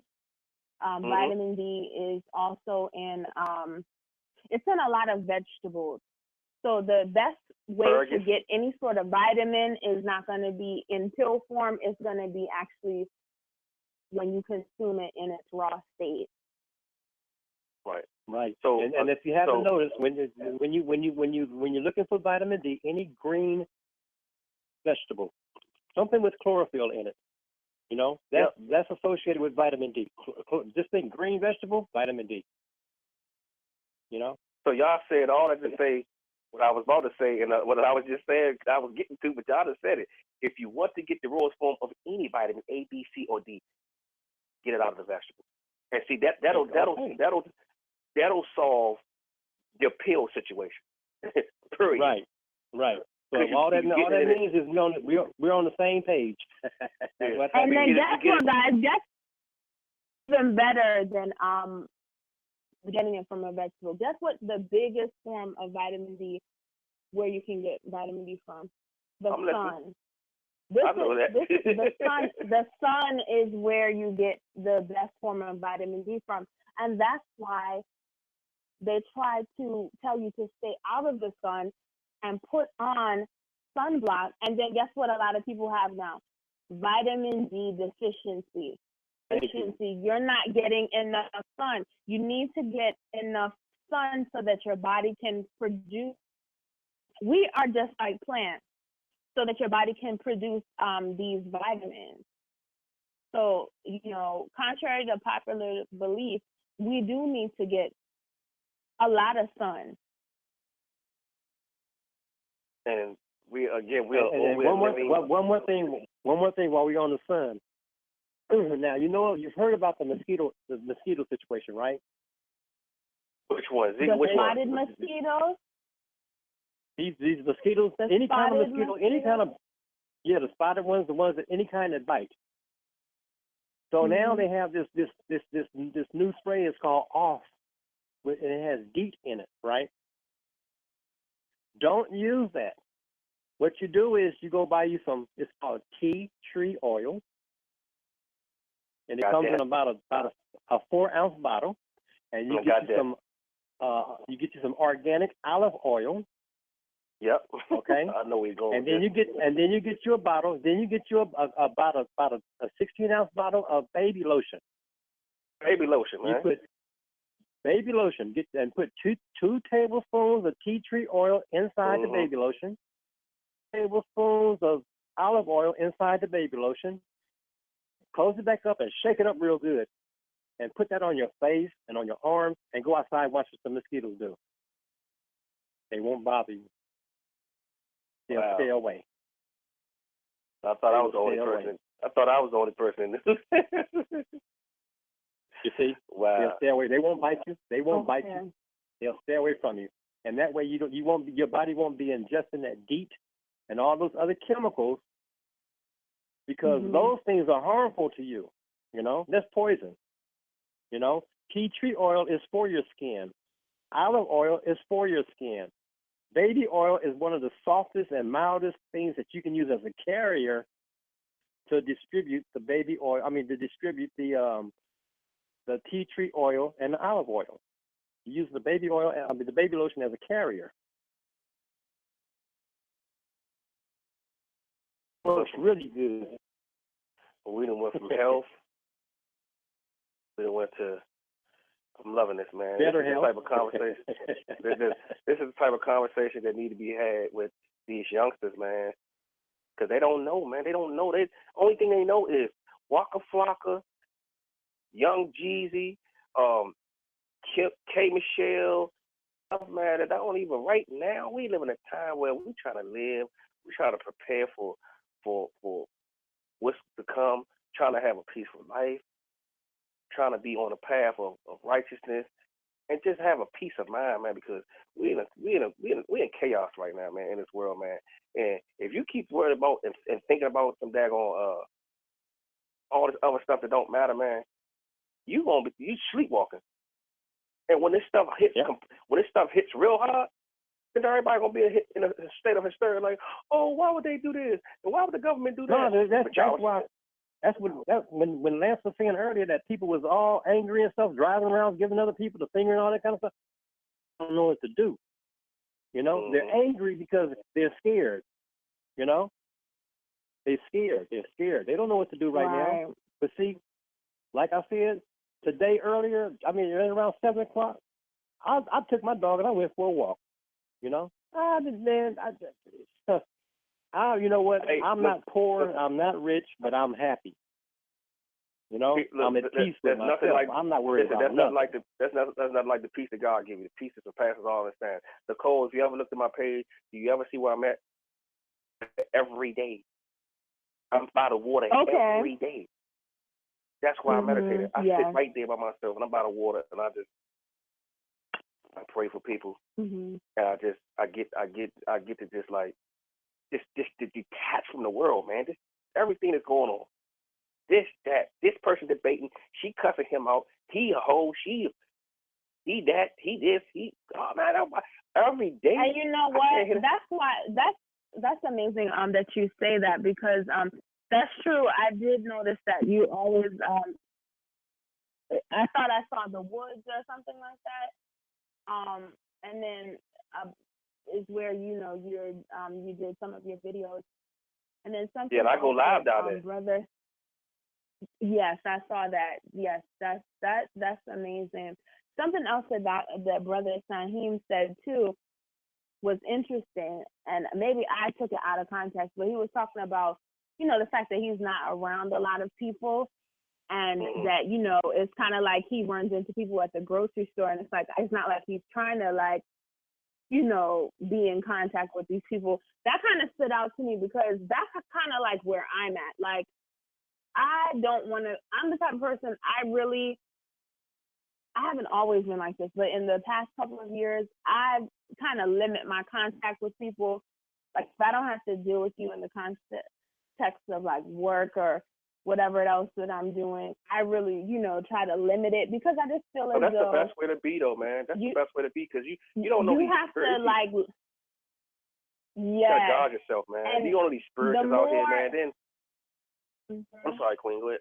The more that you like try to get that tranquility that you're talking about, Brother Eugene, where you're really trying to get clarity, and you're really being in tune with like the spiritual things that are going on in the world.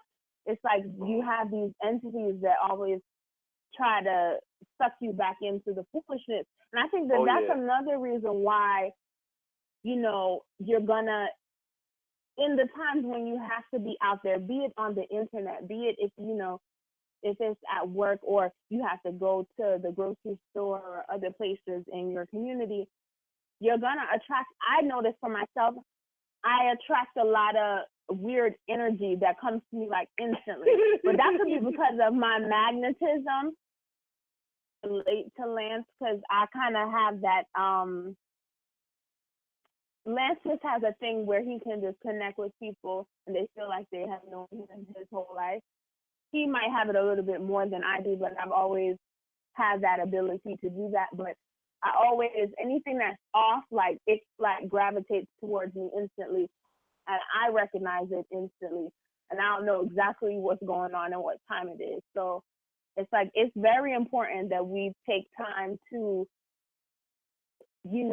pray, to meditate, if that's what it is that you do, and to just really get clarity about what it is that we are doing with our time, with our lives, and just to put everything into perspective.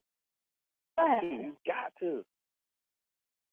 No, so I get to that water, man, and I've been in a whole different realm, and I just look at life for what it is, and like, and see where people don't understand the gift of having breath, the gift of having the nature around you, and was put here for. And look at the bigger picture of everything is going on. Everything ain't what it seems. Everything is a smoke screen. We're just a shell inside. We're a shell, and we're just spirit, and we're just here, and we have a purpose. What is it for a man or a woman to walk this earth without knowing their purpose? You've lived for nothing. Deeper into things and say to yourself, you know what? I have a purpose. I have a calling, and I want to fulfill that, even if it takes me on a whole different journey or path and away from people and places and things that I thought I once needed. See, that's when you start knowing who you are. You get in tune with yourself. Rather than thinking you got to be a part of this clique. You got to be doing this. You got to be with those people. You got to be doing. Sometimes that stuff is just, it's a smoke screen. It's taking you off on the path of God. I kind of find it hard to start a conversation with just the average person. You know, I was at the store the other day. And I was standing in line. I was talking. Wait a minute. Listen. This is funny. I was standing in line. I was talking to the cashier because she knows me. And the lady that was standing behind me, this older white lady, she's just staring at me, right? So I turned and I looked at her. I said, you know what? It keeps bugging me about transportation. And I just don't know what to do. I went back there in the broom section. I didn't see anything in her size. And the lady just started laughing. She looked at me and she just started laughing. She said, that's cute. I said, yeah, okay. Yeah. Wow. I just have to say, man, I find it hard to start a conversation, an intelligent conversation. Yes. With anybody, you know what I mean? Yes. It's hard now. But let me interject something really quick because I'm gonna run and get a quick snack. I'm still here. I'm still wide awake. We just out, right? And yeah, Mrs. Scurv, she's over there looking at me. Just woke up. I just want to say I had the most wonderful experience with some neighbors across the street. You saw them when they came over real quick, and I had to bring them. I showed them around the back and everything. But the young lady, she and this is nothing super private that I can't share. Yeah. We never spoke, not like we weren't speaking, but they're going and we're coming and they're, they're over there. They're right across the street and a little bit over, and they have a awesome house across the street by the lake. And me and Gamer G, we were out in front talking because he was leaving, and we started talking. All of a sudden I see her walking over, and I'm looking, and she says, good morning. She says, we've lived over here for so many years, and you've lived over here for so many years, and we never had a chance to talk, and I think right now is time. And I said, well, nice to meet you. And we exchanged. Wow, look at that. Yeah. And so, her friend came over. They know each other for so many years, since they were like 5 and 6 years old, because she's about 30 years old. And what you looking at, sweetie? What happened? What you grabbing? Oh, I'm sorry. I stole your headphones. Like I don't have enough in here already. Look, she's taking it back. Like, give me my headphones in this junky room. No, but she said, I love that butterfly in your house, and I'm a painter. And I said, really? I said, well, I do artwork also. I stick more to and I paint, but I stick more to the the pencil and pen detailed stuff. And so she's like, I do work for Disney and Disney Springs as an independent artist. And I'm like, really? So I'm thinking like little facial pictures and stuff. Would you know that she showed me on her phone her portfolio and the stuff that she does with her hands on the side of buildings 4 stories high that people take pictures of? I mean, the official stuff out there in Disney. And she's straight doing it. And they make candles over there, and their parents that died. The mother just passed away and the father died 2 years ago. And I know the mother just passed away in the years. And she was talking about her experience that way. And we connected on that level because when I was young, my mother back in 76, and she had to have her breast removed. And so that was very traumatic for me. It changed me in many ways, even though I was still young and I still had my wild times, but I understood mortality. And so our eyes started tearing up the more we talked. And it was like we knew each other for a long time. And it was so strange because, What did I just say about Lance before he got on the phone? I said Lance has one of the reasons why I connected with Lance, and I think he has it even more, is he has the ability to, when he meets people, they feel like they have known him his whole life. That just happened. Wow. People, but I see it even. I literally said that like 5 seconds before you got on. Wow. Because look, I don't bring everybody in here, and I connected with them so deep. I showed them the garden in the back. The mosquitoes tore me up. So if you see me itching, I'm itching my ankles and nothing in between, right? So, Oh, you just missed it. You just missed it, Lance. I just gave a recipe for get some tea tree oil, and you get some olive oil, and you put 2 tablespoons of olive oil into a bottle of baby lotion, about 16 ounces. Yes. And you put 2 tablespoons of tea tree oil in that bottle of baby lotion. And you shake it up, and you put that on you. Not bite you. Don't use that Wow. off spray with the DEET in it. Don't use it because it's poison. Right. Yeah. So let me just tell you. Yeah. So she was speaking about that experience, and I told her about my experience as my parents transitioned, and I gave her a couple little nuggets to hold on to, and she's like, "I'm seeing it so much clearer after you just said that," and it touched me, it touched her, it touched a friend, and then we were just out that this whole time we were out there talking, and our eyes were tearing up, and so she's talking about her work in the garden and how she sees Mrs. Scurv over here because Mrs. Scurv is more visible out in the front more than I go out there, I do it, and I get out. Seen sometime out in the front, not because I'm hiding from anybody, but I remain incognito. I like to be the unknown force. Let them see her, but like, okay, me, I keep the mean mug on, whatever. Now, with them, and I never did it to them, but I just keep I don't even look anywhere. But now, I told him, I said, boy, thank you for this gift. And it's funny that we had the eclipse, we have the hurricane coming, and now we connect.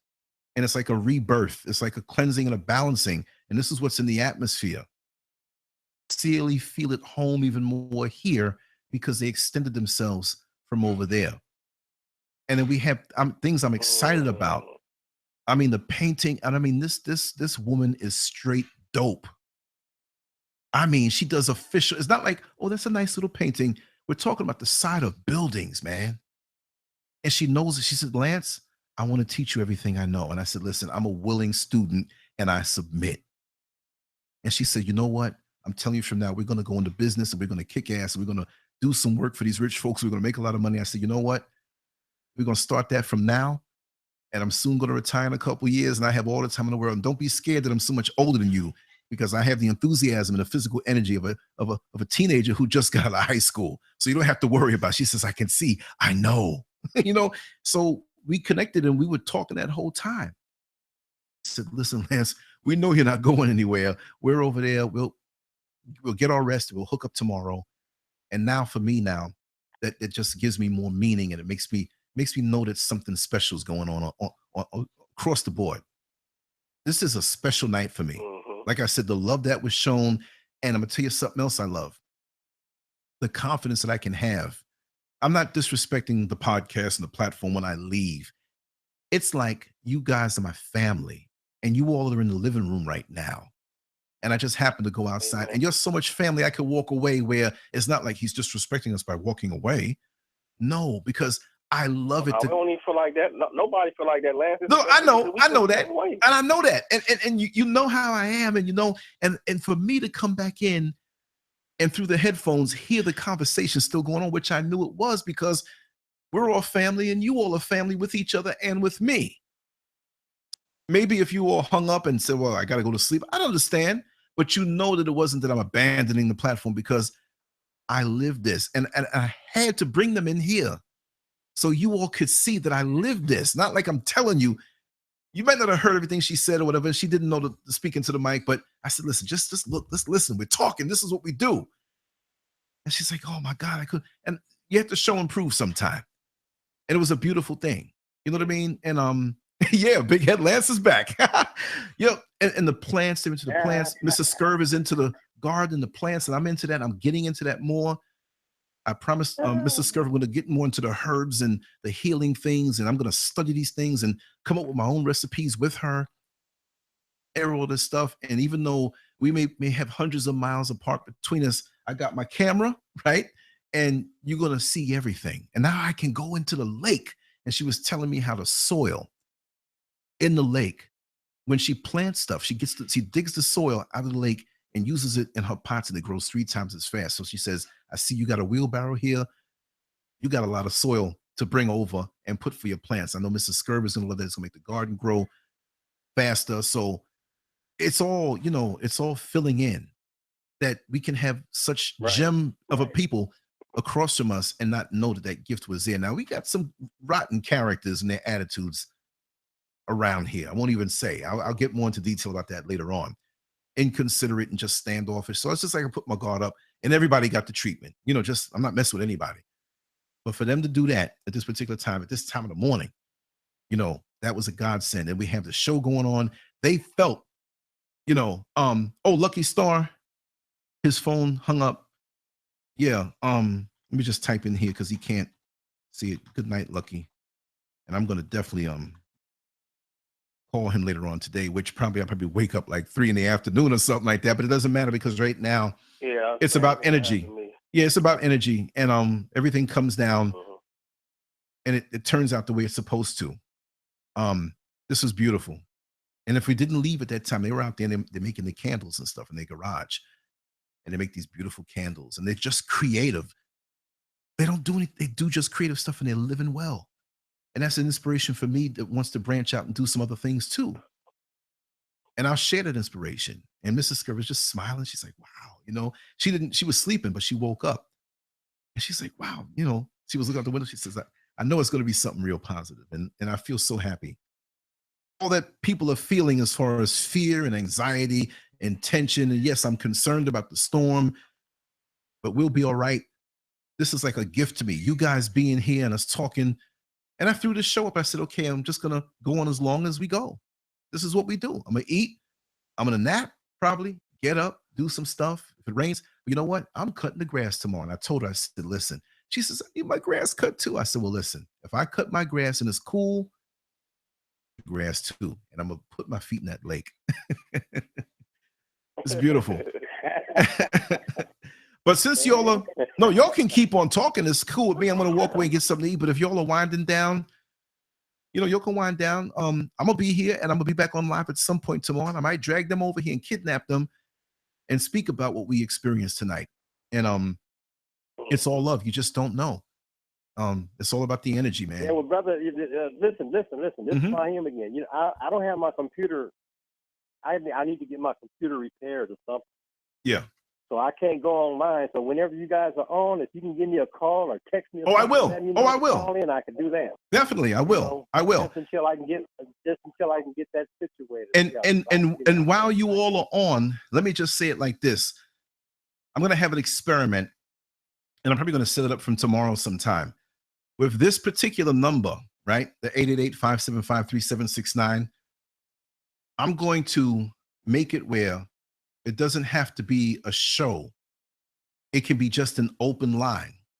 This is a test, right? That if you're bored, you say, let me see now, if you come on and nobody's there, you're not going to hear anything except an intro. But if you come on and you hang out there for a while, you're doing something by the computer, you put it on and you stay there for a while. And say, for example, Fahim is on and Eugene comes on and say, hey, who is this? Hey, how you doing, man? I'll leave it open like that. Because I do. Yeah, because that's what I do sometimes. I do the same. That's what I do. Really? Trust me, it'll work. Yeah, it'll work, right? Trust me. And this is 24 hours. Now when somebody else comes. Go ahead. Go ahead. No, go ahead. Oh, no, I was saying that, and good morning, Bloodsport. Yeah. Now, it has to be two people on for you to be able to talk to somebody. It's not like somebody's going to always be there. And you might have somebody who come on who's a troll, who gets on there and says the N-word 50 million times and tries to disrupt. It's not where it can be controlled. I will share, some of the codes for somebody if they want to be in and just hang out. Don't want to if you can't. But I'm going to leave it where the conversation can start. You might wake up 3 or 4 in the morning and say, let me see if anybody's on there. Just check. And then you may hang out for 15 minutes and nobody's there, you hang up.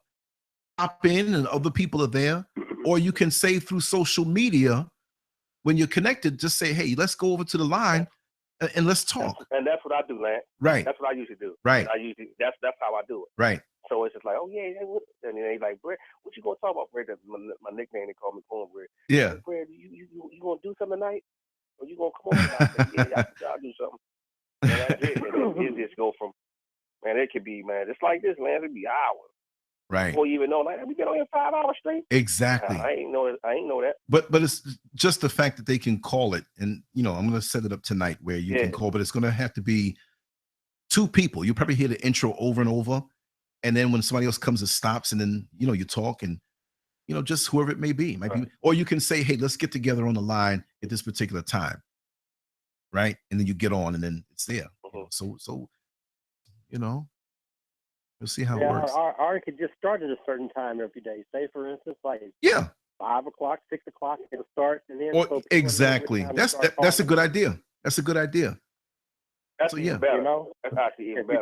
If you do that, nobody just be on the line and listen to the intro over and over again. Right. You can listen in on the conversation if you want to get involved. That's true. That's true. You can in your way or whatever it is. So we'll pick a time and give me suggestions, y'all. On the time. Hit me on the text 407-590-0755. Say, hey, let me put it like this, brother. I'm retired. I don't have nothing to do but walk my dog, playing my cards, and I'm almost there. A couple more years. I'm almost there. I can't wait. But you know what? I'll be even more busy because I'll be attacking life on a positive level. You know what I mean? That's what it's all about. It's getting on my nerves. It's like the job is holding me back from a good time. I got so much that I have to do. You know what I mean? But it's good to have this level of enthusiasm at this point in life. I'll tell you like the old dude told me. He told me, don't be scared. Ain't nothing to be scared about, man. Go ahead and retire, man. Don't be scared. Wow. Yes, Mr. Power Brain, come on over. We got some breakfast getting ready to happen. Yes, indeed. Curve makes the best plantain. Trust me. And I don't even eat plantain, but she makes the best plantain. So yeah, I'm gonna grab a bite to eat if you want to keep talking, or if you want to wrap it down. That's up to y'all. You know what I mean? Okay. Hey, it's the energy. You know what I mean? We got Coach Fahim, Nicole here, and Fred Johnson. I see you, brother. I know you're over there quiet. How you doing, brother?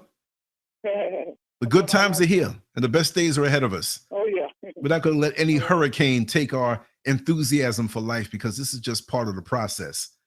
Actually, this hurricane is on a spiritual level turning over new soil. Look what happened with my neighbors. I'm so happy to have connected with them. You know what I mean? And you all saw it. I had to show. You're like, there they go. And just to see Mrs. Scurv early in the morning smiling, and everything is taken care of, and we will be all right. It's just a wonderful thing. I don't even think I can sleep. Well, Lance, you spoke that into existence. Say it again? Say it again, Nicole? I said you spoke that into it. He said you spoke that into existence. You're right. You're not lying. It's true. It's true. You did. Wow. You spoke that into existence. And I literally said just before you came back saying the thing about your neighbors, Lance has the ability to meet people and make them feel like they've known him his whole life. And it's an authentic thing. It's not like a gimmick. It's not like a salesman who has the plastic smile when he acts like he's your friend, and you're like, I know this guy's trying to sell me this car, but he's convincing, because I know we're all connected. The negative energies out there, I definitely repel them. I definitely mean mug them. But the people who, and she came over, and he came over, and she came so sincere, and I felt her spirit, and we were like talking like we knew each other forever. And we all hugged each other like 50 times. You know what I mean? Tears welling up. It's just a wonderful thing. Everything happens when it's supposed to. Yeah.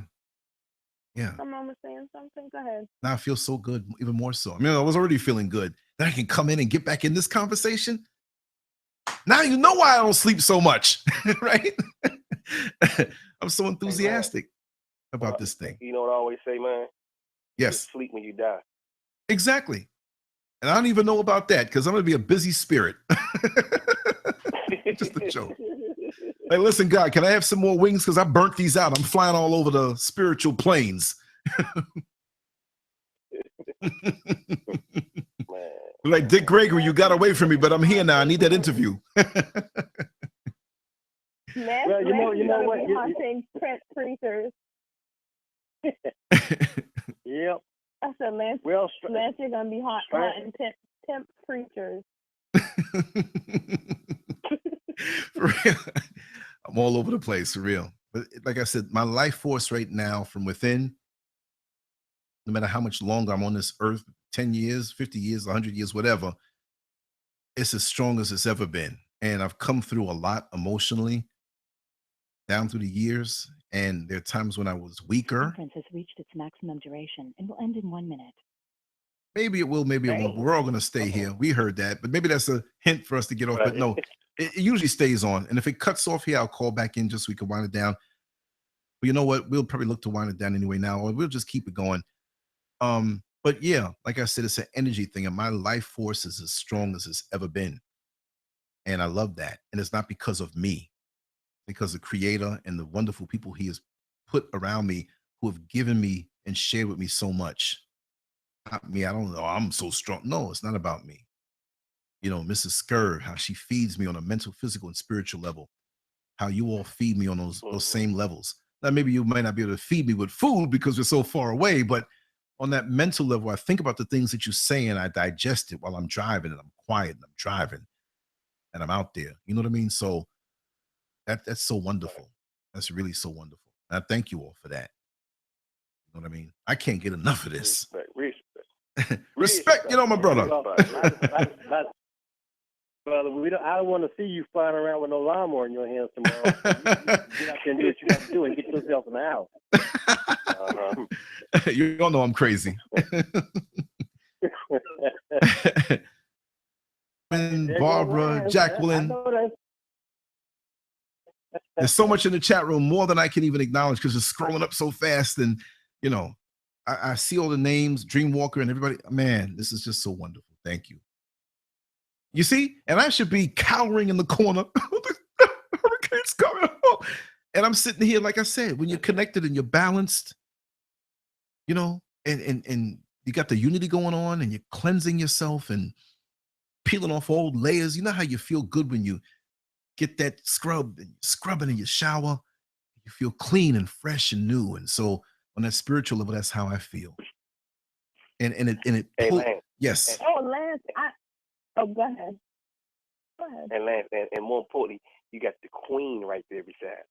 Yes. Mm-hmm. Yes. And that's a further validation to make me push hard to go to a higher level of righteousness.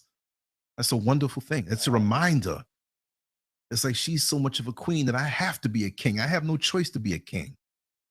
The time and investment that she takes, and even when she washes the clothes and folds the t-shirts over so neat in the drawer. I'm telling, I mean, it's perfectly. I mean, that's a real Jamaican woman, the real kind, not them kind, get screaming, ignorant and whatnot, but real old school. And they focus on you and they build you up. And even these little girls on the bus, they try to flirt with me. And I tell them in a second, the shine you see on me, you know, I may not be the ugliest dude in the world at 54 years old, but the shine that I have comes from my wife. And say you had me and I was all yours, I wouldn't be as good because you're watching what she has put into me. See, and I'm not that dumb where I don't know that. I know that. I wouldn't glow like I do if it wasn't for her. And God brought her in my life for that and for me to make her have that glow.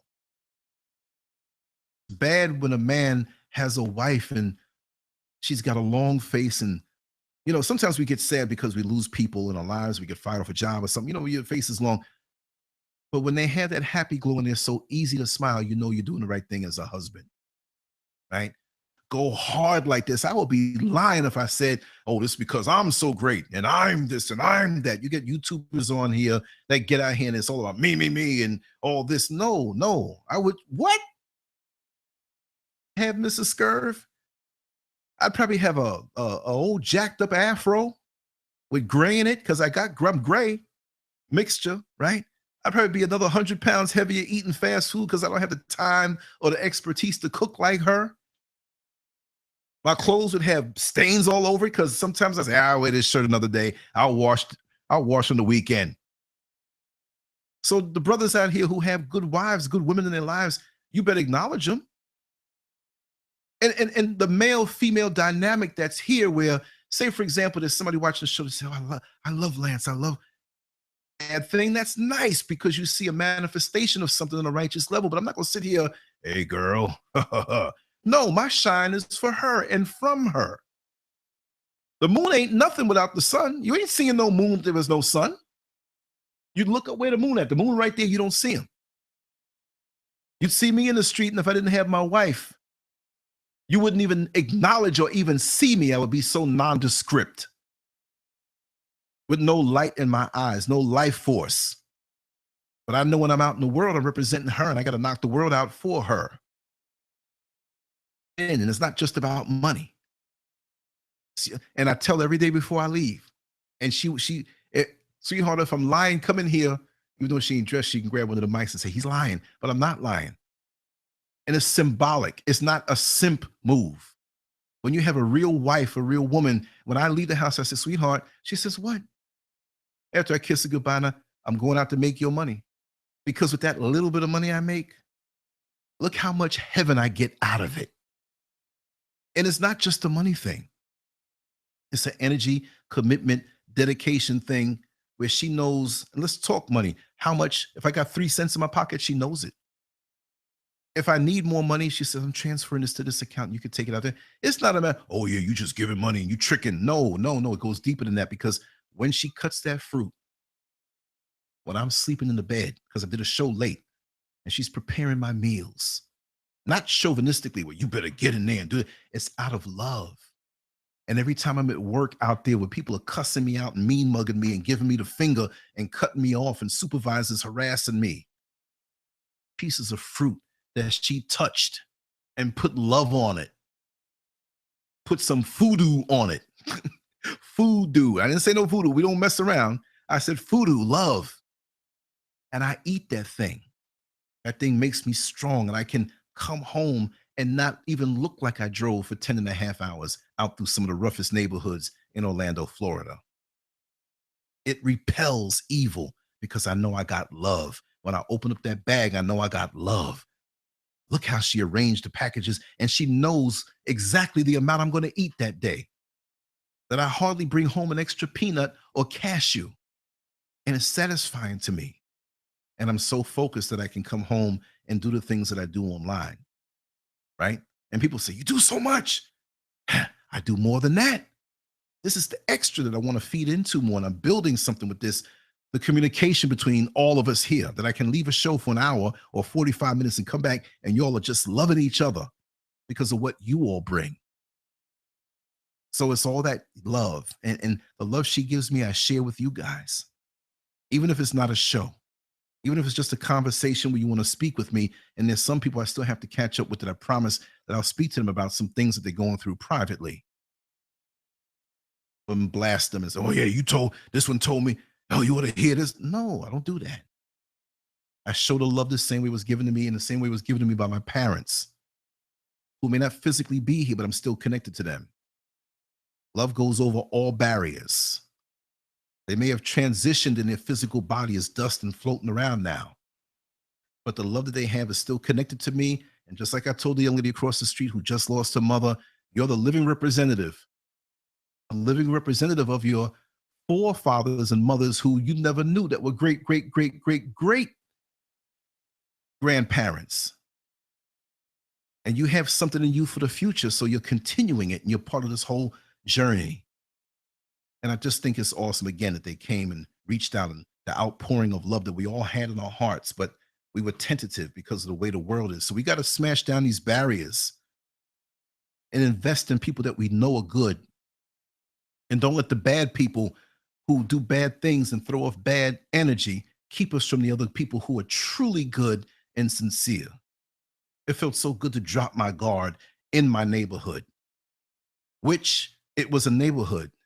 And now, because of that, it's a community. And that's a beautiful thing. You know, sorry to rant on like that. I just had to get that off my chest. Yep. I got cut off. But I hope it's still recorded because I hope I didn't miss that part. Anyway, I think I got a call back in. I think the conversation, and it is recording on YouTube, so that's the good part.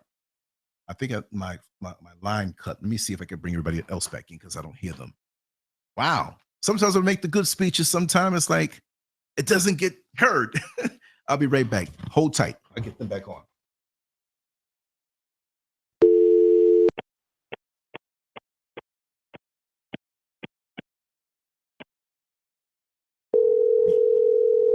Wait for the We'll bring them right back on now. conference.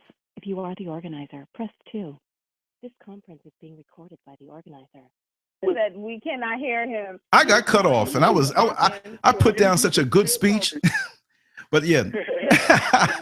Was Eugene had said something about your queen, and you were starting to talk about Mrs. Scurf. Oh, you hear it on the replay. It went away. I was putting it down from the heart. Everything. Right? Yeah. I know. I'm going to take a step away. I'm going to reconnect myself as an organizer, and then I'm going to come back. I'll be right back, y'all. I'll be right back. Okay. But is this love? Is this I love? wanted to hear it. So he was. Enter your organizer PIN to start the conference. You are the first participant on the call. Please hold while we wait for the others to join. You see, he got pneumonia that quick and died. They knew what they was doing. I don't even believe he got pneumonia. I think they did that just they did. We know. We listen. Me and you both, the people that know doctors, we know. To just really throw salt on his grave. Like, this man is nothing. They killed that man. They know they killed that man. They killed him, man. Like all his body didn't break. His body would not break down that quick. It's so impossible. Again, they knew they knew that, you know what I'm saying, they trying to keep him away from all that stuff, so they was trying their best. Whatever they did, they made a poison him. They could have, they did. So whatever they did. And on top, what happened to Dick Gregory? I heard he passed away. Right. Well, you know, he was him. Go ahead. Go ahead, because I'm a big fan and big researcher. Nicole, I'm listening. Oh no, I didn't really have. I was just gonna say that, you know, I really, in his case, I do believe he got older. A couple weeks ago, or maybe it was like a month ago, I saw a picture where Tariq Nasheed and Dick Gregory, he went to go and visit him. And he didn't look good. He just really looked like, but he was really like looking his age, and he looked a lot thinner than usual.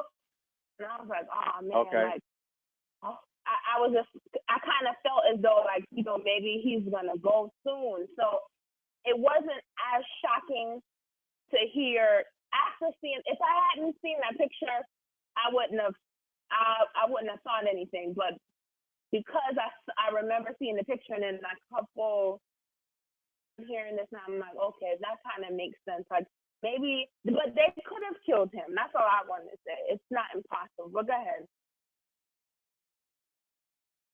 I was just wondering because I heard about it on the news, and like I said, I don't have my computer anymore, so I couldn't follow up on it. So I was just wondering if anybody had heard anything. I'm subscribed to his what's the name. So again, it's like.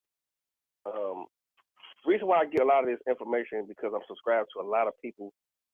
I'm a YouTuber, so I get all this stuff when it come out. I don't get it from these whack sources and these different kinds of crazy bloggers I blog to. I get it full hand from credible sources.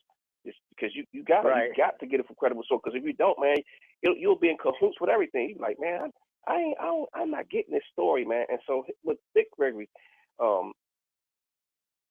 he was getting older, but even the government was going to kill him if he didn't get, because he's another person that exposed a lot of stuff with that government, man. See, I'm only trying to get around the people that know about this government and know what's the smoke screen they putting over your eyes. That's why people don't like the Alex Jones. That's why people don't like the Professor Griff. That's why people don't like the Jesse Ventures, because those people, they deem them crazy. But you know what it is? Nah, they ain't crazy. They just know what's going on. And they do what we're doing right now. They talk about it, they research about it, and they get with a collective amount of people and then they get the truth. And when they try to wake you up, they get hell, and the Illuminati sting them like a hornet's nest. And that's what it is. That's why this ain't for everybody, man. This type of, like what I do, my calling, man, it's deeper than me. Like it ain't, you can't just say, hey, you can't get to start talking stuff if you ain't got the right type of protection and the right type of people around you that's gonna make sure you're straight. You know what I'm saying? Because they hearing our conversations right now. Oh, listen, our privacy been invaded. We out in intermediate state with Will Smith. They was giving us a subliminal messages then about how they gotta know it, watching everything, and you should know that from being in the army. How them people have tapped into all our stuff. Privacy, what? We ain't got no privacy on our phones. We ain't got no privacy on nothing. Our cell phones are human microphones, our TVs, PlayStations, Xbox, all that stuff. See, when you get to talking about this stuff, they done told you. They told you. They said it. They said it. PlayStation 3 is watching you watch it. They said it. Now, you can believe it if you can not believe it if you don't want to, but they told you now. And since they telling you, that's what they call a disclaimer. We're letting you know that we're watching you sitting up there playing this game while you're butt naked. And we're letting you know that we see everything that's going on in your house because we told you this. Now, you can't sue us when we start showing this on television. Absolutely. You know? Yeah, you can't sue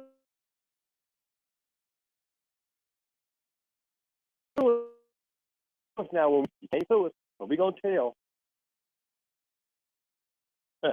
And I know back in I went in the military in 1976, and we had satellites up there that could look down. If you were sitting at a table playing cards and you laid a dime on the table, yes, it was on heads and tails.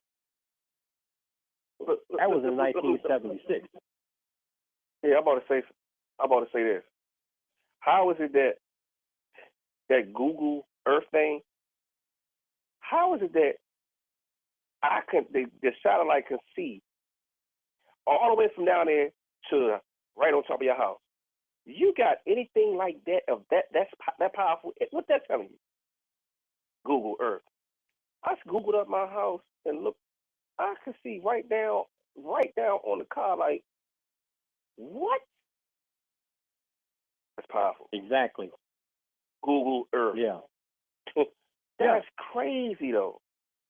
Here's the address, and you can look at anybody's house. You can see if they're at home or not. I said, yeah. We're up against a whole different type of animal here, Jack. But you know what? They told you they were doing this. They said it. You know, they said it. That's just a portion of it. That's just a portion. You know, you pretty much on top of your house. On top of your house, you have a roof. The only way that they cannot see inside your house is if you have a tin roof, and it has to be a certain kind of tin. You know, because those microwaves and those ultrasonic rays and all those ultraviolet rays and all that stuff, they can see through things now. I know. We know that. There's no more privacy. You know. As a matter of fact, if you walk down the street from your house and turn the corner, go to the store, they got 10 million pictures of you. Street corner, there's a camera. On every vehicle, there's a camera. And it's ridiculous, man. It's ridiculous. And it's ridiculous. They definitely can see all your privacy through social media. All them lies that they talk about, man. Yep. I ain't fall for that stuff no more at all. But shut your privacy up. As a matter of fact, as a matter of fact, where I live, you can go into Walmart and steal something. They won't even try to catch you. They'll just review the tape, and if they see somebody stealing something, they put your picture on television and offer a reward. And you can believe within the next 2 days you're gonna be in jail. Well, you know what? Now, I heard Walmart has facial recognition. Exactly. That's how come. They have that now, just like how with the driver's license and Facebook if you're not tagged in something, recognize you and bring the picture to you like, oh, do you want us to tag you in this? Oh, imagine that. Yeah, they have that at Walmart now for everyone. Yeah. It's crazy. That's why Walmart, when they do catch those people stealing, they tell them you can't come back in our store anymore. You're barred from the store, right? And they'll try to go to another Walmart and sneak into another one, and that facial recognition of that security know that they walked in the door, and they come take them right back to jail. Wow. Sure will. A lot of mercy. Yep. Yep. Yep. That's how they getting down now. It's supposed to be a police state. That happened, man. It's not about to be. It already is a police state. This is a. You see that football player they tackled after the fight? Oh yeah, man. That right there. See, now that's what makes me be like, man, hold up, man. They tripping now. They really launching now. They doing anything now, man. They know who that man was before they start chasing him. You know, and they want to act like, oh, we didn't know he was this. This is we didn't know who he was. Yes, you did. And he wasn't standing up putting his hand over his heart about that flag thing, you know. He was supporting that brother. That and you know what? They mad at Kaepernick, and you know what? And that's why they can't. And now that's why they had to do what they did, because they tried to make an example out of Ezekiel Elliott. Then they couldn't even do nothing. And now Ezekiel Elliott, they upheld his joint. They mad now though. They real mad. See? Because they know the NFL is wrong, man. They got the wrong policies, and they trying to be. They can't do that. You can't. The stuff man, it's just, man, racism is very clearly, man, it's no justice, man. We ain't got no justice. And won't ever get none unless we stand up and get. The reason why we are going through so much BS is because we're the only people that have not went to war with this country. The Mexicans went to war with them. The Spanish went to war with them. The Indians went to war with them. You know, all these different countries have gone to war with this United States government, and they have provisions. You know what I mean?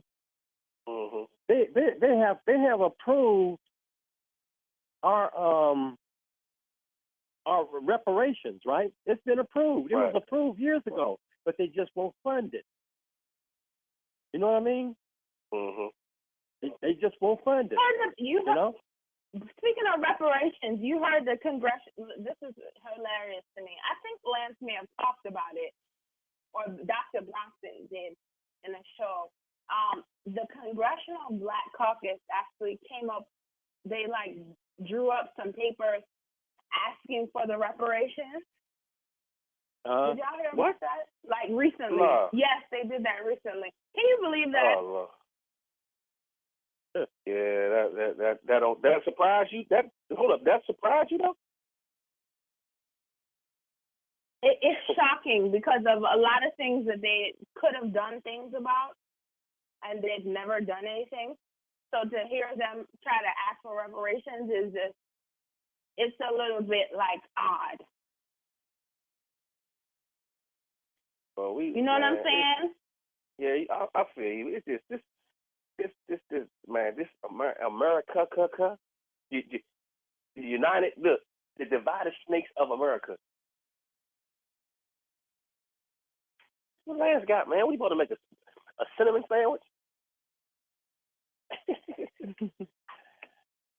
I'm trying to figure out what their angle is with doing that, because that's not making sense to me. All these people have gotten killed. You had all these people, officers that got off on these cases. I never heard them say anything about that. The thing with the Congressional Black Caucus is they get a lot of funding from non-Black sources, of course. So I'm just skeptical.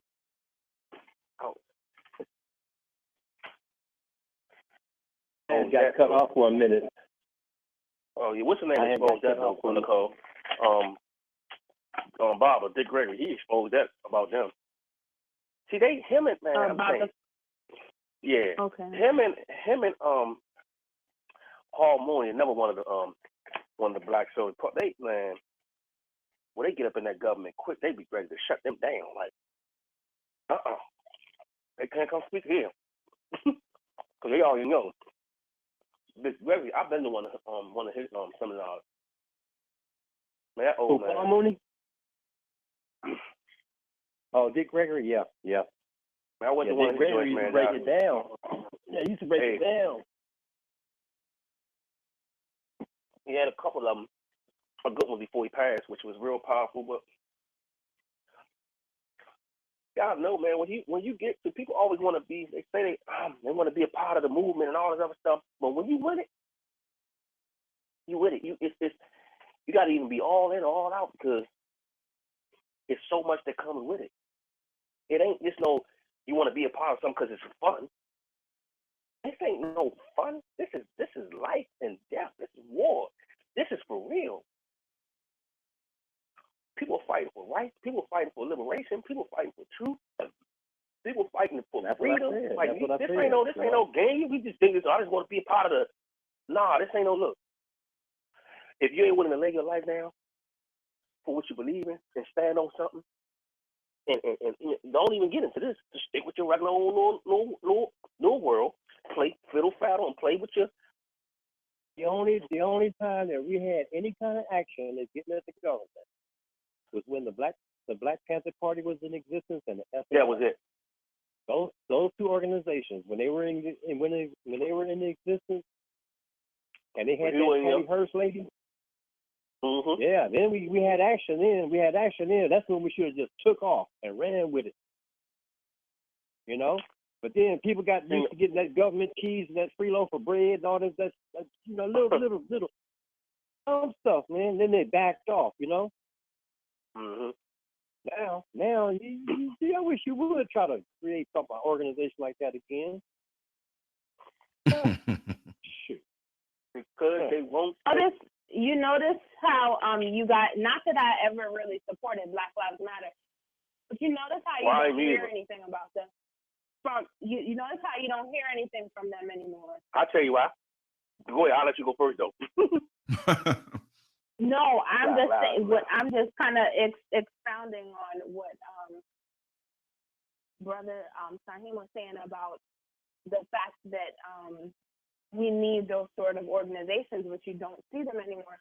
And the reason why you don't see them is systems have been put in place to make sure that never happens again. They have something called it's a part of COINTELPRO where they have to stop any sort of Black Messiah that tries to rise up. It just can't happen. Right. So, and that's to include. Yeah, that's to include little communities where we're self-supporting. That cannot happen anymore, you know? And one of the main places that they've made sure that this does not happen in, because this is where the revolutionary used to happen, is the church. The church is one of the main, was one of the biggest, catalysts in the whole civil rights movement, because you had people that were unified. And, you know, even though Martin Luther King had to go to them with the nonviolent stuff, which he didn't necessarily believe in that towards the end, he had to come in one way, but he really felt another way about things. It still has the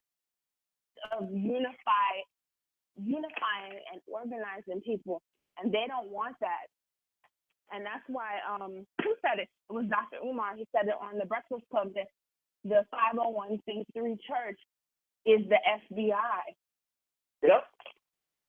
That's why they're there to.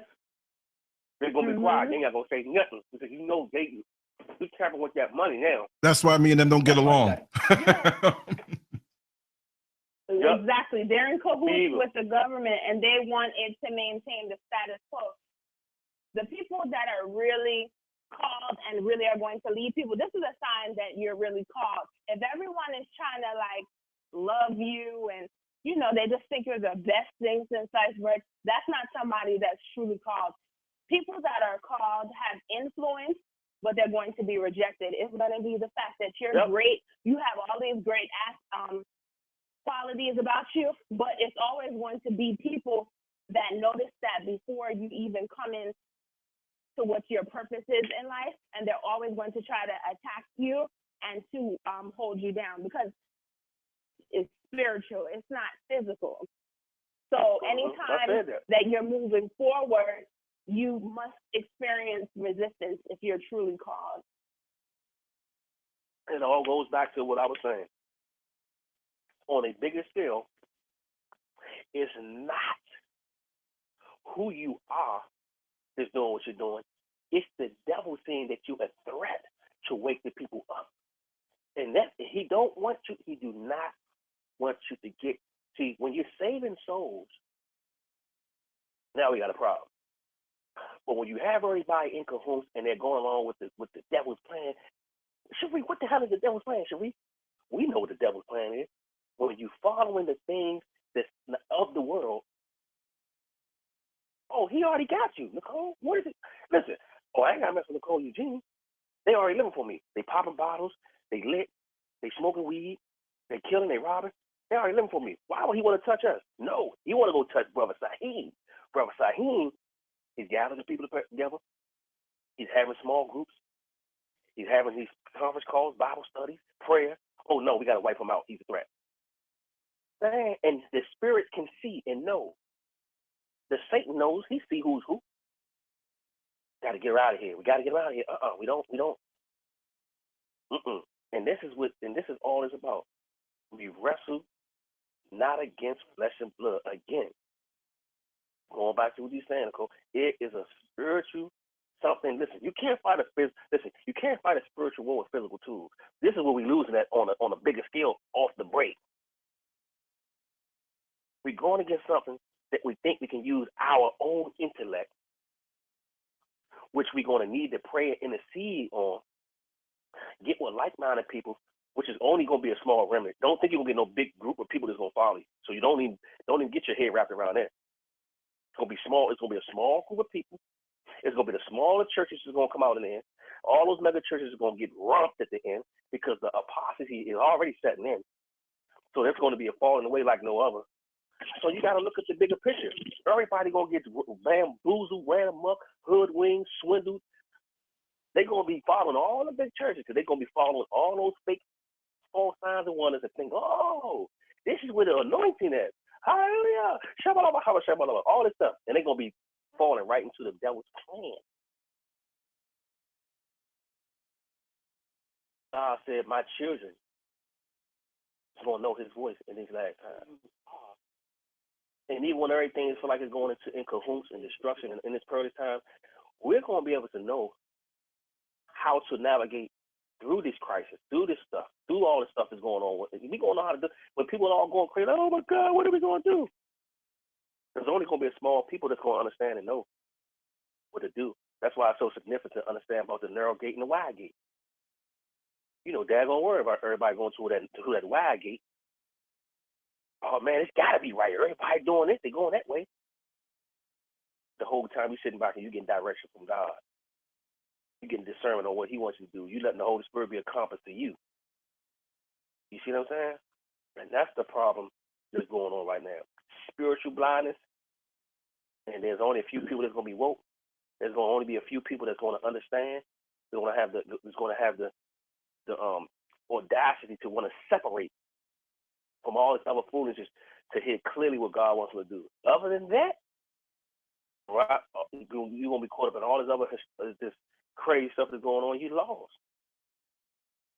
You're going to be lost, man. So that's why it's good to separate and get around people, even if 4 or 5 people will take your time out and get into situations like this. Well, he's like, dang, man, we've been fed. You hear me? We've been fed the spiritual fruits and the enrichment of good conversation right now. And we're all learning. We're all looking from different point of views. We're all getting new ideas, and we're all coming together on one accord. See, that's all you need. having a place of worship, having a place that we can have fellowship is 10 times powerful than the church. And I want to say church, the body of Christ, the people of the church make up the body, can be a facade for those who are so-called Christians that are church goers. You can go to church 6 days a week and don't have no spirit of God in you. You can be in 15 ministries that don't have no spirit in you. You can know the Bible from front to back. The devil do too. The devil is a spirit too. Did you know that? Oh, I'm spiritual. Yeah, the devil is a spirit too. See how people get into all these different cliches like it sound good? No, that don't mean nothing. Relationship means everything. That's how you become a stronger person in your faith and belief. Relationship. So it's only gonna come down to that in these last days, or what type of relationship you got. Because if you don't, it'll show. Thing that happens, you're gonna crumble. Oh God, what do you want me to do? I don't know what I'm gonna do. Ain't that what people do? Super things. Oh Lord Jesus, please heal me. I don't know what to do. So just wanted to bring that about. Like how, that's one of the things I say. More power to them. But it's like I said, it's hard for me to just strike up a conversation with just the average person. Right. Because I really don't. I just don't have. I don't have the patience for it. I just don't want to deal with it. I just. I come in the house, I close my door, and I ain't gotta hear it or nothing. You're away from the whole earth. I got my. I just. That's just the way it is. I'd rather not. I'll put up some old Sanford and Son reruns and stuff, and I watch those. Mm-hmm. But that was the show. My mom. Oh, this is a funny joke. My mom met. What was the name of the son on there? Demond Wilson. Demond Wilson. He was kind of like in between light skin and brown skin. Demond Wilson? Yeah. Well, my mom always jokes that I think like it was whenever that show was on, she met him before, and he really liked her. So she always said when we watched that show, that could have been your father. Like she's just joking, but it's just one of her jokes. So you never watched that? You never watched that like that or something? You saying like you never watched that? Well, I watched it. I watched it occasionally. Sanford and Son. I didn't watch like. I watched it occasionally. They have a 10 DVD set now that you can buy. It's 10 or 12 DVDs in there. It's a whole series. Yeah, Rough is crazy. I'm sure they have it on YouTube too, because they put everything. Yeah, it's on YouTube. Yeah. On YouTube. I'm sure they do. Yeah. But I mean, those I mean, stuff like that, I can watch that because it's just geared to make, it's geared for laughter. It's to make you laugh and it's to make you think too, They're not trying to guide you one way or the other, That new stuff, it don't have a message. All it is has nothing but a lot of just they trying to push you into it's just everything about all this stuff is just it's just crazy, man. It's crazy, man. It's crazy. They pushing you over the edge. That's what they doing. They push you to the point that you're gonna be wondering who the hell you are and what you really stand for. Right. If you don't already know. Mm-hmm. And it is, all they're doing is saying, our men is weak. All of our young women, they ain't nothing but hoes. It just tear down the black community. It just tear down the black community. That's why I can't watch that these stuff, housewives of Atlanta. I hate all the reality shows. I hate all the reality shows. For the passion. When I was a kid growing up, if I saw a woman in her panties, she was in that Sears catalog or that J.C. Penney's catalog. Yep.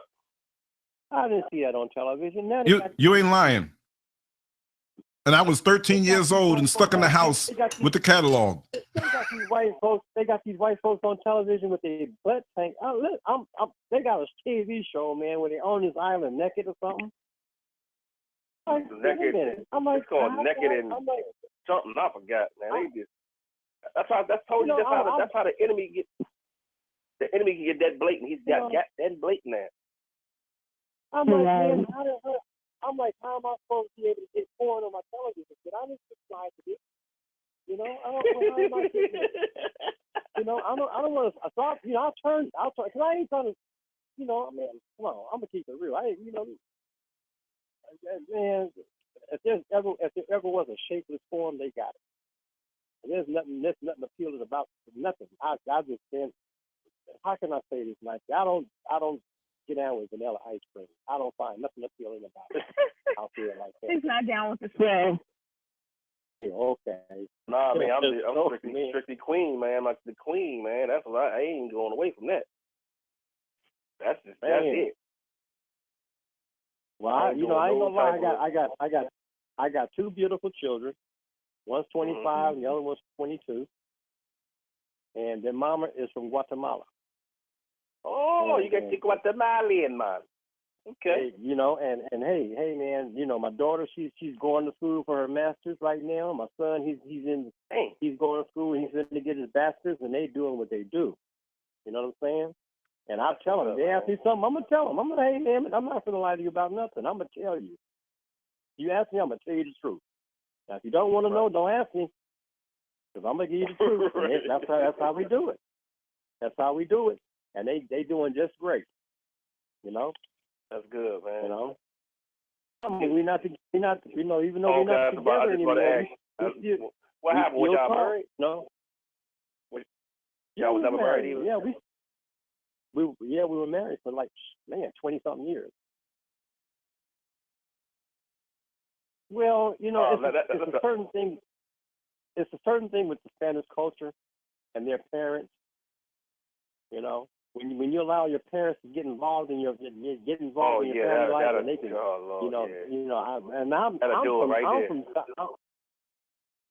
you ain't gonna tell me nothing. You know what I'm saying? You ain't gonna. You gonna do? I gotta do what? Okay. And it's funny, it's funny, man, because I do marriage counseling, and I see that happen a lot with the parents getting involved, man, and it just, some people like that, man. I've seen people allow that to dictate their marriages to go, man, like the parents, man. And it's usually the mother. They want to have so much control and want to say this and say that, and you don't got no control over nothing no more. You know what that is? That's a spirit of Jezebel. I know. And you ain't even had to tell me that. Yeah, that's all that is. It exists. I'm sure you would know about that, but it exists in a lot of families. In a lot of families where, you know, even if it's not like they're interfering in the marriage, even though a lot of times that's what it is, you'll have the mother or the father or some sort of, you know, older figure that's trying to like dictate everything that's happening or the person's life. It's like, you know, it's like they have interesting family dynamics like that. It's like if you can't make your own decisions and you can't, you know, when someone's married, you know, it's supposed to be God, the husband, and the wife. So if you're not going to let the husband leave that home, it says when you leave, you know, the man and the wife, they cleave together. So that's like completely out of order. And it's crazy because a lot of times people, they will go along with what that interfering person, be it the mother or the father, is saying and like fight against their spouse. It's like, how do you not see that they're trying to tear you apart? It's a lot of it has to deal with something that a lot of people like they misinterpret the divine assignment that the man has to submit to God and the woman submits to man, which brings about ministry. Right. See, people don't know this. You marriage is a ministry, Brother Shaheem.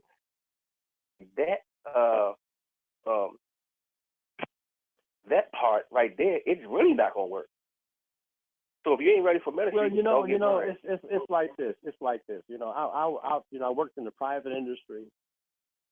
I was a maintenance engineer for manufacturing firms. I would go in, I would service machines, I would fix machines that were broken, everything from overhead cranes to 240-ton hydraulic presses. If it was a machine, I would fix it. You know, I had a real good occupation, you know. And I would get up in the morning about 2:00 in the morning, so I would have to be to work by 7. You know, I had to do a little bit of traveling to get to work. You know, from where I lived in San Pedro, California. So I mean, you know, I didn't mind getting up in the morning, going to work, and coming back home and shit. Stuff. But when I get home, I don't want to be hearing about what your mama said and what your daddy said, and I should do this and I should do that, and if I don't do this and if I don't do that, then we're gonna have a problem with this and that. Oh, hey man, check this out, you know. And then I get ready to leave in the morning, go to work, and I got a peanut butter and jelly sandwich for my lunch. Oh, hey, you know what? No. And then here's the real kicker, man. When I come home from work, I get home about 7 or 8 in the evening, and then they look at me and talk about, what do you want to eat for dinner? You know what? I don't want nothing to eat from here. I'm gonna go somewhere else and get something to eat. You know? How you go? If I'm coming home, why are you gonna wait till I get home to ask me what I'm gonna eat? You know? And all I took for lunch was a peanut butter and jelly sandwich and a carton of milk. Well, it's a light lunch, in other words. You know? Come on, man. That's not. You know. Not cool. You don't do that. And there was no way in the world I could explain that to her. I couldn't explain that to her, so she really understood what I meant. So it was time for me to go, man. You know. I wasn't. You know. I put in some time, but I'm not. You know. About maybe 5 years or 6 years, but then we were separated for like the rest of it, 15 or so. Wow. You know, I'm not, man, that's, you know, hey, that's just the way it was, man, you know. And I mean, it was times that I didn't even want to go home. I just, you know, I looked at the house and I'd walk another 2 blocks or something. I didn't want to go there. Wow. Yeah, that's when you know it, but that's when you know it. Yeah, that's when you know you're in the pickle, man. No. You gotta go. That's I don't know if you guys, he made me think of something. I don't know. Have you heard about a singer Kiki Wyatt? Listen, I just did it. Yesterday, I just did. And how her husband is leaving her. Okay. When he just said that he didn't want to go home, it made me think about okay, so Kiki Wyatt is I don't know if you know who this is, Brother Saheem, but Eugene knows who it is, because he said he just did a show on it. But Kiki Wyatt's a singer, and she's a really, really good singer. Like, she really has not even gotten the sort of accolades that she really should have, because she can really, really, really sing. She's best known for her. She did a song a couple years ago, like maybe it was like 90s, early 2000s, with Avant called I don't know how it goes, but As Long As I Live. It's called My First Love. So she's known for that song. And on the perfect day. Yes. That's all. Okay, you should sing. I don't remember how the words go. All I know is it's a time mystery. Let me stop. Anyway.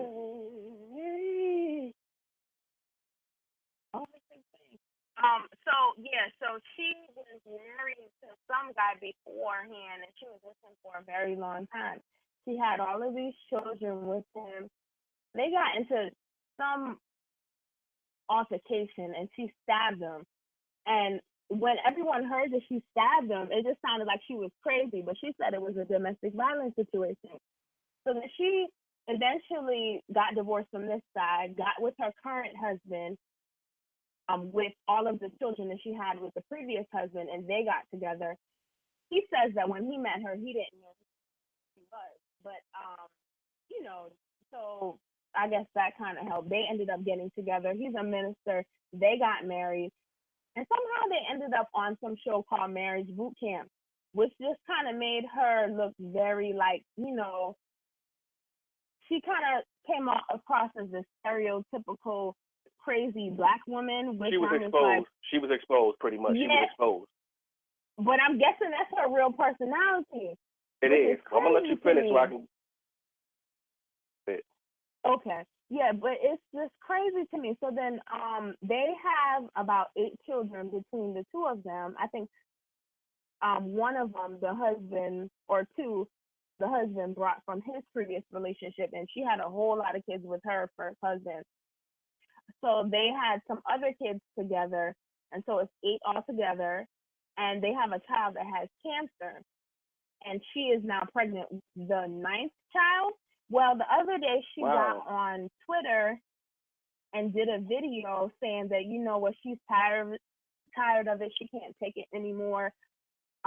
Basically saying that her husband is calling her crazy and saying he wants a divorce. How can he say that when she has a child that has cancer and he's in and out of the hospital with leukemia and she is 8 months pregnant? How can you even do something like this? And so yes, she thought when she released that video, well, the other thing that she said was, it's fine, you know, I'm not gonna have all these women calling me talking about my husband is saying that he is getting a divorce. You guys can have him or whatever. And I just want you guys to roast him. So the crazy thing was, I think when she did that video, she thought everyone was gonna feel sorry for her. But the opposite kind of happened. Like, people looked at her. I'm gonna tell you why. I'm gonna let you finish. Why hasn't he left her? Why didn't he leave her before that?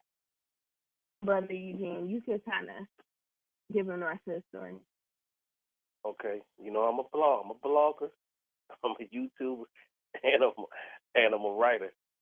So I get these stories, and not only did I follow, I sing too though, but not only did I follow her from back in the day. Oh, you do? Okay. Yeah, I actually do sing.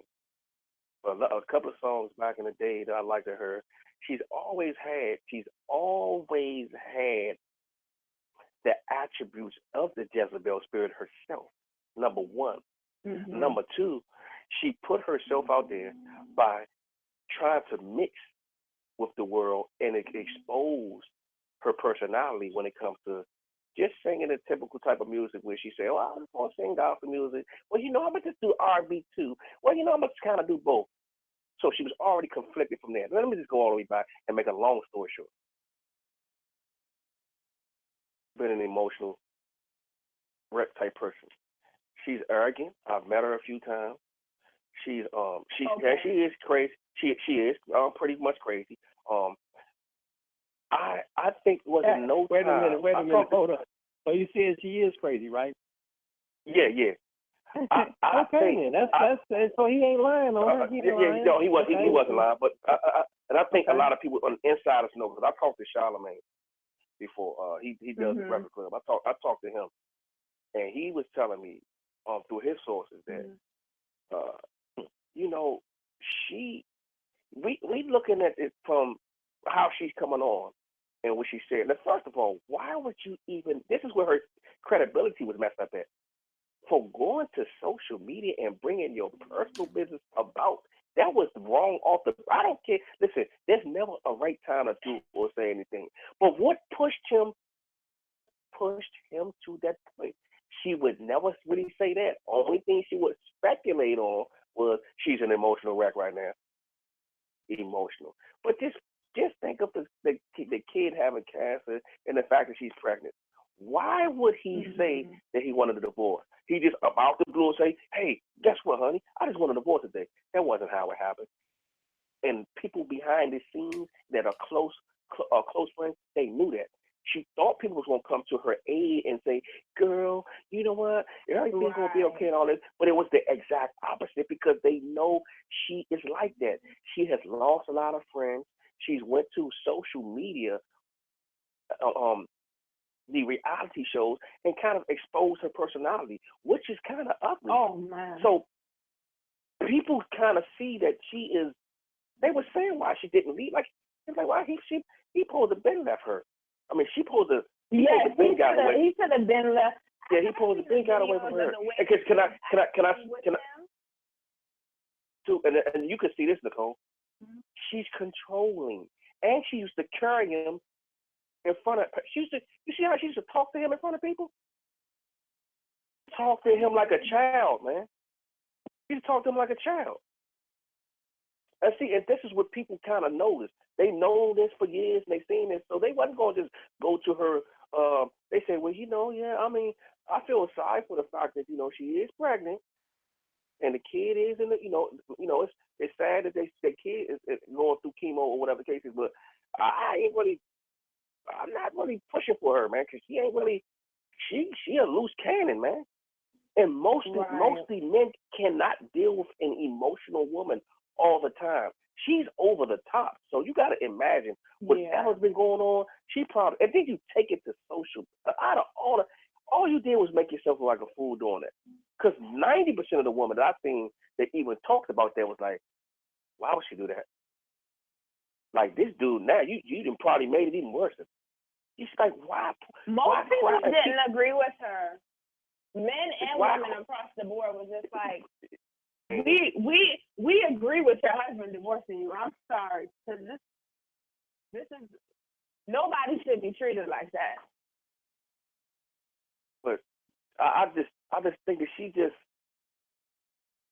need to get herself back to. And look, and another thing, she started drinking more. She was drunk on. Look, she was drunk on. She was drunk on a lot of them reality shows. She was drunk. I don't know, man. This is why I didn't like Murray and them. This is why I didn't like Murray and them doing that reality show. This is why I stepped away for a second. Lance, you heard about Kiki Wyatt? Kiki Wyatt is the one that had the song with Ivanka. A tiny thing. Remember that song? Yeah. Yeah. Well, her husband is divorcing her, and she came on Twitter telling everybody that how can her husband leave her when she's 8 months pregnant with their 9th child, and they have a child that has leukemia in the hospital, and it's saying that he's calling her an emotional wreck. He can't take it, and he's telling women that they're not together, and that he's getting a divorce. And how can you do that to her? And she was like, I'm done with him. I just want you guys to roast him. But it's like the script flipped. They were like, well, we're glad your husband finally decided to leave you because you've been treating him bad forever. Right. And she's been carrying him, man. With you this long. Wow. And he was trying. You could see his face on the show was like he was like letting stuff slide. She would be talking. They would be sitting down talking, and he would like be telling them to shut up and be quiet. I'm like, wow. You out of your man. What's the name say? What's the name say? What did the hand say to face? No, I'm just. That's what she did to him. I wouldn't be surprised. It was bad. I'm just like, how can they be together? I don't see how this happens. And I think that y'all might don't know this, but I'm gonna give y'all some insight on this. It is little speculation. The thing about it too is he seems so nice. That's the part that I think that bothers everybody. Yeah. She was let me put it to you this way. He always thought that she was cheating on him. She was. Why? Oh, she was cheating on him. Okay. She slept with Yvonne. Wow. Oh wow, that's crazy. You can't come on, Cole. You can't tell by the chemistry that they had with them songs. Why would they do 3 songs together? Well, I'm not shocked. That's kind of how those things kind of happen. So I'm not shocked. But then again, every time people work together on something, it doesn't mean that that's, I know that, but it's certain things that you can't. With her behavior and how she is, kind of finding out more about her now that she said that, I'm not shocked. But if I didn't know all these things about her, I probably wouldn't. It's not that I wouldn't believe it. Anything's possible. So, I mean, it is Hollywood. So. Drunk I'm talking about a few times because they was talking about it, and you could see one time because he was stumbling. I can't remember the episode, but it was it was like, man, I can't believe this, man. Wow. This girl is out of her rabbit mind, man. You know what I wanted to say too? I'm glad you guys watch that stuff so I don't have to. Oh, no. No, I don't watch it. Yeah, I don't watch it. At first, I was taken aback No, I just threw that out there. No, Yeah, I don't watch that. I saw the clips on I saw the clips of her, how she was acting on YouTube. I've never watched the whole show. I guess I just threw that out there. I just threw that out there for a laugh. Okay, I don't watch it. Yeah. Well, that ain't funny, brother Shaheem. I'm messing with you now because I'll be offended. No, I'll be. Listen. Them shows they toxic, man. There's no substance. They ain't talking about nothing. And 10 times out of 10, they'd have sold out, compromised just to get a few dollars. Now they got a stigma over their head for the rest of their life. Yep. Just like the preachers of LA, the preachers of DC, the preachers of Palmer Park, the preachers of Orlando, they all just look like fools. Oh, we be trying to be transparent. Y'all looking like some damn fools. Y'all ain't being transparent. What y'all doing is y'all tearing down the true church and bringing about this foolishness and making everybody look at it for what it is, about money, a business. God want to bless you with this. You got to bless it with your name on it. Yep. God ain't trying to be. Ain't nobody that. Listen, people ain't falling for that stuff no more. And you know what? With the other thing that I've noticed with these housewives and all these reality shows, something bad always happens to these people. They always end up like if they came onto these shows in real relationships, you always hear that don't watch these shows. If you're like on YouTube, you're gonna hear some sort of commentary from somebody else that you do listen to that is going to kind of give some sort of lesson out of maybe something that happened on this show. So you'll catch something that happened out of it. You know why, Nicole? Because everybody is under the microscope. That's right. And if you don't got your A game on, and it goes back to what I said in the beginning, and you don't stand on character and integrity, trust me, when it's all said and done, they're gonna always go back. They're gonna always go back to try to expose you on something because you ain't real.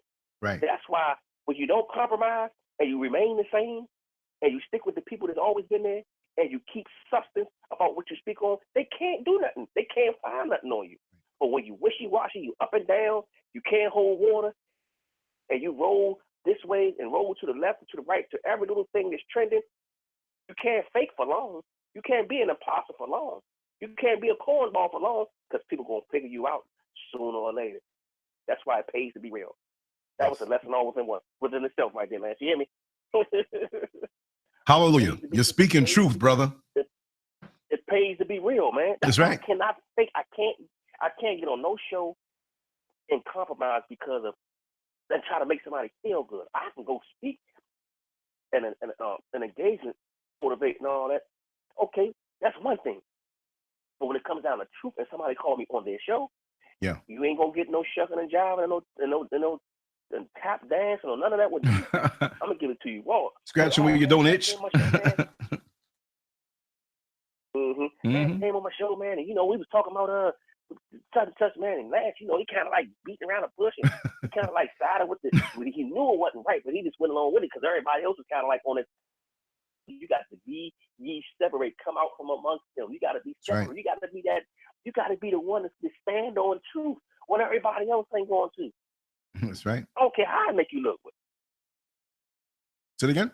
I'm not trying to fit in. You want to fit in, Lance. That's right. That's why it's only small. That's why it's only a small remnant of YouTubers out here that you're going to even see that's going to even have the type of content we have. That's right. Why do you think them other people get attacked so much? Sign that and all that. I know. All they do is go back and forth. Back and forth. I don't like him. Cyrus Susan said he made a video on him. Then you got brother Tahaka Bay. I'm like, yeah. And then they call me on their show. And they say, man, look, you just don't try to say too much about Jesus. I said, you know what? I won't go on your show. So I'm going to say Jesus from the beginning, and I might use Jesus at the end. Right. Because that's what I know. Right. And it's not a knock on nobody. Right. You want to talk about what you want to talk Right. about. But how can they ask you that I'm standing on? How can they ask you to come on but compromise who you are? My thing is, if somebody comes on, be real with what you are. Even if I agree or disagree, bring the real. That's all. Bring the real. Let the people see, and they'll make up their mind. And they'll.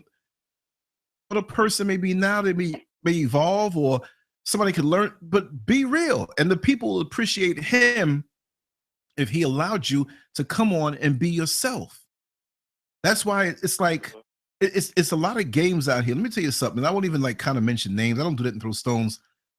But there's a lot of games on social media between Black people who are YouTubers, who have big and small or whatever.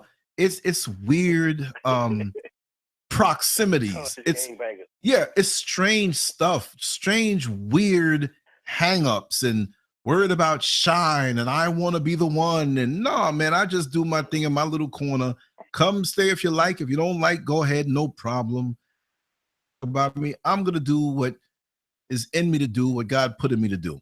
You know what I mean? And all this other weird jockey and what? For what? For what? People get intoxicated. Maybe some of these people didn't get enough hugs when they were younger.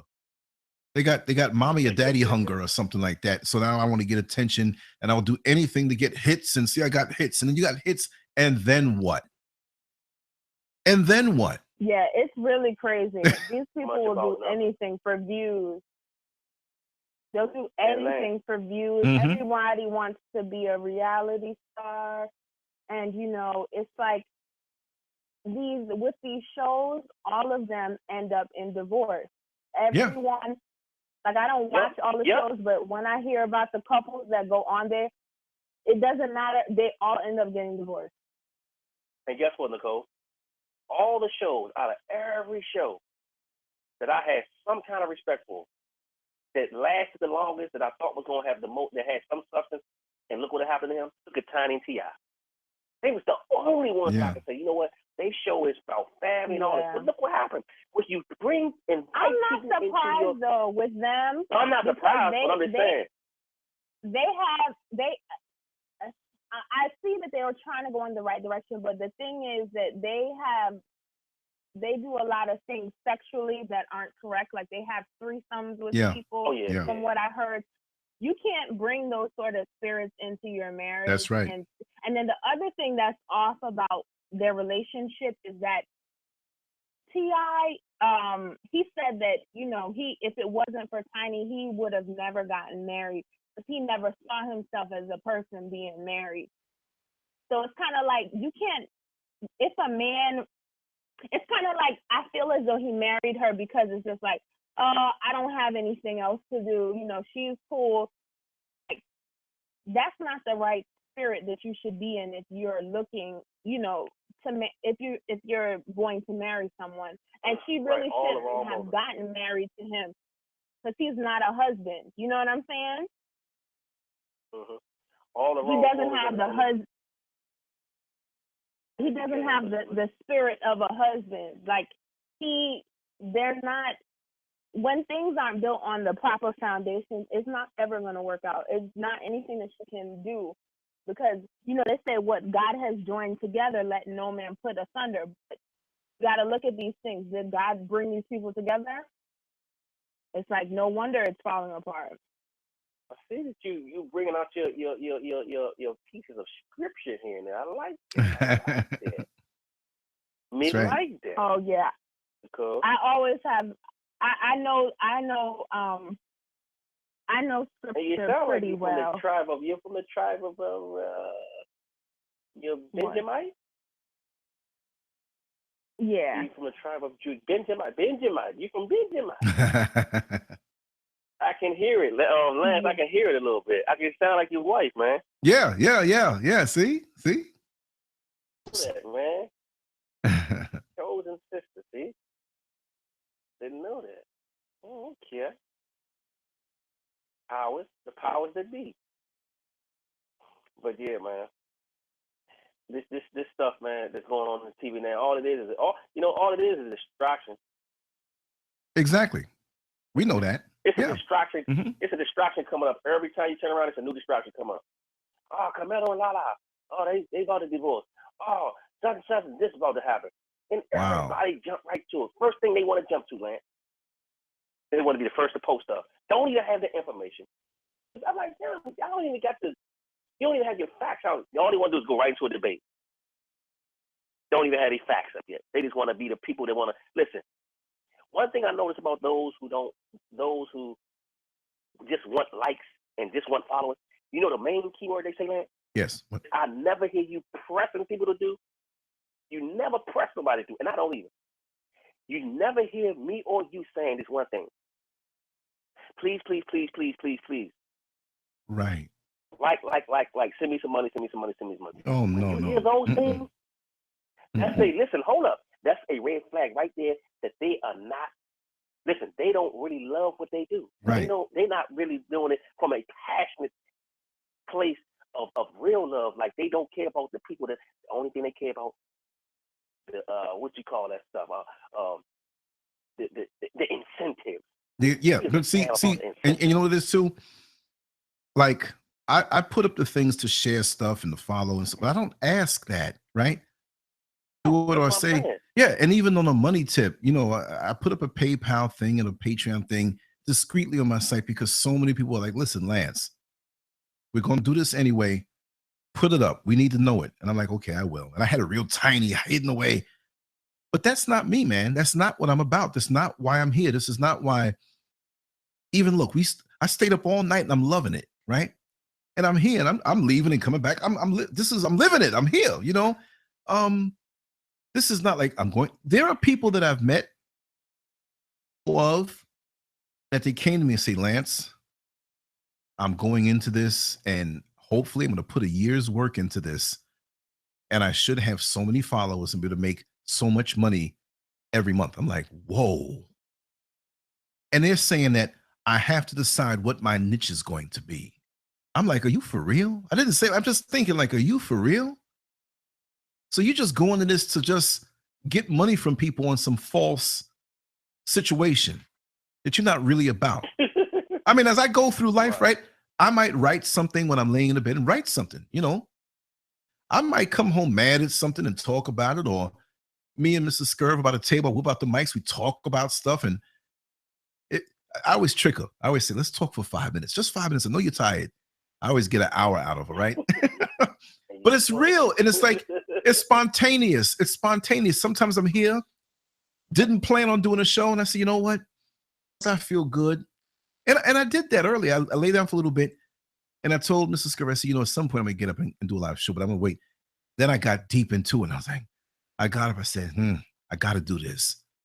But I wanted to, but I was still a little groggy. And then I came in, set it up, and just put it out there. Hey, we're going to go and do something live. And here we are. Right? So it's not like, that's why sometimes I'm even like, okay, on a regular basis, I want to start to have like a weekly show where you know what time it's going to be. But like during the week and stuff, as my energy levels fluctuate, I'm like, okay, I'm going to go live. Wow. And it's like, man, you did this 3 days in a row, and in 2 days you don't see it.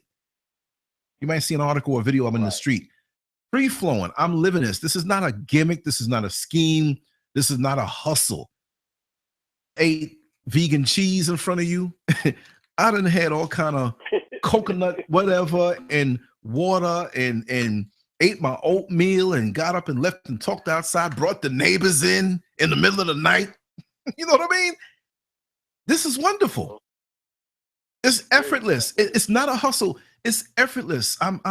This is me sharing my life and energy. People are giving me back. You know, we can do this when you have that type of wisdom, and I respect you, OG.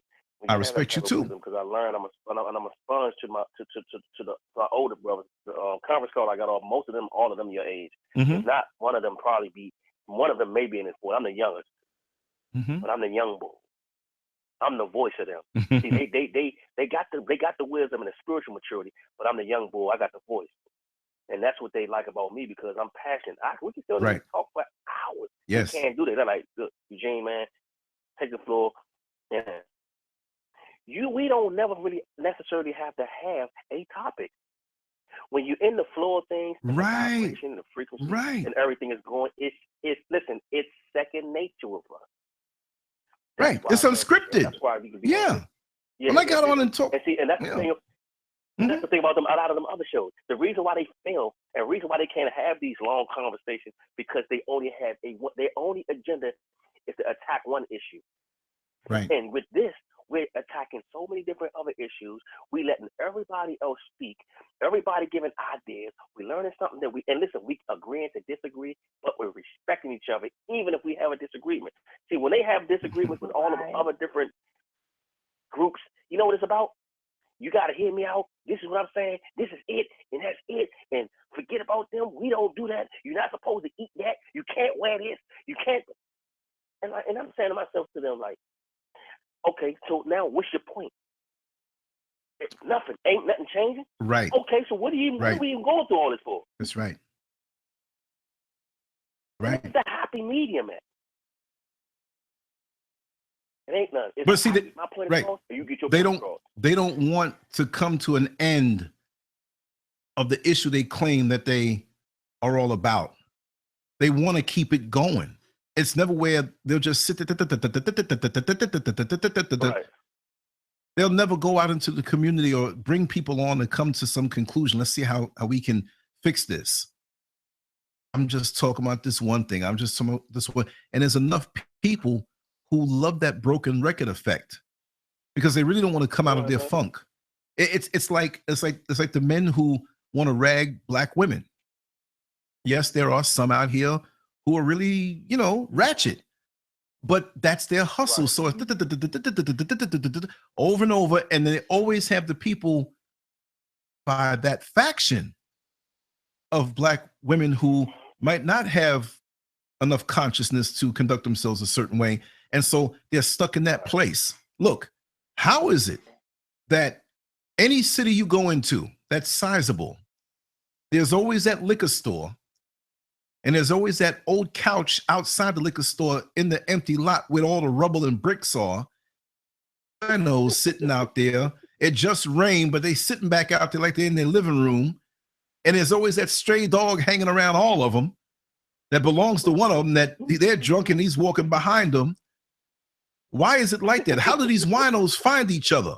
Is there an official wino coalition that we can network across the country? Is there a Craigslist for winos?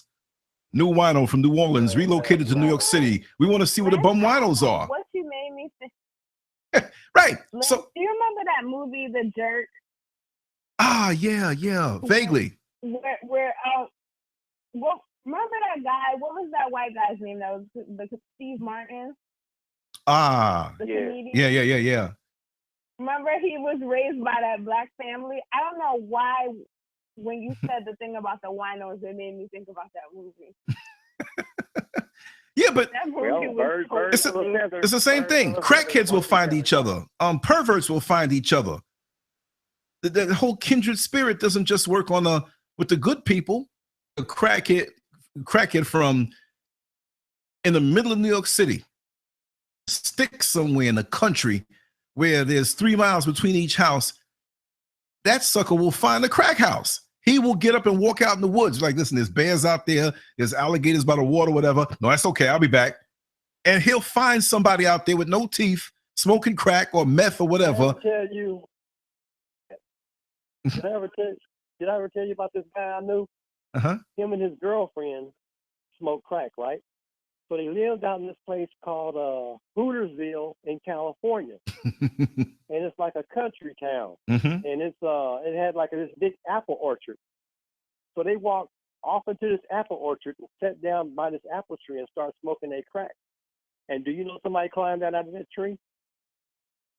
Wow. Oh, wow.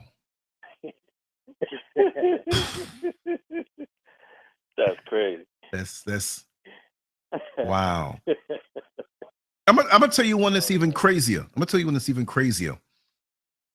It's like back in the day before they had a name for it, right? Down Low Brothers. The Down Low Brothers have always been around. Now, when we were 14 or 15 years old, in Manhattan, back in the day when Times Square was riddled with adult movie theaters and these big muscular bodies, but we were young, so we were walking down the street. Come on, let's go in there. Let's see what we can see. So you go inside and you see these booths, and you open up the booth and you drop one of the tokens because you take $1, you give it to the guy in the front, he gives you 4 coins, but the coins are only good to drop into that particular thing. It's not regular change coins. It's like Show World or whatever place it was, Peep World or whatever, and you drop it in and you see a movie or you see a live act going on. But like sometimes now, some of the guys that we going together, so maybe one guy had 6 coins, I had 4, the next guy had 8. So now mine is finished, the other guy is finished. Now we're waiting on the guy that came in there with us, one of our buddies, to finish watching what he was watching. In the middle, and you have all these doors, and they have red lights on top of them, let you know somebody's in there. But I'm like, I look over to the side and I said, but there's a red light over there. But how come the door's cracked? Nobody's in there? Maybe we can see something for free. So you go over there, you whip open the door, and there's some dude smiling, holding his thing in his hands, looking at you. Like, yo, the door's open. We got to close the door. And so you look back over there, and he looks through, peeks through, he's smiling. I'm like, what the heck? And so you see another dude go in there with him, and they close the thing. So kindred spirits on all levels, on all fronts have always been, they have a way of finding each other, whether you're a down low brother, whether you're a wino, whether you're whatever twisted thing there is, you're on a certain frequency on a spiritual level. Those familiar spirits is real. They real, man. Mm-hmm.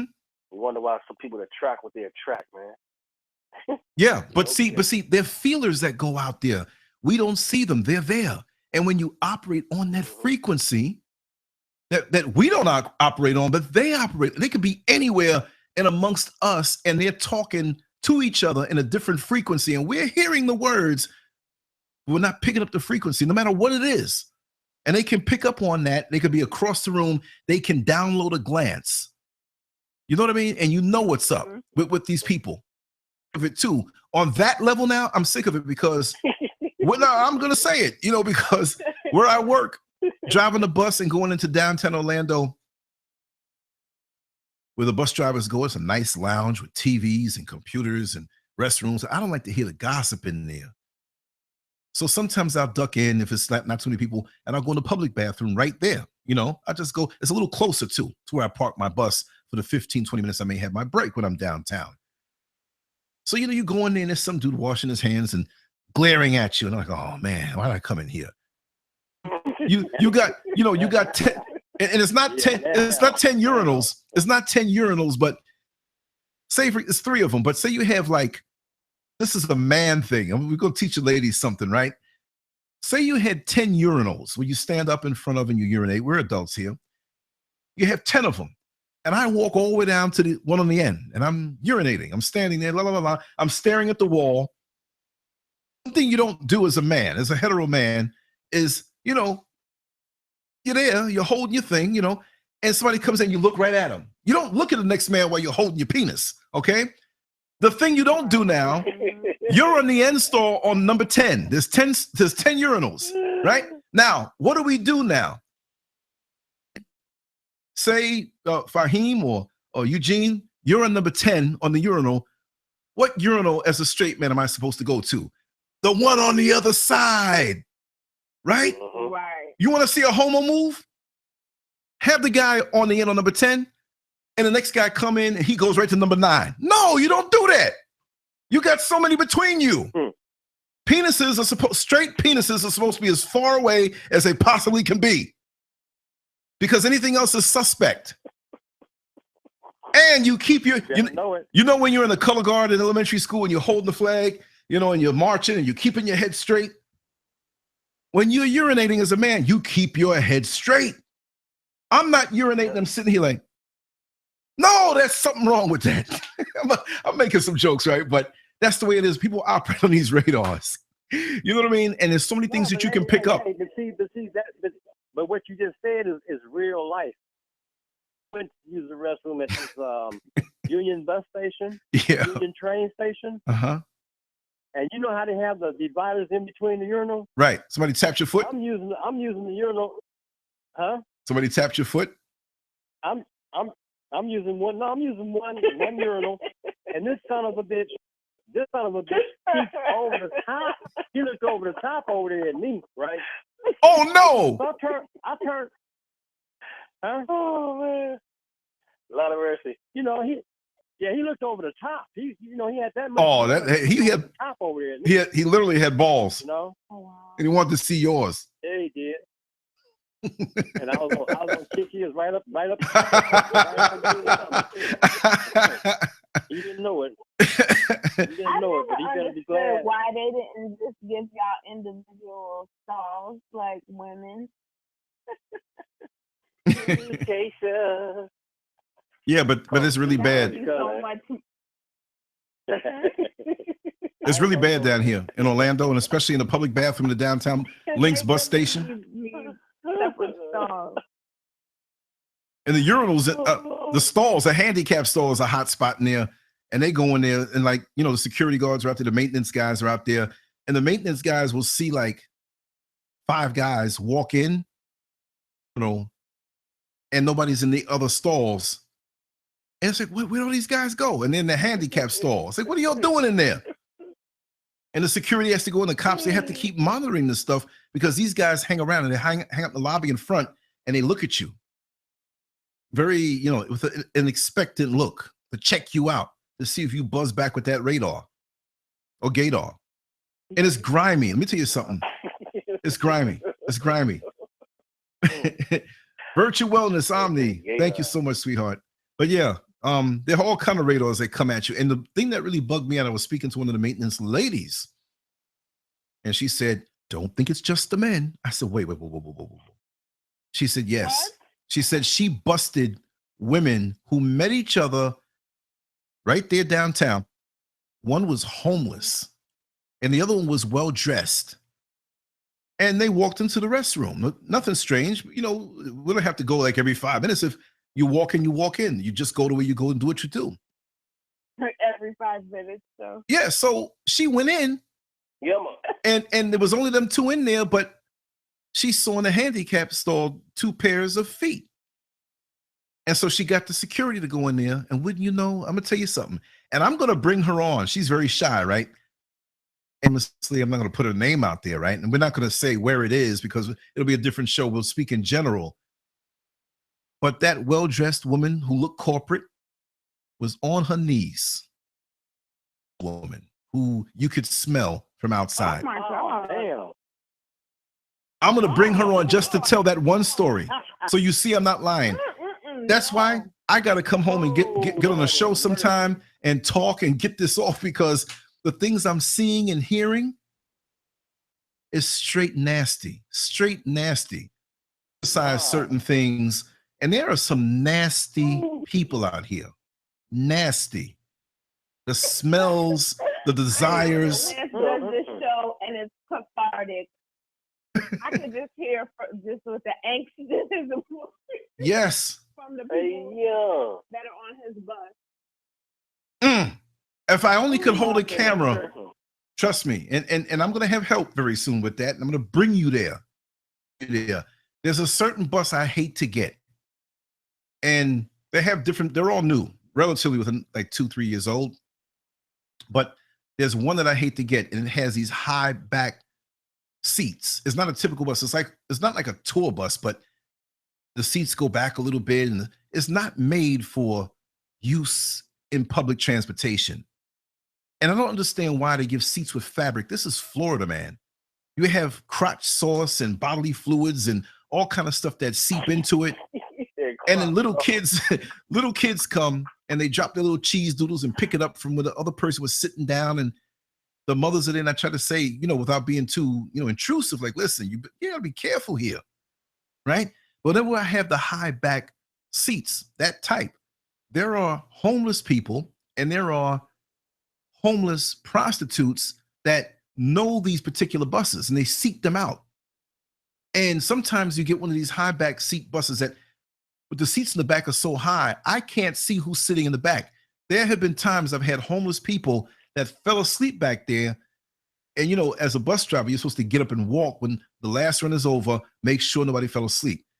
You can't see back there, but you assume, nobody's back there. I've gone back to the depot to drop the bus off, and there's somebody in the back. Hey, where am I? Where did you bring me? You got to bring me back. I'm like, oh, man, because I can get in trouble for that. So I said, listen, man, don't say nothing. I got to bring this joker back downtown. I'm supposed to go live on the show. Now I got to waste another 30 minutes going back downtown. But that is because they'll come downtown and some of these homeless women who happen to be prostitutes and some who are not homeless, if you can remain down there for a time, they pick up certain guys. You know, and it's not like they're sitting here walking in a mini skirt and well-dressed. Some of these jokers, some of these females, I hate to call them jokers, but that's what they are. They have drug issues, and you watch their movement over the years, where they move and how they move, and you know exactly what it is. And plus, working in the jail, I know a lot of these people personally. And they're down there, and they may not have somewhere to live, but they're on crack or meth. Okay? There's a woman who, her breasts, I swear, are closely related and in high communication with her knees. And she's not an older woman. Them bad boys, it looked like she just got 2 pairs of arms here and 2 other ones just floating. I'm surprised she don't trip. For real.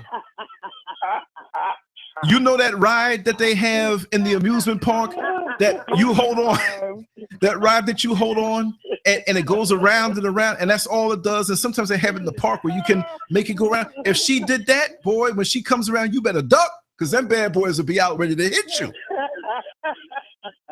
So when I see her coming, I see her arriving, she usually has somebody that is interested in her services. But since there's not a little short stay hotel around that you can pay $20 or $15, and you come out with some fleas also, she gets on the bus, and they all keep a nice card, a monthly pass. They can always get on the bus. Swipes the card, the person swipes the card, they'll go to the back, but they usually get on first because they want that back seat. And if she gets the back seat, the guy will sit somewhere else so it doesn't look so obvious. And other people get on and he goes in the back. And when other people start to get off and you can't see them, all of a sudden you see the dude's leg in the aisle, because like there's 2 seats on this side, 2 seats on the other side. But he's got to straighten his leg out, because when pleasure hits from the act that she's performing, that leg starts jumping. And you don't see nothing but the leg and the foot and the leg, and you can even see the toes curling up in the shoe. And you know what's going on. Warrior Goddess, how you doing, sweetheart? I'll usually stop the bus and just run back there, but one time I did that, and I did not like what I saw. Not that I'm supposed to like what I see, but I saw a mammary gland over here and one over there, and how toothless she was when she was doing what she did, how nasty he looked, and the stench from up under his stuff hit me, her stuff, everything hit me. I said, yo, bust with this stuff. I said that, and I had to get out before I inhaled to be able to talk again, because I did not want to inhale this funk and make it become part of me. And all the food, the beautiful food that I had. They're not paying you enough for that, Lance. No, I know. But the wonderful food that I was hungry for and had, I brought it all home that night. I said, Mrs. Scurv, it's not like I didn't want this, but there's no way, because every bite would have tasted like somebody's strange, musty, sweaty, gnarled crotch. No way. It smell like butt. Yeah. Yeah. Yep. Damn. Crazy. And I saw the dude again. Lance, Yes. Lance, what do you have named the book? If you had to write a book just about the bus, what would the title be? Bus Stop Confessions. I don't know. I would come up with something. Let's get some ideas going, because you know what? Out of each faction of my life, say it again. I was thinking crack sauce. That would be cool. I was saying, yeah. That would be cool. We'll do that. Sauce. Like what? Yeah. And here's another one. The men that, and this one is one that angers me, and I won't go into great detail, but I don't have to, because it's not something that they really even laugh at. But down here in Florida, we have a lot of sexual predators, and a lot of them love to get on the bus and sit near kids and, fondle themselves, even just looking. And the few that I know, they don't come on my bus because I rag them. I rag them, and I'm not supposed to, but I'm not going to be a man and just like sit quiet and just watch this go on.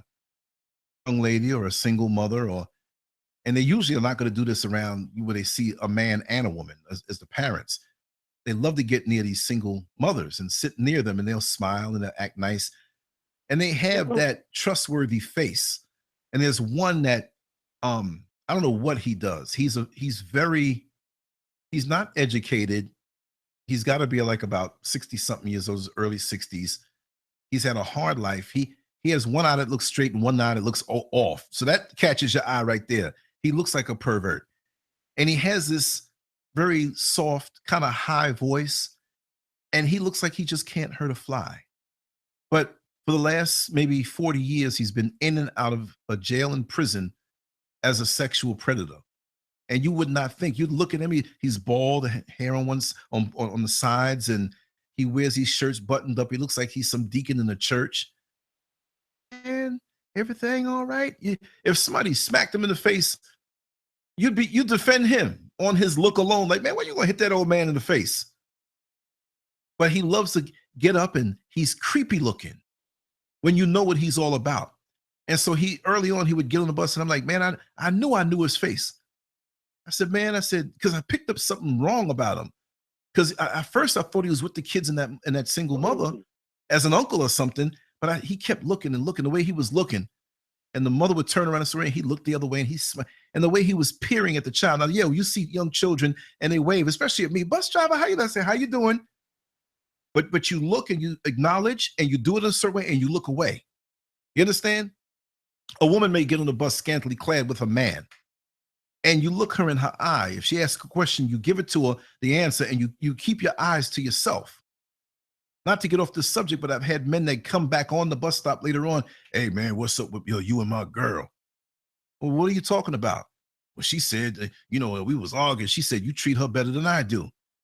Courteous to everybody. So now that's why I look stone-faced with most people that I don't know, because I keep it business. But this guy, it hit me what he was all about. And I said, hey, my man, come over here. I said it just like that. How you doing? Is everything all right? I said, no, everything is not all right, man. I said, between you and me, you're looking at them kids a little too long. Well, they're nice kids. They're pretty. They're beautiful. They're lovely. I said, you don't remember me, do you? He says, you're the bus driver. I see you all the time.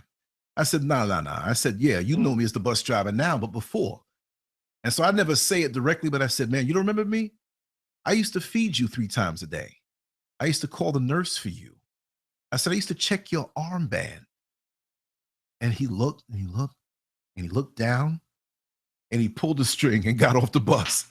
And I'd see him again. Yeah, he got out of there real quick. And I said, man, when you ride my bus, I'm going to tell you straight up, you keep your eyes to yourself when we have kids on this bus. Or better yet, you stay up here with me. Or I'm going to blow you up.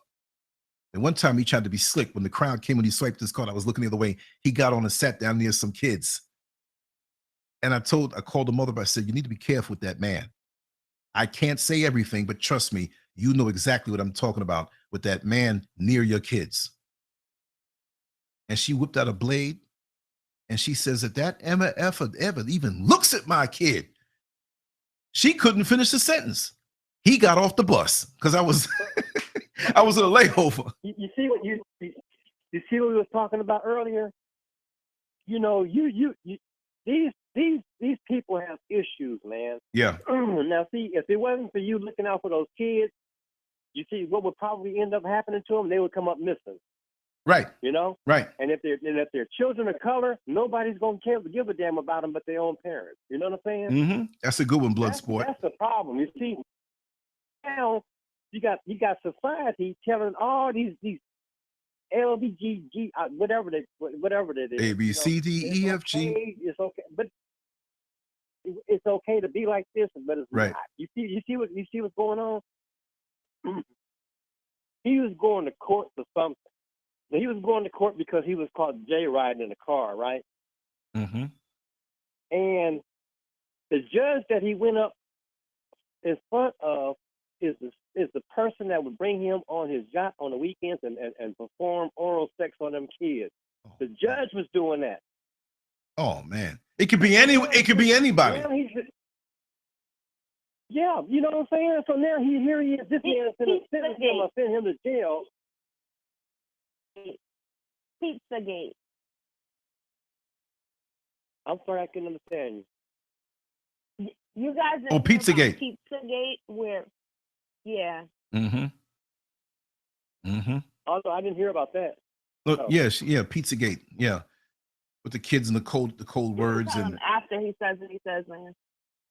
Yeah, she said Pizzagate. Okay, I understand what you're saying, but I never heard of it. No. Oh, well, but see, now, I want to do a show on that specifically, in detail. And it's so many people out here like that, and I'm hearing, people that I talk to. We know that this happens a lot, but it's more than what people say. We can't even get the numbers out on this because there's so many people out there that do that, and even incestuously, brothers and sisters, and brothers and just people experiment when they're kids and don't know. But then you have that predator person who, they come on in, and it's a lot. Let me tell you something. There's another one I'm gonna tell. I've told it before, and this was a real sick one. And this young lady has said it out on social media on her Facebook page, but I'm still not going to say a name. Under my new name, we're not connected, but we will be connected. Get it right now. And I'll say it in the short version. Her mother's a crackhead. And I think when she was like 8 or 9 years old, the mother would bring her over to her grandfather's house, right? Now, the grandfather's a preacher. And he had a church, sizable church, not a big church, not a small one, but he was well known in the community. And the grandfather, who was a preacher, smoked crack. Who was this young girl's mother? Smoked crack. But he had access to money, the tithes and the business of the church, and he had some other business that he did.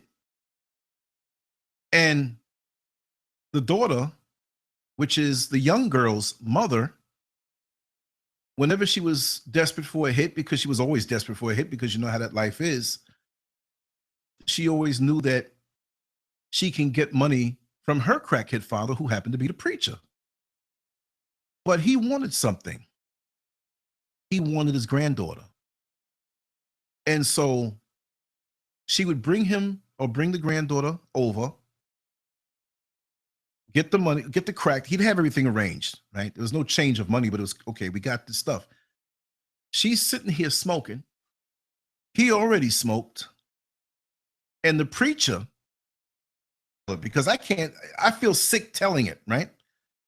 The preacher grandfather was right there on the bed, and we know what he was doing. He was making her do things to him, and he was just straight doing it. While the mother sat there and smoked. And the sick part about it was that granddaughter was forced to go to the service, and the way she says it, which really was, it blew my mind. And I was like, I was messed up the rest of the day. I was like, I don't want to hear no more. I'm not dissing you, but I can't even digest this. What she said was that, here I am, everybody looking at my grandfather, who was high on crack and a preacher, and they're bringing him tithes and offering and all this, and they're jumping around in the spirit. And he keeps looking at me because he knows. And he's preaching and calling out God's name. And I'm going to say it like she said, I'm sorry to be so lewd, while his cum was running down the inside of my thigh under the church dress because of what he did that morning. Something a little raw. And we can't be called bad for saying it and calling it out. Look at what you're doing. You know what I mean? So the scars that it left on her and the problems she had later on in life with her sexuality, being promiscuous and not knowing what side of the fence she wanted to be on, and her brief experiment with drugs, and just jumping from relationship to relationship because we want to have someone in our life, but when you're violated that way, you can't trust violated. It's deep. And I'm probably going to get her to come here if she wants to sit over there away from the camera, if she wants to sit. She did tell me long ago that she was interested in sharing her story that way. But you got to hear how she said it. And I probably had to leave the room when she says it, not because of the physical aspect, but the emotion that she says it in, because when she says it, you know, remember Jennifer Holiday when she sung the song, "And I Am Telling You," and it was so emotional or whatever. The story just talking. She's not singing it. She's talking it.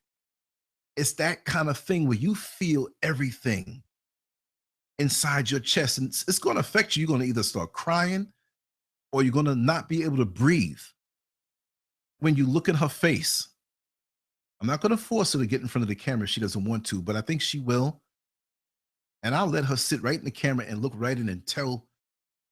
And she wants to help other people, and she's at a good place in her life. But what happened is that because of her being promiscuous, she's now HIV.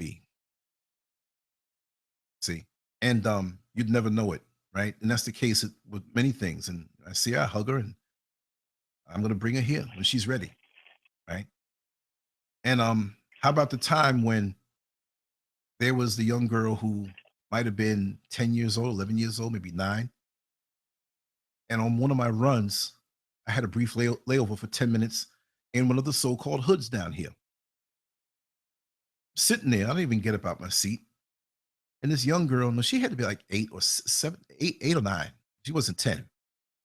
She'd walk up late at night and look at me. So I see a child, I'm looking for the mother or the father or somebody else who's grown. And then she looks away. Have a transfer. Somebody, a parent asked for that, and you're supposed to give that when they pay, but come on, here, take the transfer. They can get another bus, maybe they were hard up to get home. But I looked and I didn't see anybody. And so I made a note of that, and I got out the bus and I'm looking, I didn't see anybody. So I said, "Little girl, could you come here for a second?" She said, "Huh?" I said, "Where's your mother?" She ran away into the darkness. Messed me up. You know, it's almost like when Dave Chappelle talked about the story where the little guy was in diapers selling weed. You know what I mean? It's sick how I associated that, but I was messed up that way. Like, this kid selling weed, you know, and I'm like, where'd this little girl run off to? And she ran like she knew where she was going. So 2 nights go by and I see her coming again. And she comes up and I'm watching her, but I'm playing like I don't see her. And so she comes up and then in her own way, "Hi, bus driver." And I looked and she did like that. Not like this, but looking at her tongue, trying to look like she's trying to be sexual and she don't know nothing about that. But she was trying to throw that off like I'm available. And it was obvious. And so I called my supervisor and I said, "Listen, I know what I just saw. This little girl's out here prostituting herself and she's by herself. The other night she ran off into the shadows when I tried to call for her." I said, "What could we do?" And he basically told me, he said, "Listen, we got either call the cops, or there's nothing that we can do as bus drivers or supervisor, but we can alert the authorities. But it's not really all." I said, "Okay, that's enough. I'm calling." Called the cops. I had to do another run. When I came back, they met me and I was speaking. The girl was gone. The next night, she's there again. And I already knew exactly what it was she was doing, but how is she out here by herself? She doesn't, somebody's going to just kidnap her or kill her. So there's another guy, a little slimy guy, who knows everything that goes on. I say, "Hey, man, come over here, huh? What's up, man?" I said, "You out here all the time doing what you do. What's up with that little girl?" Oh, yo, don't tell her I said anything, but her mama's a crackhead and she always sits way over there in the shadows, right into the area where she ran. And she over here, and she got her out here going with men.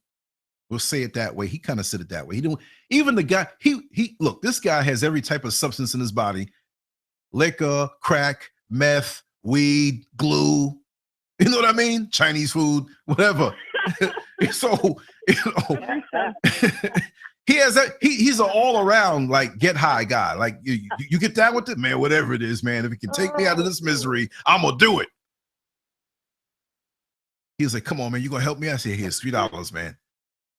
Thanks for telling me." So now I identified, the mother. I know where she sits. And when I called the cops again, I didn't do it right there.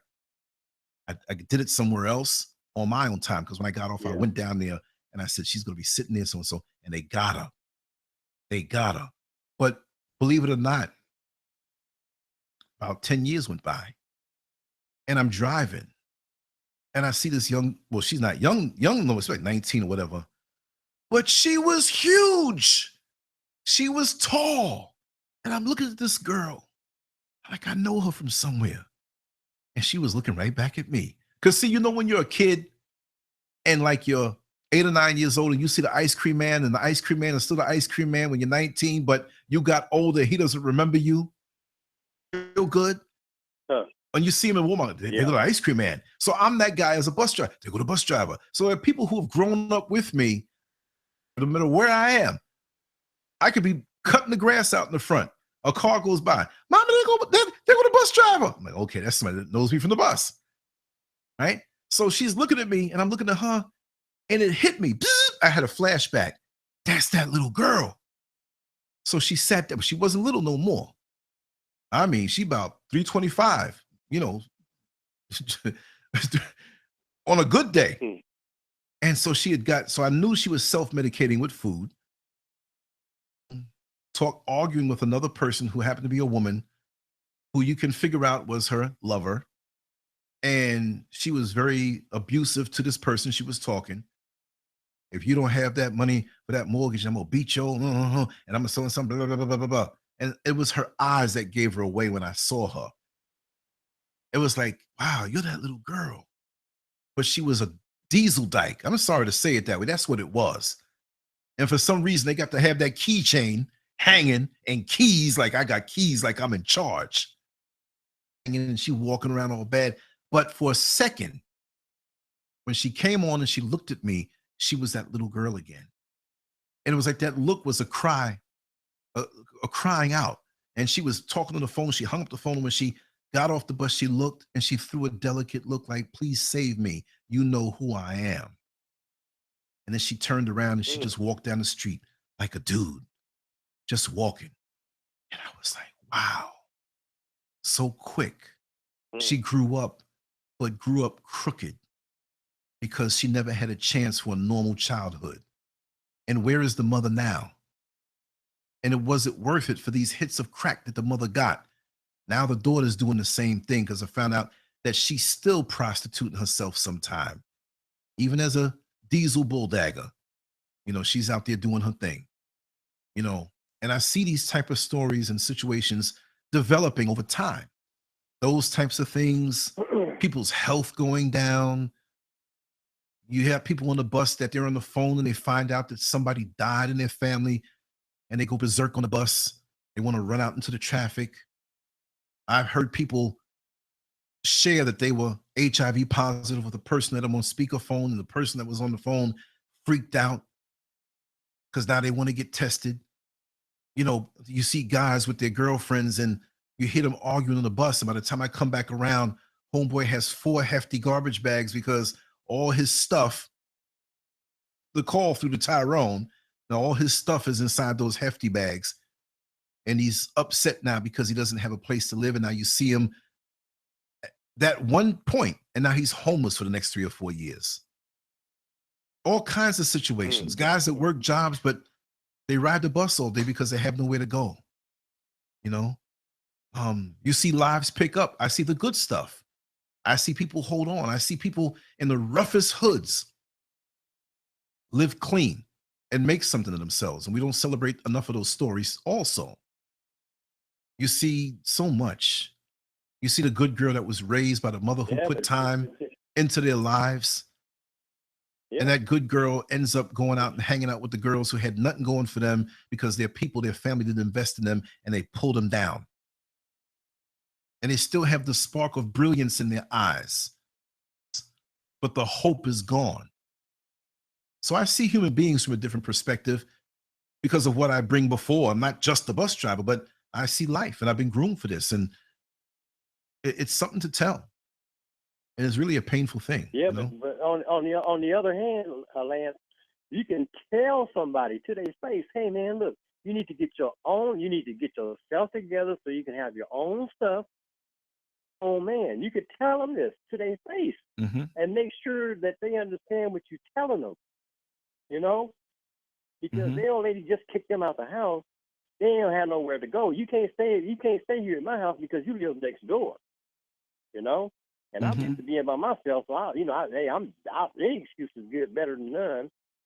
So I'm telling dude, hey man, you can't stay here because you live next door, and I don't want y'all fighting over here in my house. You know. So he had to go live with his mother for a while. Do you know he was gone for about a month? And I look up and he's back over there the other day.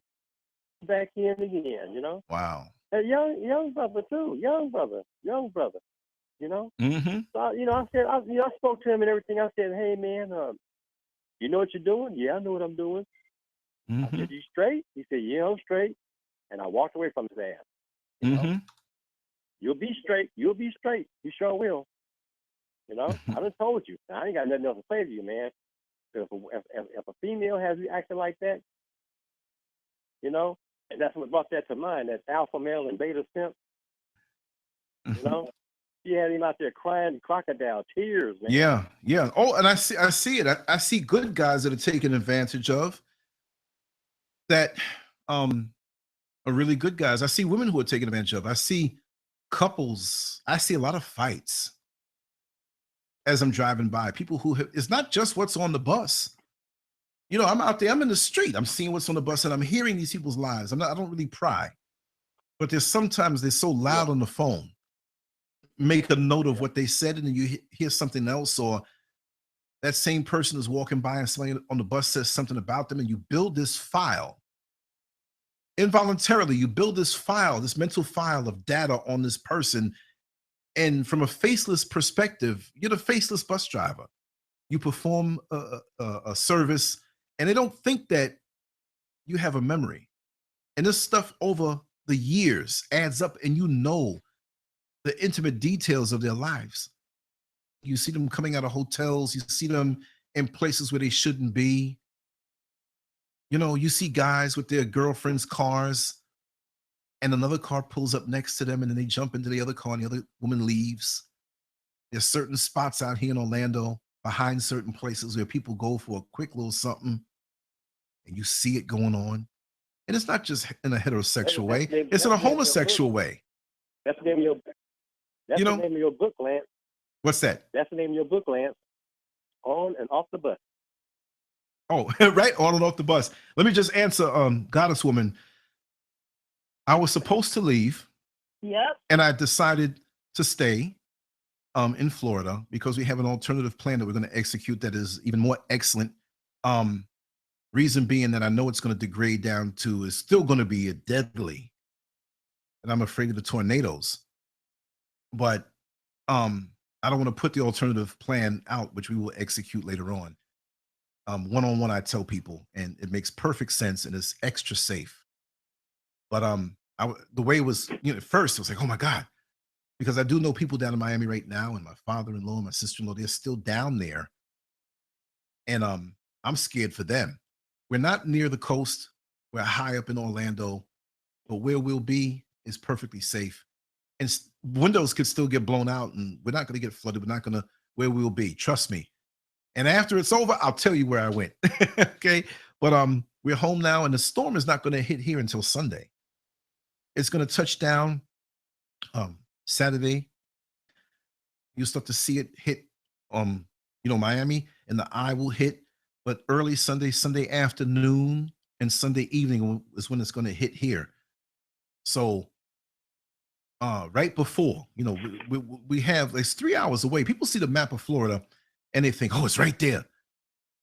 It's away from, 3 hours and change away from Orlando. I was going to say it's more than 3 because I was. Yeah, it is. Yeah. I was in Orlando. I was trying to get to Miami, and my brother was like, Nicole, it's not that close. Right. It's more like 4, depending on how fast. Right. It's closer to 4. Yeah. I know I can get a little bit carried away. I got a lead foot. You know what I mean? But yeah, it is that distance. Well, I was gonna say you must drive fast. Yeah, I do. I drive swift. Yeah. You know, my passengers on the bus, they're like, man, no, I ain't never seen nobody whip no bus like this, man. You whip, and I get into it and I have fun. And you know what I mean? And you know, just a person feels like they're on a ride. Like, man, I like the way you get this. It's because of a reason. Well, you're from New York.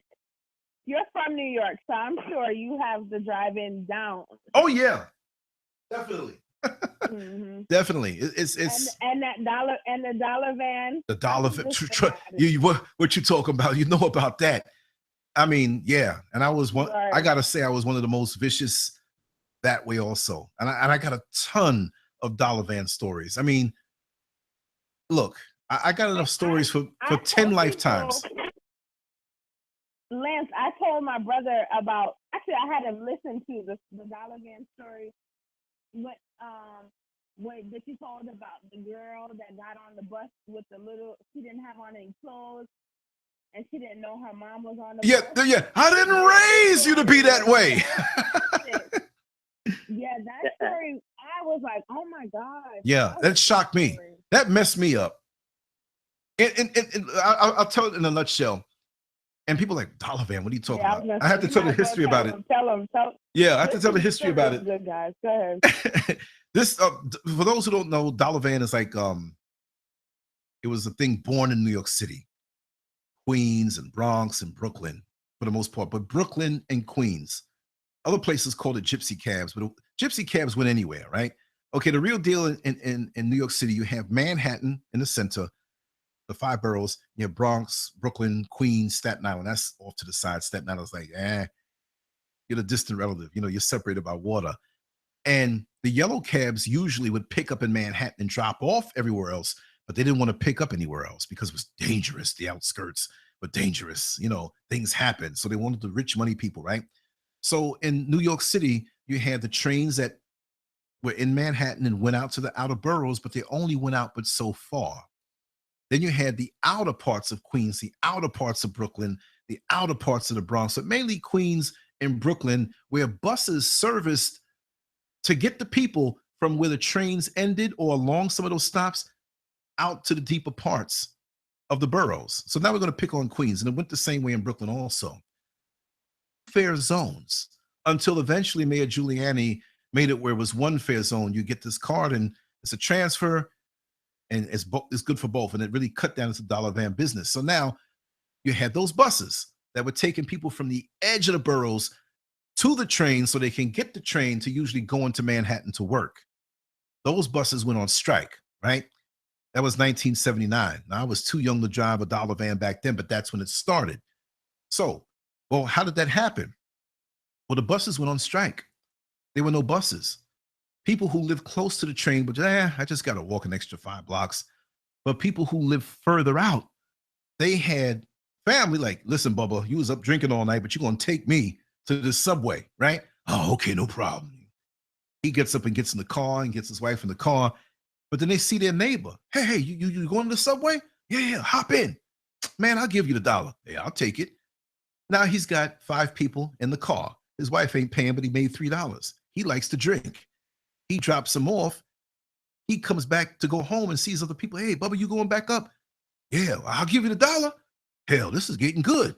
Bubba kept doing it. He looks around and he's got $150 in his pocket. I'm getting up early. I'm going to do this.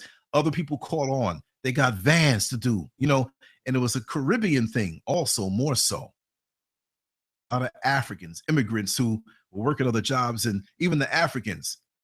I do not like what I am doing for these low wages, so I am going to take a van and I'm going to go up and down and make $300. So they started doing it. We had all these vans while the strike was going on, and these guys were making money. But guess what? And I'm saying all this so people who don't know understand. The strike was over, but the people liked the one-on-one with their own neighbors and people they knew. The buses would go down into the blocks and drop you at your door. The buses didn't do that. So here we have dollar vans that are a permanent fixture in the gray area of the law. If you had certain status with the TLC, they wouldn't mess with you. If you had regular plates, they confiscate your car. I caught on. I was working at Home Depot and an African guy. I always knew about dollar bins. I'm like, Dad, you always taking me to lunch, man, and say, what's up, man? What's up? You got to tell me, man, because, oh, no, I am not a homosexual. I just, I'm going to put you on while I have so much money. So he hit me to it. I'm like, yo, I got to do this. You make this much money every day? So I'm doing it now. Up and down and up and down. I done left the job because I'm making like $1,000, $1,200 or $1,200 a week. And I'm hanging out in my neighborhood. So now we up at 165th Street, and I had a nice Chevy Astro van with the silver rims and a long antenna with a nice little ribbon coming off, and it said Sir Lance across the back. Somebody's going to hit his broadcast and, that's you. Yes. You had hair then. And so I had neon all around, candy on the inside, it was all freaked out. And so I would park the van where it was, and people knew that, okay, they knew me. They knew the van. So I had these 3 girls that came in, and they were young. They were like 16, 17, 15. And I don't want to get too profane, but they were dressed. I mean, they were like Nicki Minaj would blush the way they were dressed. And they were saying some rap song, and they were saying all this different stuff. And they were talking about, and I'm overhearing them. And there was 2 bench seats behind me. They could hold 3 people each and one to the side. They sat behind me. And they were talking about this, the man down the block who's in the church. I'm listening to this, and yeah, girl, yeah, mommy don't know. Mommy don't know that I know. I'm sorry to be so lewd. I just have to tell a little piece of it to show you how decadent it was. And I just wasn't in the mood for hearing this stuff. Go ahead. Okay, I'll go ahead, but excuse me, y'all. I'm gonna just give 1 minute of what they talked about. But mind you, before they came on, there was a woman an older woman who got on, and she had a bunch of she went to the Korean store and she had all this stuff. You can tell that she sat down and she was tired. And she sat down in the back and she kind of sunk down. She had glasses on, and it was real dark back there, although you can still see outside. And when you get in the dollar van, you don't turn around and look at everybody who's in there. So you sit down. So excuse me for the profanity, but this is how they went on. They got on, girl. 2 were sisters and 1 was a friend. Girl, you don't know. Mommy don't know. But that damn deacon in the church we go to, I've been fucking him for the last year and a half. And I've been sucking that dick for the last year and a half. And he hooks me up with this money. He hooked me up with my hair getting done in this outfit. Shit, I need another motherfucker like that. I need somebody else. Line him up, baby. So how about that nigga you seeing? Oh, girl, I'm telling you, he hits me off lovely. His wife don't know. I be all up in the house. Sleep. And he be boning me in the other room. One time she woke up, I was so scared, he stuck me up under the bed. That nigga dick was still hard. I still had my hand on it, boy. But they like that stuff. And we gonna get our money for that. And they were like giving each other high fives and excuse me for the profanity. It went on and on and on like that. And I was like, I usually will step in and say, hey, listen, you got somebody back there who doesn't want to hear this. And that's the way I am 99% of the time. But I was so beat down from somebody's going to take this and soundbite it, looking scurves cursing. I was speaking on what somebody was saying. And it got even worse than that. It got even like decadent and freakish worse. You know, what they do with the ejaculate with the other girl when they're doing a threesome and all this other stuff, right? So anyway, they kept going on and on. And I was just like, you know what? Let them keep going, because it was almost like they were trying to get me upset. Like, we're going to get on his nerves by being so decadent.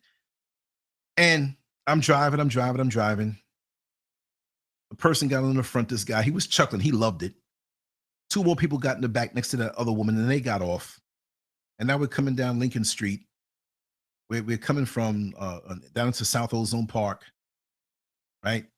Hill, right? South Richmond Hill, my neighborhood. And I looked in the back and I see the woman who's in the back, her face was wet. She was crying. I'm looking like, what the heck? So I didn't say anything. It was only that woman in the back of these 3 girls. These girls were going somewhere else because evidently they lived on, because you had Linden Boulevard, 115th Avenue, 116th Avenue, Foch Boulevard, and then Rockaway Boulevard. I believe they were supposed to get off at 116th, but they were going to go to Rockaway Boulevard to go buy some stuff because they were straight hooched out. Anyway, when 116th came right before it, the lady in the back said, "Driver, I'm getting off at 116th or 116, little Jamaican accent, West Indian accent. I'm not sure if it was Jamaica." I said, "Okay." But they were so loud, I heard over them, and I heard, the woman say that. I said, "Okay." So I pulled up the bus. I'm on the bus. No, this is a van, right? I'm getting stir crazy here. I pulled up the van, and even the girl knew that somebody was getting off. She opened it up, and they were still talking their stuff. And the lady who had like 4 bags that were really heavy, she angled up to the side and took the bags and threw them out on the concrete. And everything busted. The potatoes rolled, and oranges and coconuts and bottles of sauce and food and all over the place. And so the 3 girls that were sitting behind me that were cursing and damning, that were breasts pushed up under their neck, and the dress looked like a shirt, you know what I mean? The behind was out in their high heels and all this clown makeup looking like Ronald McDonald cross-dressing. They looked like, why would somebody throw something out? The lady stepped out, took off her glasses, threw them down, balled up her fist with the door open, hauled off. And she wasn't old, but she looked worn down from working so much. You know how you have some Caribbean women who they come first to the country and they're working to send money back, and they're holding down a place and filing for papers for family, and they're the ones that are the backbone of the family. She balled up her fist and punched the girl closest to her in the mouth. And she said, "I work hard when I came to this country." And I'm saying, oh God, that girl is going to beat this older woman down. Shock. And so she said, "I work hard when I came to this country." And she reached past that girl and snatched that girl's wig off and threw it. I said, "This woman losing her mind. These little young girls will beat her up." But they couldn't. I came and worked at this country for 3 jobs. With 3 jobs, I brought your father up. And I worked on these jobs and he died. I didn't raise you to be that way. That was their mother sitting behind them, listening to what they do. And the other one was a friend. And she said, the third girl was a friend of those girls who was like a daughter to her. And she said, "I'm going to tell your parents what you've been doing." And she tried to reach over and grab her too. And she beat them girls down. She said, "Look how you're out here dressed. You're out here doing," and she said it, "You're sucking so-and-so's dick. I'm going over there right now and telling his wife. I'm going Sunday up in the church and I'm telling it all. And you're going to come up there dressed like you are, and you're going to tell them what you do, or you will not have a place to live, and I'm going to beat you down until they lock me up, and you don't want that because I'm the one taking care of you. For you. I had so many talents and abilities, but I gave it up because I wanted to focus on you. I got you in private school right now, the both of you." And the part that I forgot to tell, when another guy that they all knew was in the house when the mother was cooking breakfast for them too before she went to the service, and she said, "I know you were up studying all night. I'll go to the service. You stay here and rest." And one of the sisters had a grown man up in there who was hitting them off, and they were 15, 16 years old. See? And that's to show you how grimy some of these men are, right?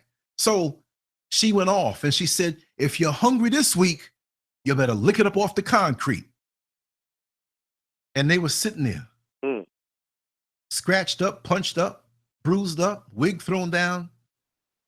One of the girls, her breasts were just exposed because she had pulled down the top, and one nipple pointing up, and one was looking the other way like, "Hey, what the heck's going on around here?" You know what I mean? And I was in shock. More money for the rest of the night because it was a weekend or whatever. And after that, I dropped them down She let them go. I sat there for a while to see. They stayed on. And I drove the 2 blocks past Foch Boulevard to Rockaway Boulevard. I played dumb like I didn't know. They got off. They straightened themselves out, and they just stood there. And I drove off. I looked at them in the rear view mirror. Shock. And the guy, hey, girl, what's up? So-and-so. What happened to you? Whatever. They just looking in shock. They were straight busted. And I went home. That messed me up. I went home and just laid down and put my head on my hand on my forehead. I'm just like, all I can remember is, I didn't raise you to be that way. And it hit me that that's their mother. And I heard and it was good that I didn't tell them to shut up. Anything. Because I would usually say, hey, we're not having this. We have other people, you're disrespecting them. And the pain that mother felt. Now, at some point, we're talking, the YouTube stream will end at 8 hours. And I'm seeing that it's been going for 7 hours. So I'm cool with it. We're going to run it till it ends, but it may cut off any second. But we on the line will still be on. So those who are watching, it's crazy. It's crazy the things I've seen. I can tell you a gazillion strangely timed situations like that. And so I can't leave this earth without getting these stories out of me and sharing it. And I seriously do need a ghostwriter or some, whatever you call it, Nicole. I mean, I can do it, but it's like so much. Yeah, ghostwriter. No, it really is. To record it and talk about it. I mean, I could do shows from now in the next 5 years. For me, I've lived a jam-packed life, and I have the ability to absorb all that surround me. Yeah, you have. You really, really have. Because I thought I had story. Well, but you know who else is like that? Carlos. Crazy things happen, not because of me, but other people that I've come across, I would say. And so it's just like, oh wow, that's crazy. Yeah, this happened. But you have had like, well, in the situation with these girls, that was just people that you came across. But right. You've had a lot of firsthand experiences. That was me. I was looking at this phone. I've been on this phone for 7 hours. I'm sorry, I didn't mean to disturb you. No, we hanging. Oh. This is my, trust me, when the hurricane hits, these conversations that we're having tonight in this show will be in my head. And it'll be written in stone. Like, however it turns out, this is the time that we spent in the good vibes and the good energy. Look, I'm in the path of the storm, right? But like you said, Nicole, you know I'll be safe, and it was the best decision. And I'm having a ball. What happened with my neighbors? We talked for the first time. I brought them over. A buddy Gamer G came by. Mrs. Scurv woke up in good spirits. She's just laughing like, man, you did another one all night? I'm going to sleep for a little while whenever it ends. Gamer G was. Yes. Gamer G was hiding, huh? Yeah. He always hides. He's probably listening. He said, but it surprised me because he's a night bird, right?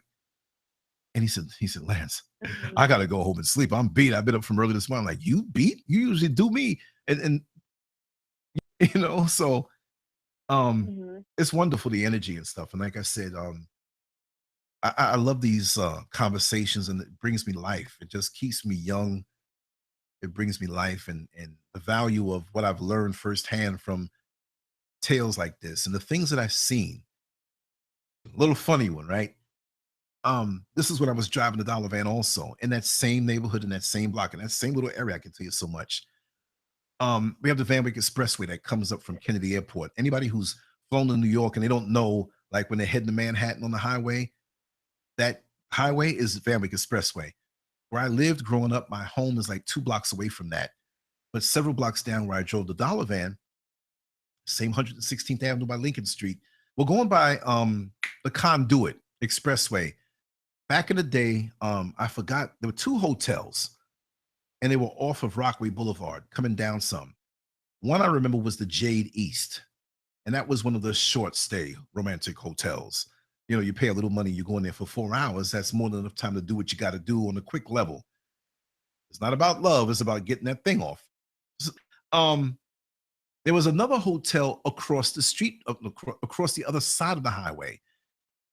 And when I did the dollar van, I used to pass out cards. Say, listen, if you need me for a cab fare or moving job, call me up. I'm down the block. So I would still hang out where the trains were late. And me and the fellows are talking.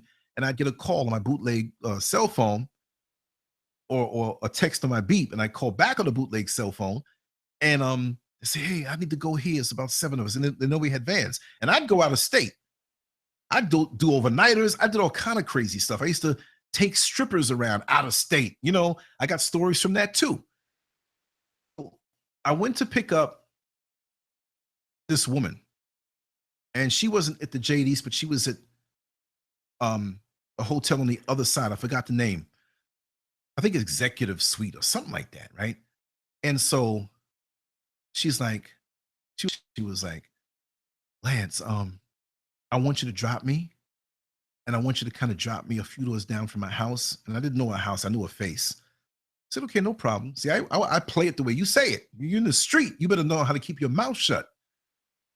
I said, "Okay, now don't ask any questions, but you know what it is." So she was coming from the hotel, and she didn't want me to drop her in front of the house, but like down the block, not even around the corner. It was late, like 4 a.m. And so she said that you may not know my husband, but just don't say that you picked me up there, because I do have a husband and I don't want it getting out. If you can understand. I said, "Listen, you don't have to worry. I'm not going to say anything, no matter what." Okay. So she goes in, and I around and go down because it got Sir Lance, and my van was loud with the blue neon on it. 45 minutes later, from the Jade East, and it's a guy there. The woman that he was coming out with, you know, she was all saucy, little waistline, and the hips, and lusty looking, and she had that spirit on it. And I guess they had a good time, or what they thought was a good time, swapping demons, right?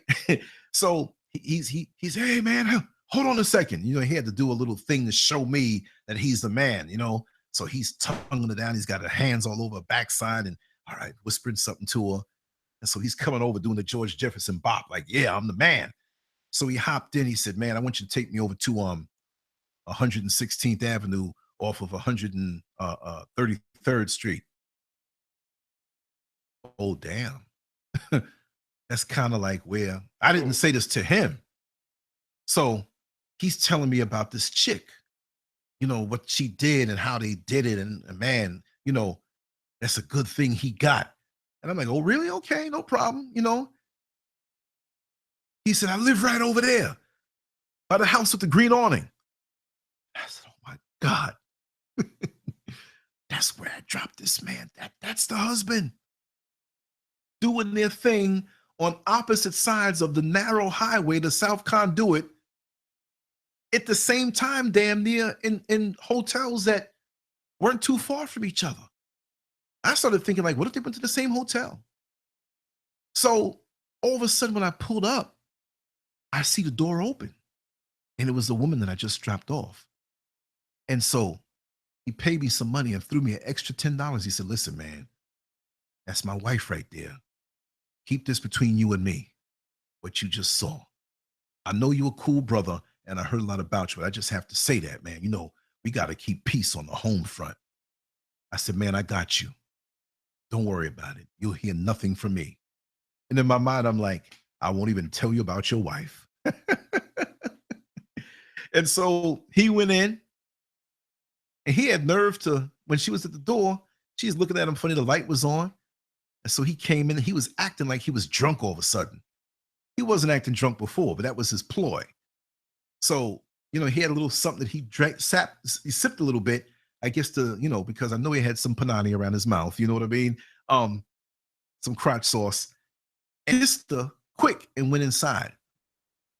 Now I'm doing the dollar van about a week later on, and I see the woman. She says, "Lance, Sir Lance, they call me. Did you tell my husband that you?" I said, "No, no, no, no, no. I didn't say anything." "Well, where did you pick my husband up from?" I said, "Oh God, he didn't tell me what to say. I'm not trying to lie. I don't even recall. I had a bad headache. I think it was a Subway." She says, "Okay, he wasn't lying. He did say you picked him up from the Subway."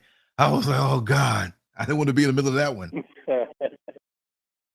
But you see things up, like doing that, up and down and up and down. You see the neighborhood. I know the neighborhoods better than the people who live there, because when they go to work, they don't see who's walking back and forth or in that same bus stop an hour later or 2 hours later. I see all the rhythms. I see everything. Not everything, but I pick up on everything. And it's phenomenal. And it's entertainment. And it's like I'm gassing up with info. You see the spirits, you see the situations, you see the fights, you see the arguments, you see the beautiful things. You see the husband waiting at the bus stop for his wife, and the husband and the kids. I saw this grandmother who was coming home late at night in the hood, and what looks like a granddaughter with the little pigtails on her bike, 11 o'clock at night, guys selling drugs, but she's a young girl, maybe 14, 13 years old. She rode to the bus stop to meet her grandmother because in her mind, she's protecting her grandmother. And you see them hug and kiss, and you see the beautiful moments. Even broken families, technically, that have love for each other in their extended family. Take the roller coaster ride of all these different types of emotions. And when I come home, I can express it here. You know what I mean? And it's a wonderful thing. Wow. I dogged y'all out tonight, didn't I? Yeah, you did. The neighbors they went to sleep. Miss Scurry went back to sleep. I'm still going. I'm getting ready to pass out, brother Lance. Yeah, me too. Honestly, I am. But it was good though. It was good. This was a good one. This was a good one. Yeah, it was. As that wife must have said, or that husband must have said on the other side of the highway, boy, we put it down tonight. But it wasn't a sexual thing. You know what I mean? Eugene. He got cut off, and I told him to call back because the line will still take you back, you know? Patrice, I'm so sorry, Patrice. I have to get back with you. It's been so much. We got some business to take care of and some stuff to talk about. We got to showcase you, definitely. And when I wake up sometime, you're one of the first people I have to call. There's 5 good people I have to reach back out to. And like I said, you know the work that we put in here and the time that we spend. And it's more for the experience, because this is all about love, y'all. And I'm gonna wrap it down because I feel myself winding down, but behind that, adrenaline kicks in and I'll be up. And I have an appointment with a person named Irma late tonight. Me and Irma got a thing going on, that I'm trying to avoid into tomorrow, but everything's taken care of. And you can't miss that date, brother. Exactly. If you miss that date, you're gonna be in trouble. Oh, he's here. Eugene is here, but he said his phone overheated. We're all to hear TV. Thank you so much. Okay. Everybody's good. Again, thank you for the love.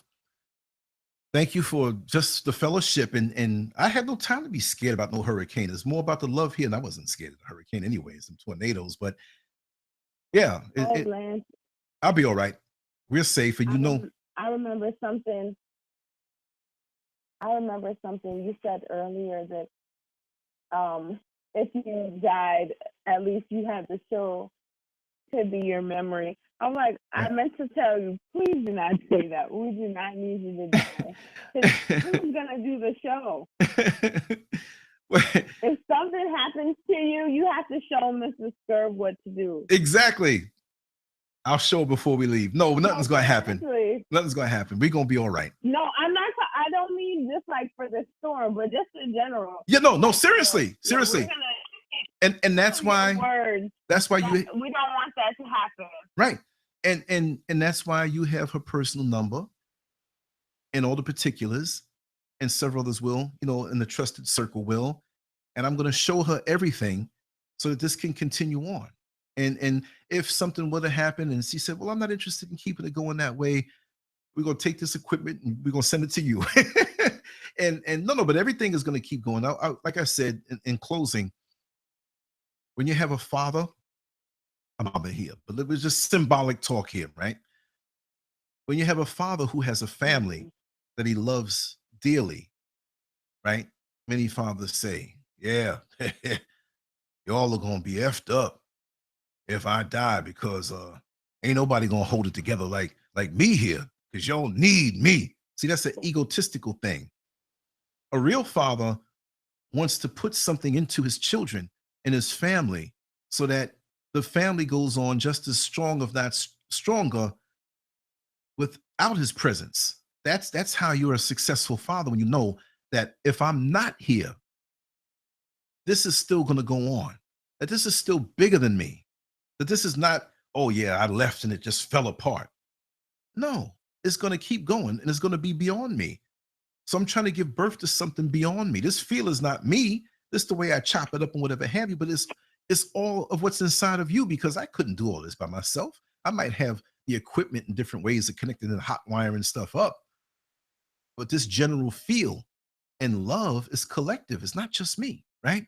Because I can walk away from it for a long time to talk to my neighbor and it still went on. And that made me feel good, like a good father. See what I mean? So I don't think, God wants me away from here now. There's so many stories I have to share, so many things I have to say and share, and seeds to plant, So people are making people feel good and even giving them the brutal, honest truth about things.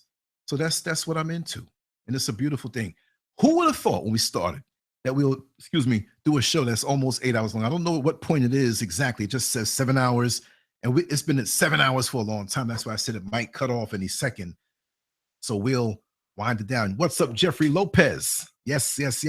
And thank you, Jacqueline Abrams, for and yes, I'm gonna squeeze one in before. We're gonna rest and do some things and go in slow motion, but there's no way that I'm not gonna do something live tonight, even if it's something a little shorter than 8 hours.